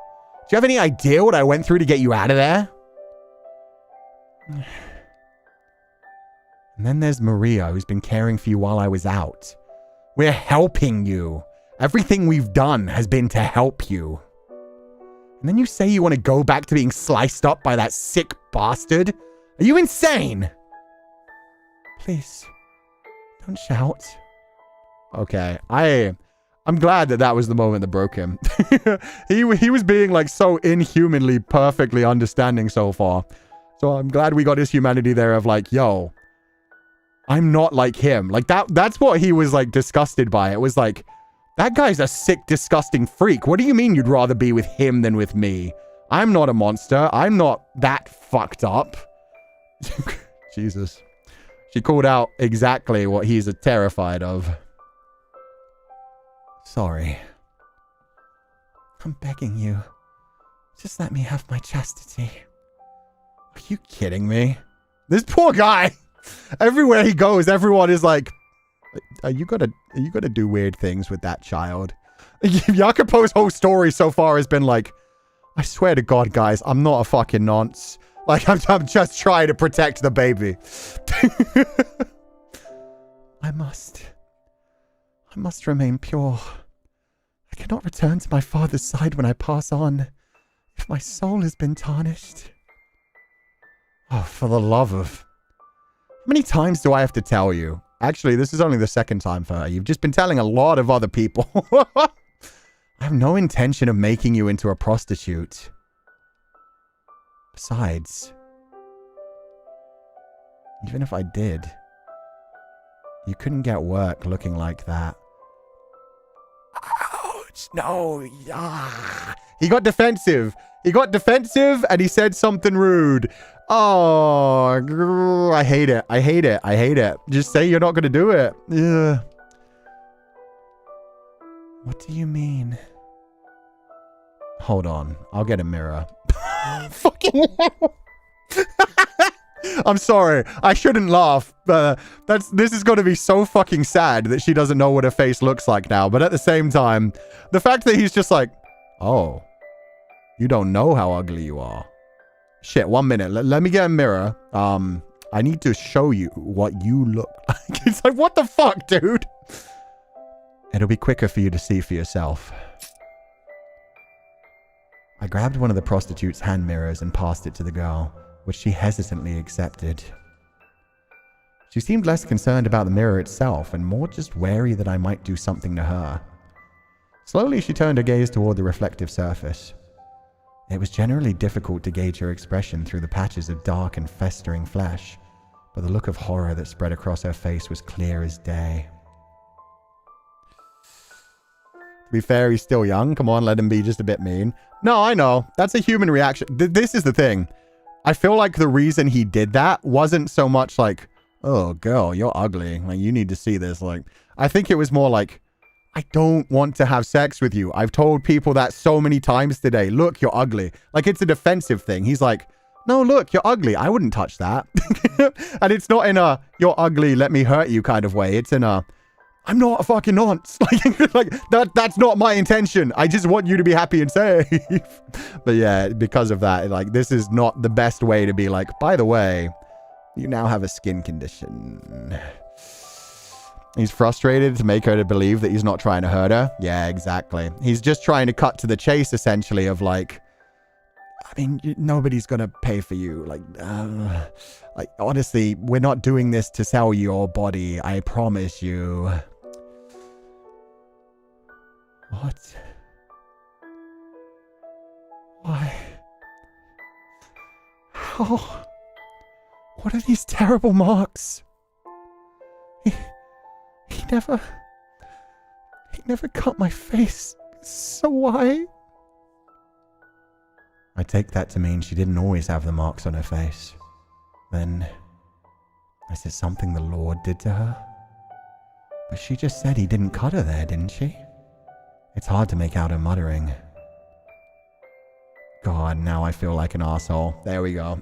Yeah, he was just trying to win her over. He was just like, no, nobody's gonna buy you anyway. I mean, yeah, but now he's like, oh, fuck. Wait, this is her first time knowing about this? Shit. If I'd known she'd take it so badly, I would have just kept my damn mouth shut.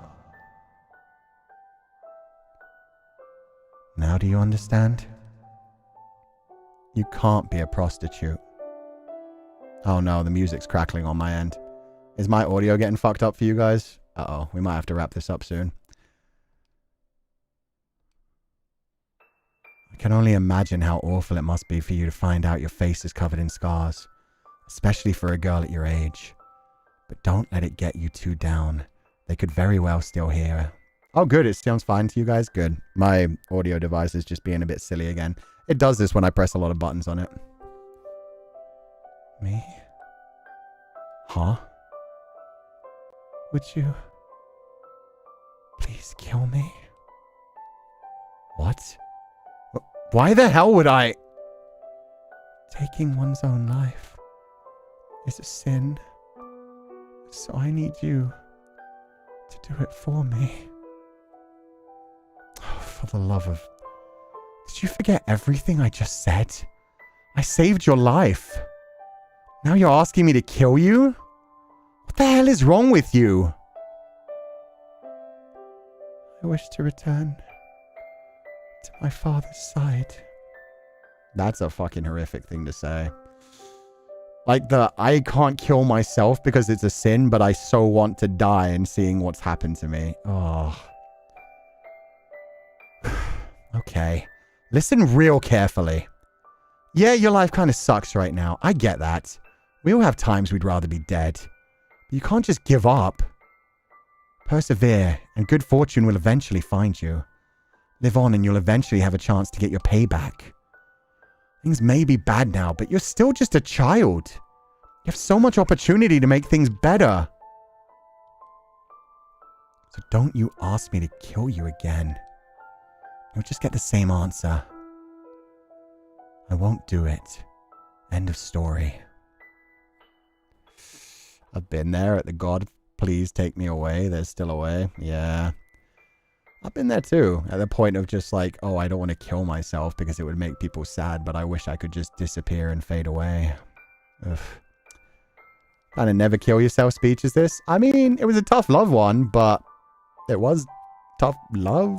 Like, he was saying, don't you fucking kill yourself and I'm not going to kill you, so live on. Things get better. Hello? Say something. So you're giving me the silent treatment.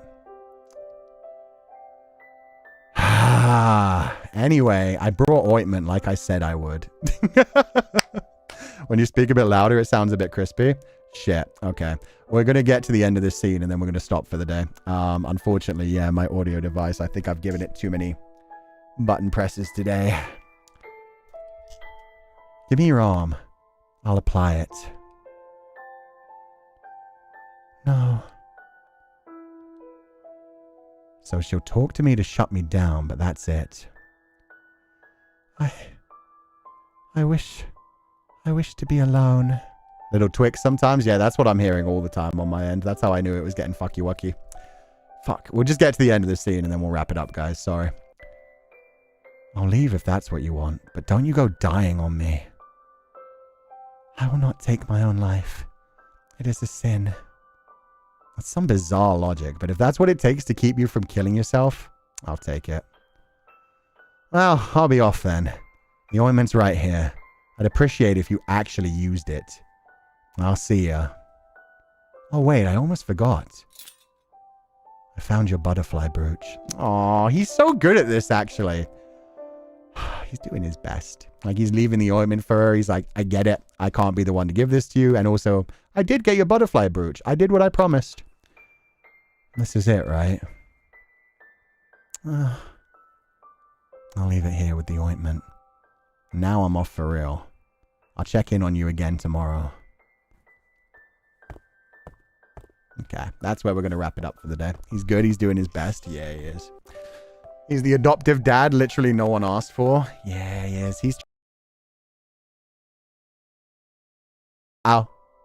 Yeah, I saw it like literally disconnect there. It's doing the weird little disconnection thing. Sorry about that, guys. We're going to save. How do I save? Oh, that's the quick save. Why?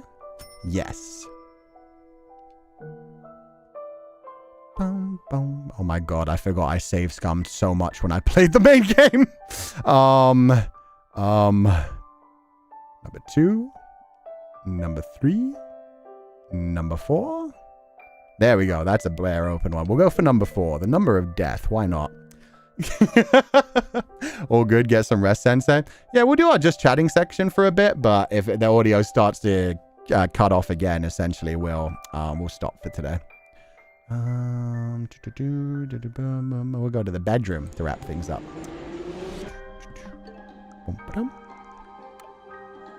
Enter sleep mode.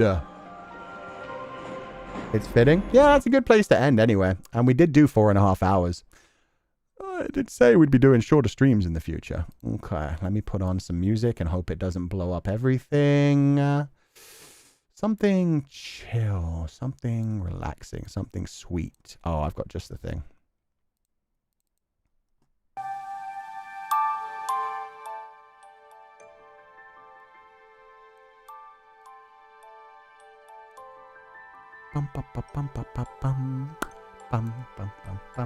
Now we yap for 1 hour. We'll see. We'll see how long my coXLR takes to blow up. Dear Sensei CPU, do not explode. No, I wish it was my CPU. If it was my CPU, I could just change a part. So you had fun with the different choices back there? Wait, which different? Oh, yeah. I saw like every bad ending possible while I was playing this game. Now we yap for 1 hour. Hell yeah. Oh, good. Nothing exploded. Yeah, so far. It actually seems to be doing a bit better. The problem with it is, like, it's a Windows 11 thing where just sometimes, even when everything's connected up properly, like, it treats a USB 3.2 as if it's not a strong enough USB. It acts like it's not getting enough electricity, and then things just start kind of dying. So yeah, it's not something I can actually deal with, even if I change the GoXLR. I changed the GoXLR once in the past. So this is actually a brand new one as of about a month ago. And yet... It hits us with this weird, like, DLSS 4.4 error or some shit. And yeah, it's not something you can actually fix in Windows 11. It's just a Windows 11 glitch. Thank you for sharing your experience playing Requiem. I eat up reactions to this game, and yours are so thoughtful. I'm grateful. Yeah, I've been enjoying it so far. I'm really excited to see where it goes from here, too. It gets fucky-wucky sometimes. It gets fucky-wucky sometimes, and we can't really avoid it, so... It's normally only when I press like a lot of the buttons, and it never happened. I could go nuts on this thing. I could do like all the sound effects I wanted, use the soundboard as much as I wanted, but it happened in Undertale the other day as well, where just like sometimes if I'm like bouncing between different sound effects and stuff, because I like using echoes for thoughts and like some other sound effects for some other things.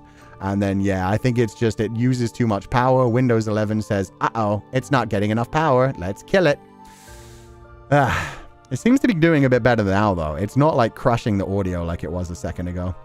Try Princess, thank you so much for your donation. I hope you enjoyed the stream today, and thank you so much for donating to the Féileacán. Then I lagged at the best time. Ruh-roh. My crocheting show is on. I'm so excited to see more. Just finished row 100 out of 250 on my blanket. I'm looking forward to commissioning Fata Morgana art later on. Aw, let's go.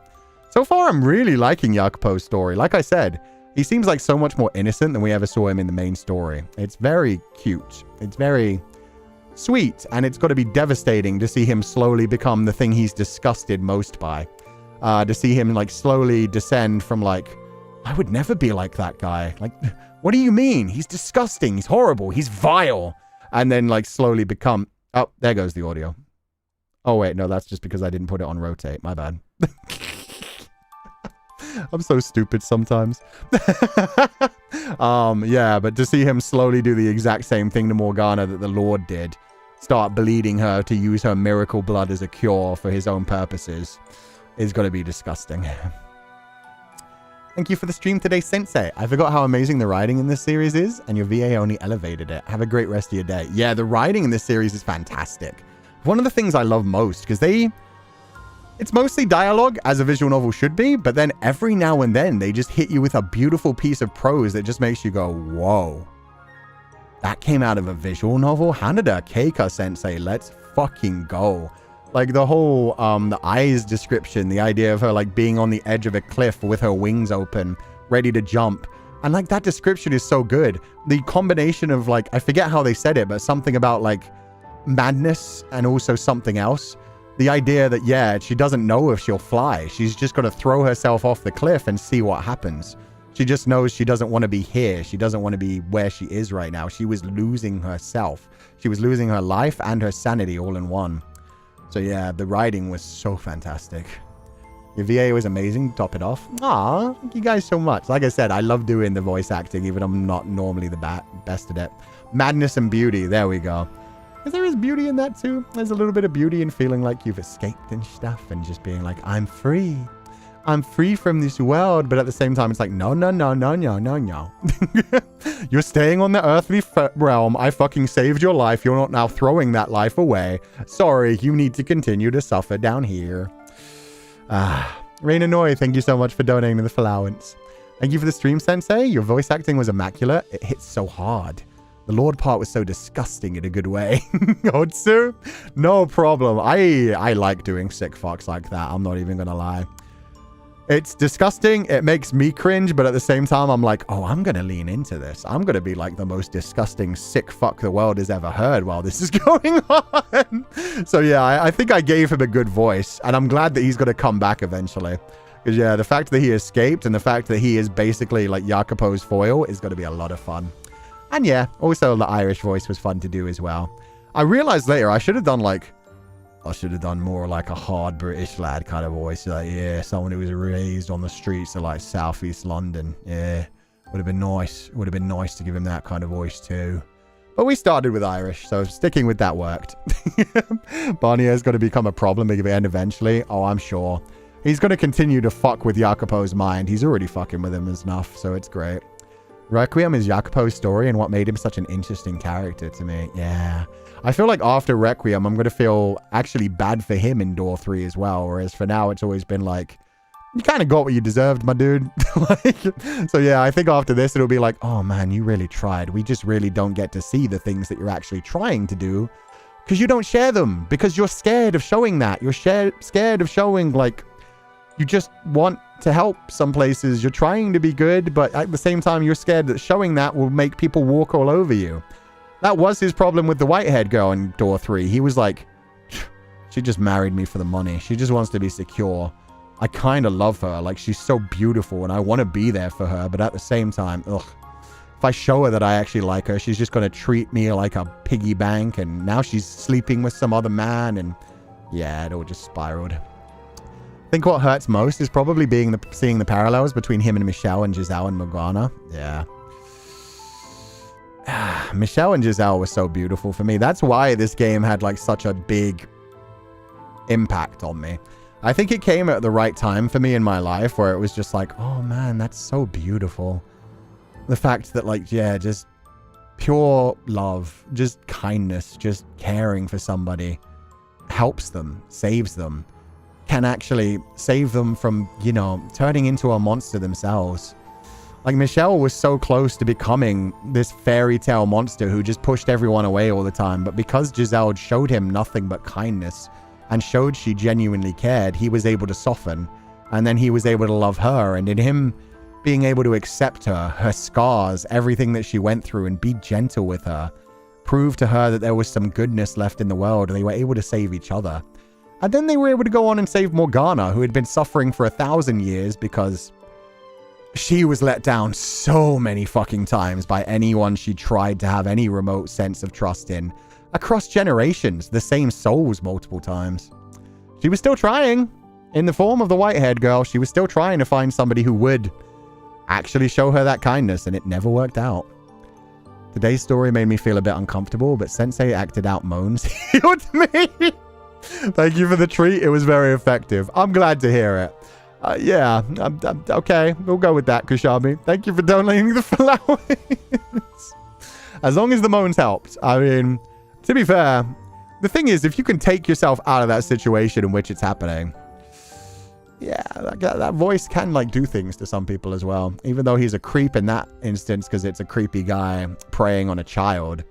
Like, that voice, if it was just like a normal bad guy, I'd be down. When I played the OG game, I wondered if Jacopo would proceed with the plan if Yukimasa had not severed Morgana's arm. He felt like it was a point of no return, I believe, and no words would repair it. Oof, I don't know, man. I don't know. It's going to be interesting. I hope we get to see that part of the story from his mindset as well. Because seeing him where he is now is fascinating, but yeah. I want to see more. I want to see when he finds out it's Morgana again and how far it goes. Thank you for the stream. I really love the in-depth discussions you have with us during the playthrough, and I will not experience playing the game alone. Otsuku-sensei and Pupals. Oh, I'm glad to hear that, Yuda. This is actually perfect for the spoopy season, because even though it's not quite a horror game, I mean, there are horror elements, but yeah, it's certainly uncomfortable and creepy, and so yeah, it's better to go through things like this with somebody else if you can't handle it yourself, but you're still interested in, like, the storyline, the depth of the character interactions, and yeah, Hanada Keiko Sensei has done an incredible job with this one. But thank you so much for donating to the Féileacán as well. I love this story, and I'm excited to see more of it as we go on, even as it continues to creep me out and make me uncomfortable and like, ugh. Like little moments that kind of like creep you out as well, and then you realize like why they happened as well. Like with the Maria thing where it's like, oh, by the way, she's still chaste. I checked. It was like, Maria, why? And then I was like, wait, no, of course she had to. Like you would expect in that situation that a sick fuck like the Lord would have done something. And she needed to check if there were like internal injuries. The flesh-eating part too. The flesh-eating part was so nasty. I'm definitely going to turn up the sound effects in the game after this as well. Because the sound effects in the game, I've always had the sound effects like a little bit lower, but now I'm realizing I need them louder on here. I need them as loud as the music because, yeah, the squelch of her like eating the meat and then like gagging and starting to throw up was like, ugh. It hits hard because the story, it's kind of like psychological horror. It is kind of like psychological horror. And there was some actual horror bits when we were dealing with, like, in the main story, the actual witch version of Morgana as well. Flesh eating made me squirm. It was so good. Especially since we called the fact that it was human flesh long before it happened. Like, as soon as he said, like, I prepared some special meat for you. It was like, oh, God, he's feeding her human flesh because he wants to corrupt the saints. This sick fuck. And then she ate it and was disgusted, and it was like, yeah, that's human flesh. And then the boy being like, no, he didn't do anything. Oh, I was so fucked. It was so fucked.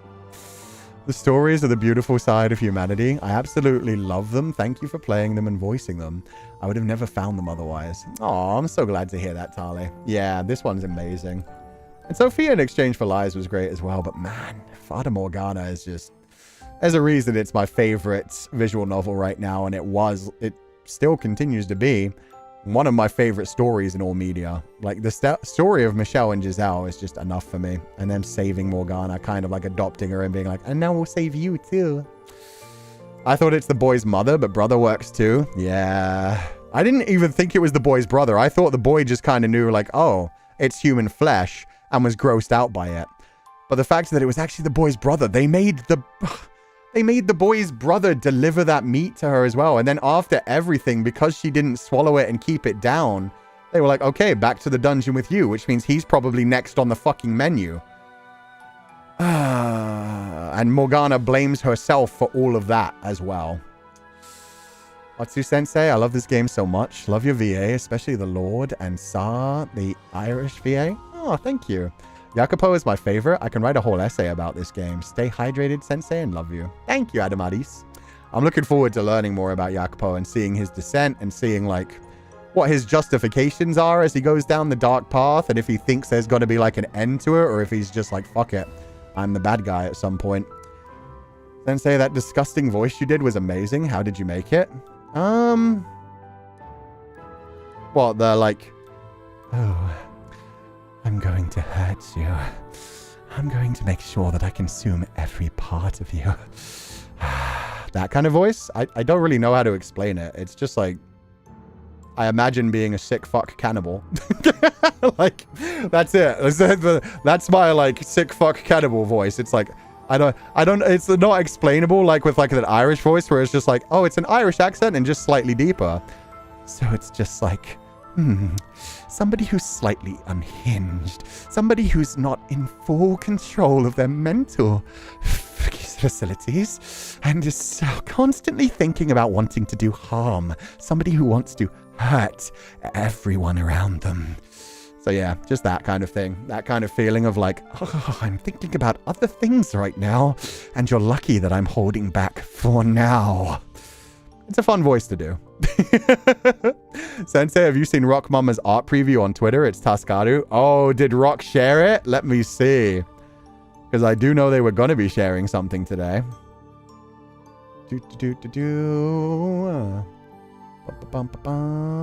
Oh, Saku did more art too. Holy crap. So much beautiful art right now. And Chris Nguyen, Hakuku, just released all the things on the store. So if you guys want to get... oh, there we go. I found the rock one. If you guys want to get, like, standees and charms and other things, I think most of them sold out, actually, really quickly. But yeah, it sold out too fast. Sorry, guys. I also... I got my own, I got a copy of each one for myself, so that's partly on me as well. But yeah, they look beautiful.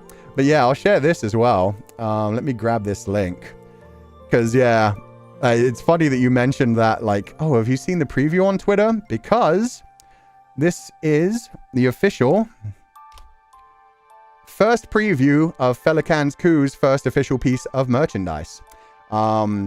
We're hopefully going to be cooking it in time to come out for my birthday. Like, we're trying to get everything ready for November 7th. But that is official merchandise that Rocky is, like, teasing a little bit. Those are going to be the Dakimakura covers. A reversible side for whether you prefer Feli or Coup. Happy 1 month anniversary. Happy 1 month anniversary. It's technically tomorrow. But yeah, it's 1 month from when the membership opened. The scholarship opened 1 day early accidentally because I was setting things up. So there are a lot of people in chat right now who aren't eggs anymore. They are now hatched pupals. But yeah, no. Very, very nice preview. Rock has been cooking. We've actually had those ready for a little bit. And Rock is cooking some other things, but I won't say what. But I'll pin that message. But yeah, those are going to be the Dakimakura covers. And I'm very happy with them is all I will say. For now, just a preview, but... hopefully within like the next few weeks, we'll have like, yeah, things ready to go for the future. I'll be hatched tomorrow. Yippee. Happy hatching day. Yeah, I love that we hatched on Fata Morgana day. That's great. Day of the meet and greet, technically. Oh, yeah, actually. Yeah. Need to hurry in moving back to my own residence to reunite with my Dakimakura. Hell yeah.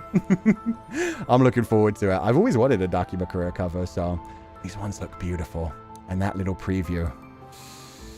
Very nice. Very nice. Rock has a way of drawing lips. Look at the highlight on Feli's lip there. The torn clothing. Armpit. Wangy, wangy. I'm just gonna like and retweet these right now. But yeah. I see the people in the chat, like, yeah, people in the comments have already been like, Dakimakura? Question mark? Is it a Dakimakura? Are we going to see nipples? Only time will tell. Only time will tell. You said it? No, I mean like in the comment section, like replying to Rock though. So that one was 1 hour ago. Dakimakura? Question mark? Yeah, I just gave that away. If Rock gets to tease, I get to tease. Perfect timing all around. Yeah, it was a great day. I've hatched 2. Awesome. Welcome. Look at all those booba windows. Hell yeah. Who tore Feli's clothing? Who knows? Who knows? Rock Mama Taskaru. Rock Mama blesses us. I don't think anything will replace my army of pom-pom-preen plushies unless we get a huggable sensei plushie. We'll see in time, but hopefully November will bring people some things that they like. But yeah, that one, Rock wanted to tease early.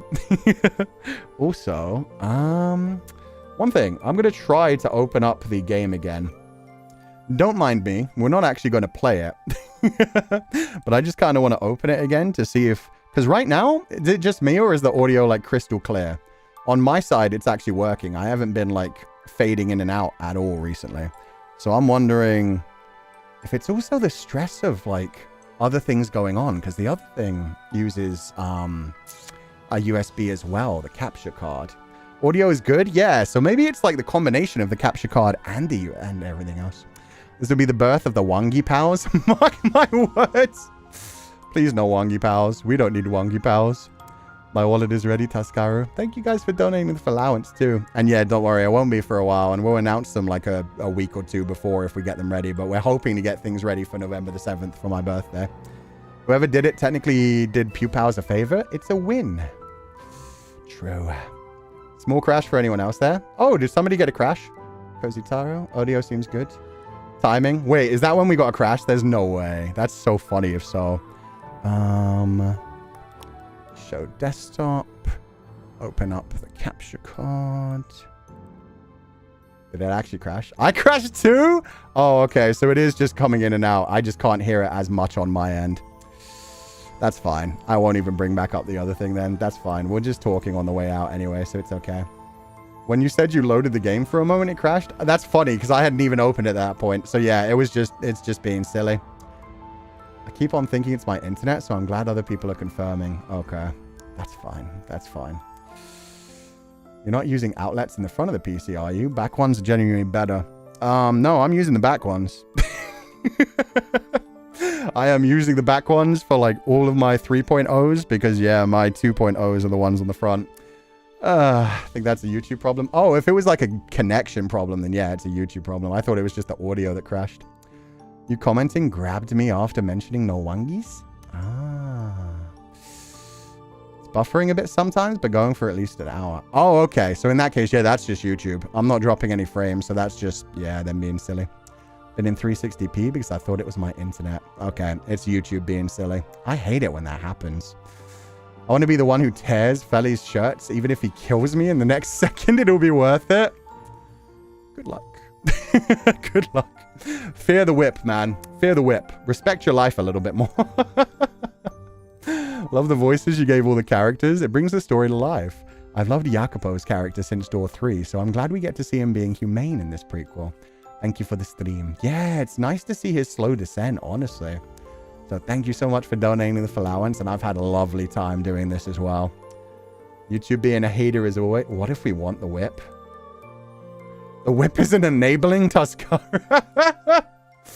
Okay, my bad. My bad. Fear the whip?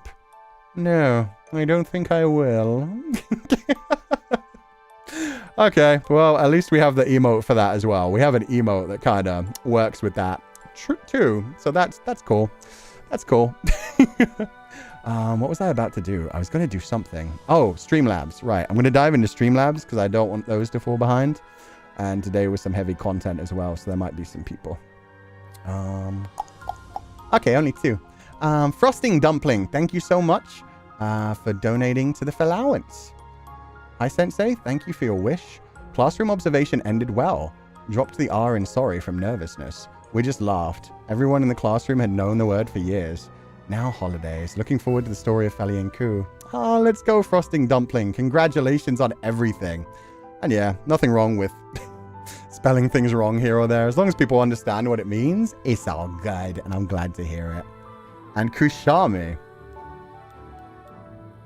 Ah. Sensei, I'd like to commission someone to create something. I'd like to know if we could have a clearer reference sheet of Saku's coup and Fele. Sorry if this causes you any trouble. I just want to make sure. There's no reference sheet, but if you want the clearest possible version, go to the Metamorphosis Lost blog, which is linked in the description of every video.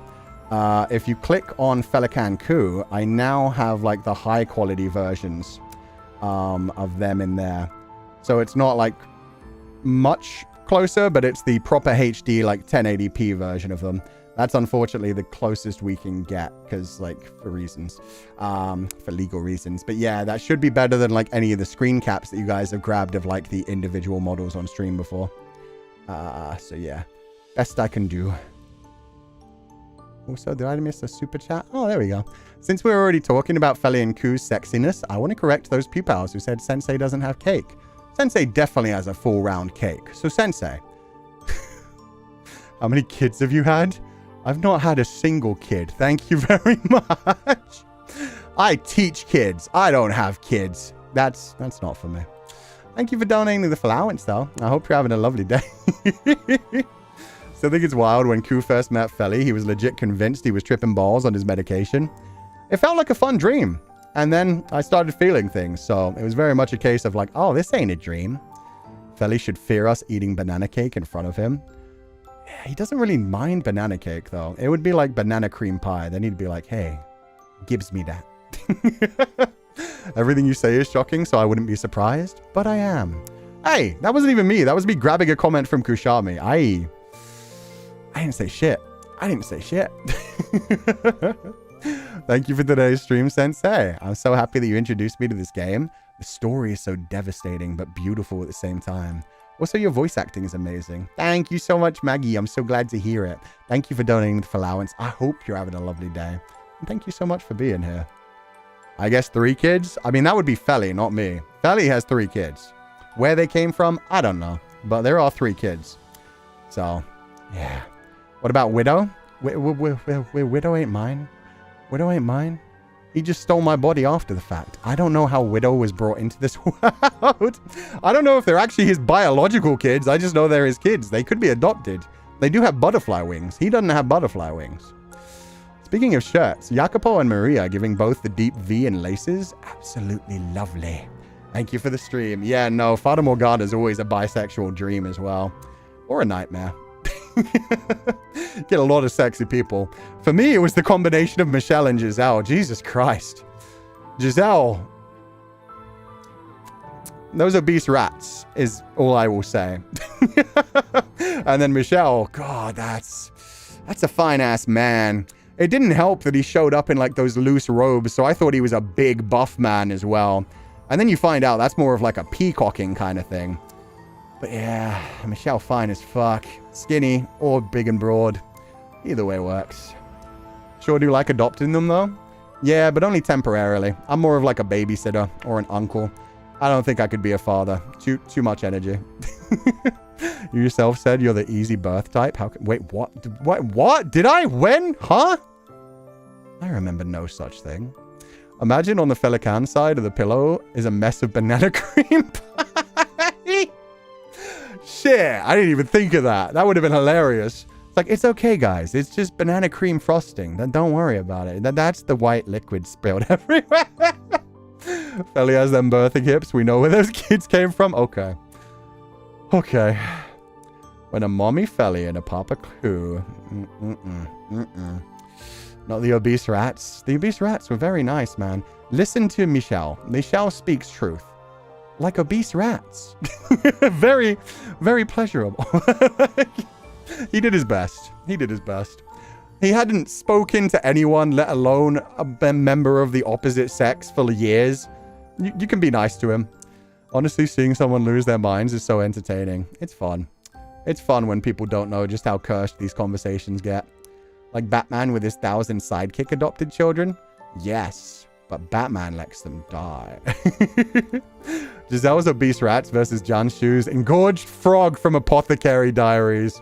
Same energy. Same energy. Just men trying to, you know, be polite without being too lewd. And, yeah, not doing their best. Sensei's alternative adoption mode, establishing characters as Irish. That makes them adopted as a brother, to be fair. That makes them adopted as a brother. Big buff man, he's our brother. I'm surprised he survived. Come to think of it. I am really survived that man got out of there. He had so many death flags. I was like, oh, you ain't making it out of this place. Good for him. Good for him. We love a subversion of expectation. Going back to Fata Morgana, there's the main story's prologue, different from Requiem. Have you read it? The main story's prologue? I don't think I have, actually. I don't know where that is. If it's somewhere in, like, the Dreams of the Revenant edition, I haven't found it. Is Yukimasa our brother? Sure. Yeah, Yukimasa can be our brother. Bestia, too. I mean, kind of the same thing, but yeah, that works. Obese rats and engorged frogs. Who would win in a fight? In the water or on the land? I think on the land, obese rats win. I think around the water, engorged frogs have the advantage. So, you know, depends on the terrain. I think there's a battle for either one. Like in Knights of the Red Branch / Round Table kind of way. Yeah, exactly. Sworn brothers. Become men at arms. Just about cried when I watched that scene in Apothecary Diaries. We have complimentary imagery now. Yeah. Just men who don't know how to speak to women.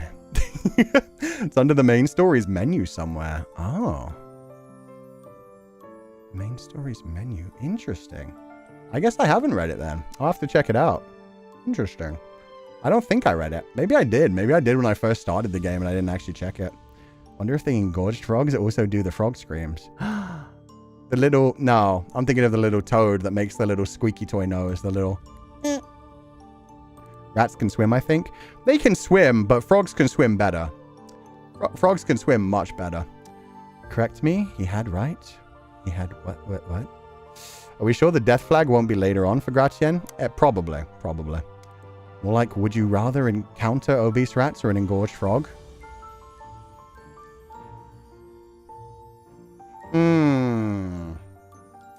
Both are good at different times. Not the tadpoles. Oh, wait. No, I wasn't... Wait. Are you talking about the Sumatran toad? I hope not. That hurts my soul. Jacopo had a brother in Door 3? My memory foggy? I don't remember him having a brother. Wait, what? Jacopo had a brother? Jacopo did have a brother in Door 3. Oh, really? I forgot about that. Gratien has aura. Gratien does have aura. Ah, I wonder if we'll meet them then. Well, maybe they're already dead in this timeline and that's why they're so defensive about everything. The desert rain frog. Squeaky little guy. Yeah, the squeaky frog. That's what I was thinking of rather than the Sumatran toad. The Sumatran toad sets off like tryptophobia even though I don't have it. I don't like it. Sensei, thanks for the stream today. It was very fun. No problem, Cat. I'm glad you enjoyed it. Thank you for donating the allowance. I think it's the cousin that visited. He did have the cousin that visited that was still a member of the Mafia. Thought we never saw him. In Mafia, they're all brothers. Oh, so it was the cousin. It was just the cousin that visited the mansion and like kind of threw him some messages of like, you're gonna do what we want you to do. Kind of shit. Okay. Wasn't his literal biological brother. Gotcha. So more than anything, that was probably Paul. Either Paul or the other guy. One of the three guys. Nikolai, Paul, and the other one. I never saw his brother, but I think Jacopo's father may have mentioned. Jacopo had a father? There's also behind the scenes where Morgana basically was like a bratty younger sister to Michelle. I think you'll enjoy it, Sensei. I don't know if that's the one you only get in the PC version or if that's reincarnation. Because I know in reincarnation, they're like reincarnated to the real world. So I'm looking forward to reincarnation, but that doesn't unlock until you finish a Requiem for Innocence. So if it's instead the thing from the PC version does have like an encore kind of thing where the characters all come out as if they're actors and talk about it. Oh yeah, so that's it. The one that's only on PC. Yeah, I don't have access to that one, unfortunately. I have the Dreams of the Revenant edition. Jacopo had a wife in Door 3, if you believe it. Nah, Jacopo could never be a husband. I refuse. Jacopo's father was the one pressuring him with all the Mafia talk in Door 3. Really?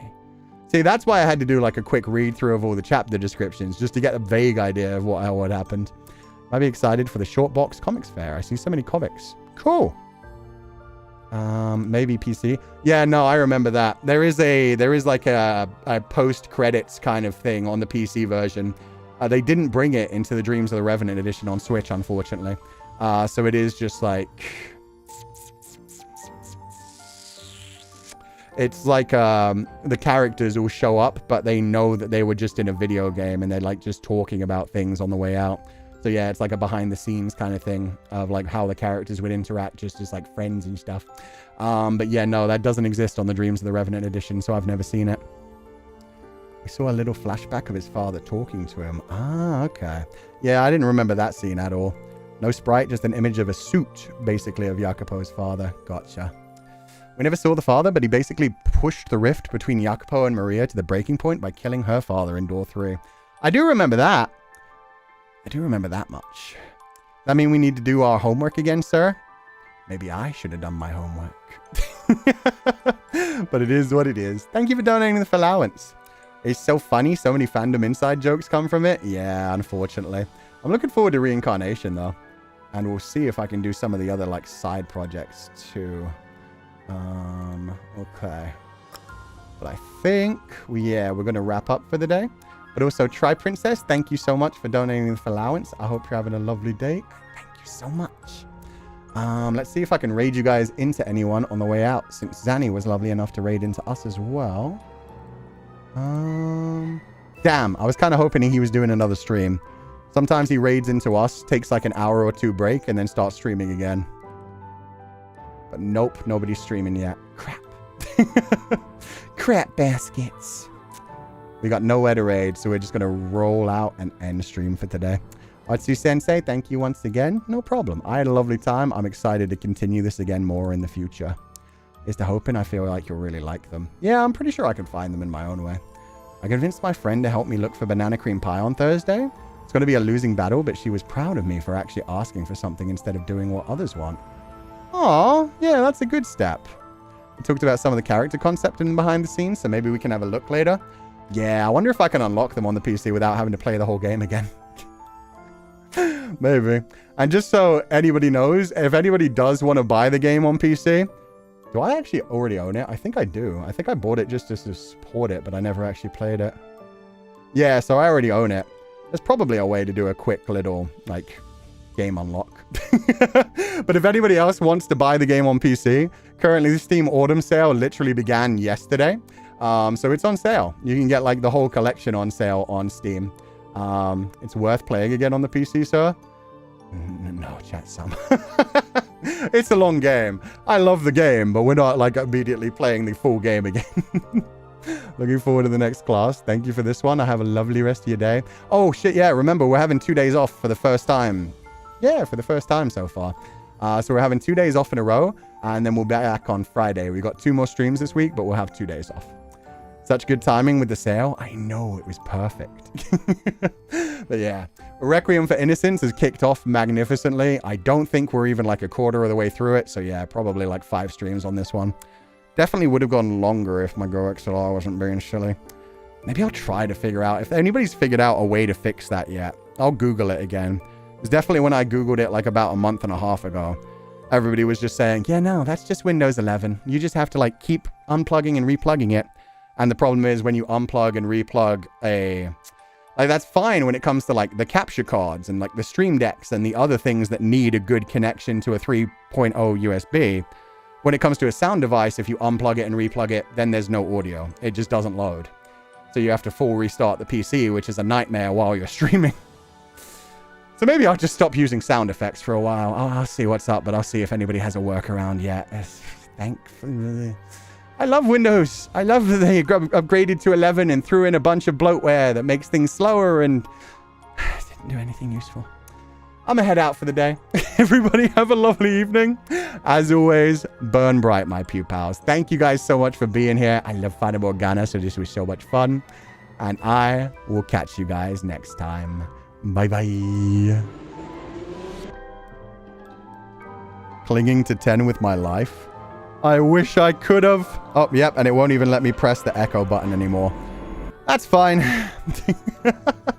Bye-bye, everybody.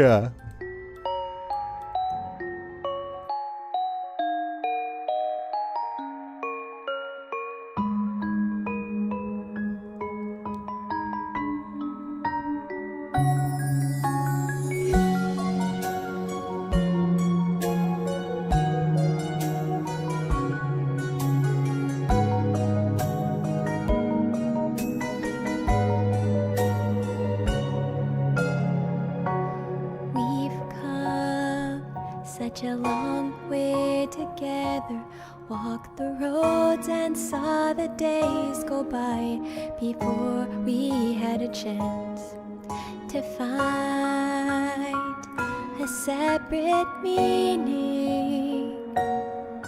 But I kept searching for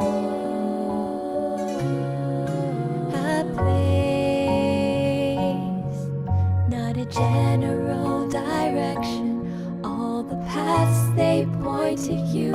It took me time, but then I knew that I could not go back. Won't be the same as before. Don't wanna go another day far away from you. It's painful, but I don't regret it. All that I have, all that I am, wrapped inside of you. Wait, that's Though like time Gratien. goes by, I won't forget it. What you mean to me. Oh shit, and I can't mute. I just realized I thought I was muted that whole time. Sorry if you heard me open my windows and chastise myself. I can't mute because, yeah, again, audio interface is broken. You heard nothing! Let the tears fall down and hide away inside your open arms. To stay like this forever. To grasp at one more day. Find a way to go beyond the unknown. Let I hate that I gave you guys the kettle off. This shit's too powerful, man. More to say. Makes me chuckle every time I see That it. I'm not holding back, just falling down to be where you are. Definitely hallucination. Another day far away from you. It's painful, but I don't regret it. Really do. All that I have, all that I am, wrapped inside of you. Though time goes by, I won't forget it. What you mean to me. On the road, I don't wanna go alone. Yeah, it's like a kettle. No. My face. Through the changing weather, we stay so warm. Is it really true? Then again, you always knew.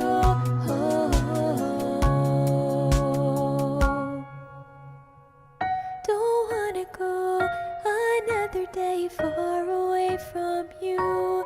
It's painful, but I don't regret it. Thank you for donating the allowance. All that I have, all that I am, wrapped inside of you. Though time goes by, I won't forget it. You puppy. What you mean to me. Alright, it gets better holidays than me. Sweet dreams, everybody. Have a lovely evening, everyone. burn bright, and I will catch you guys next time.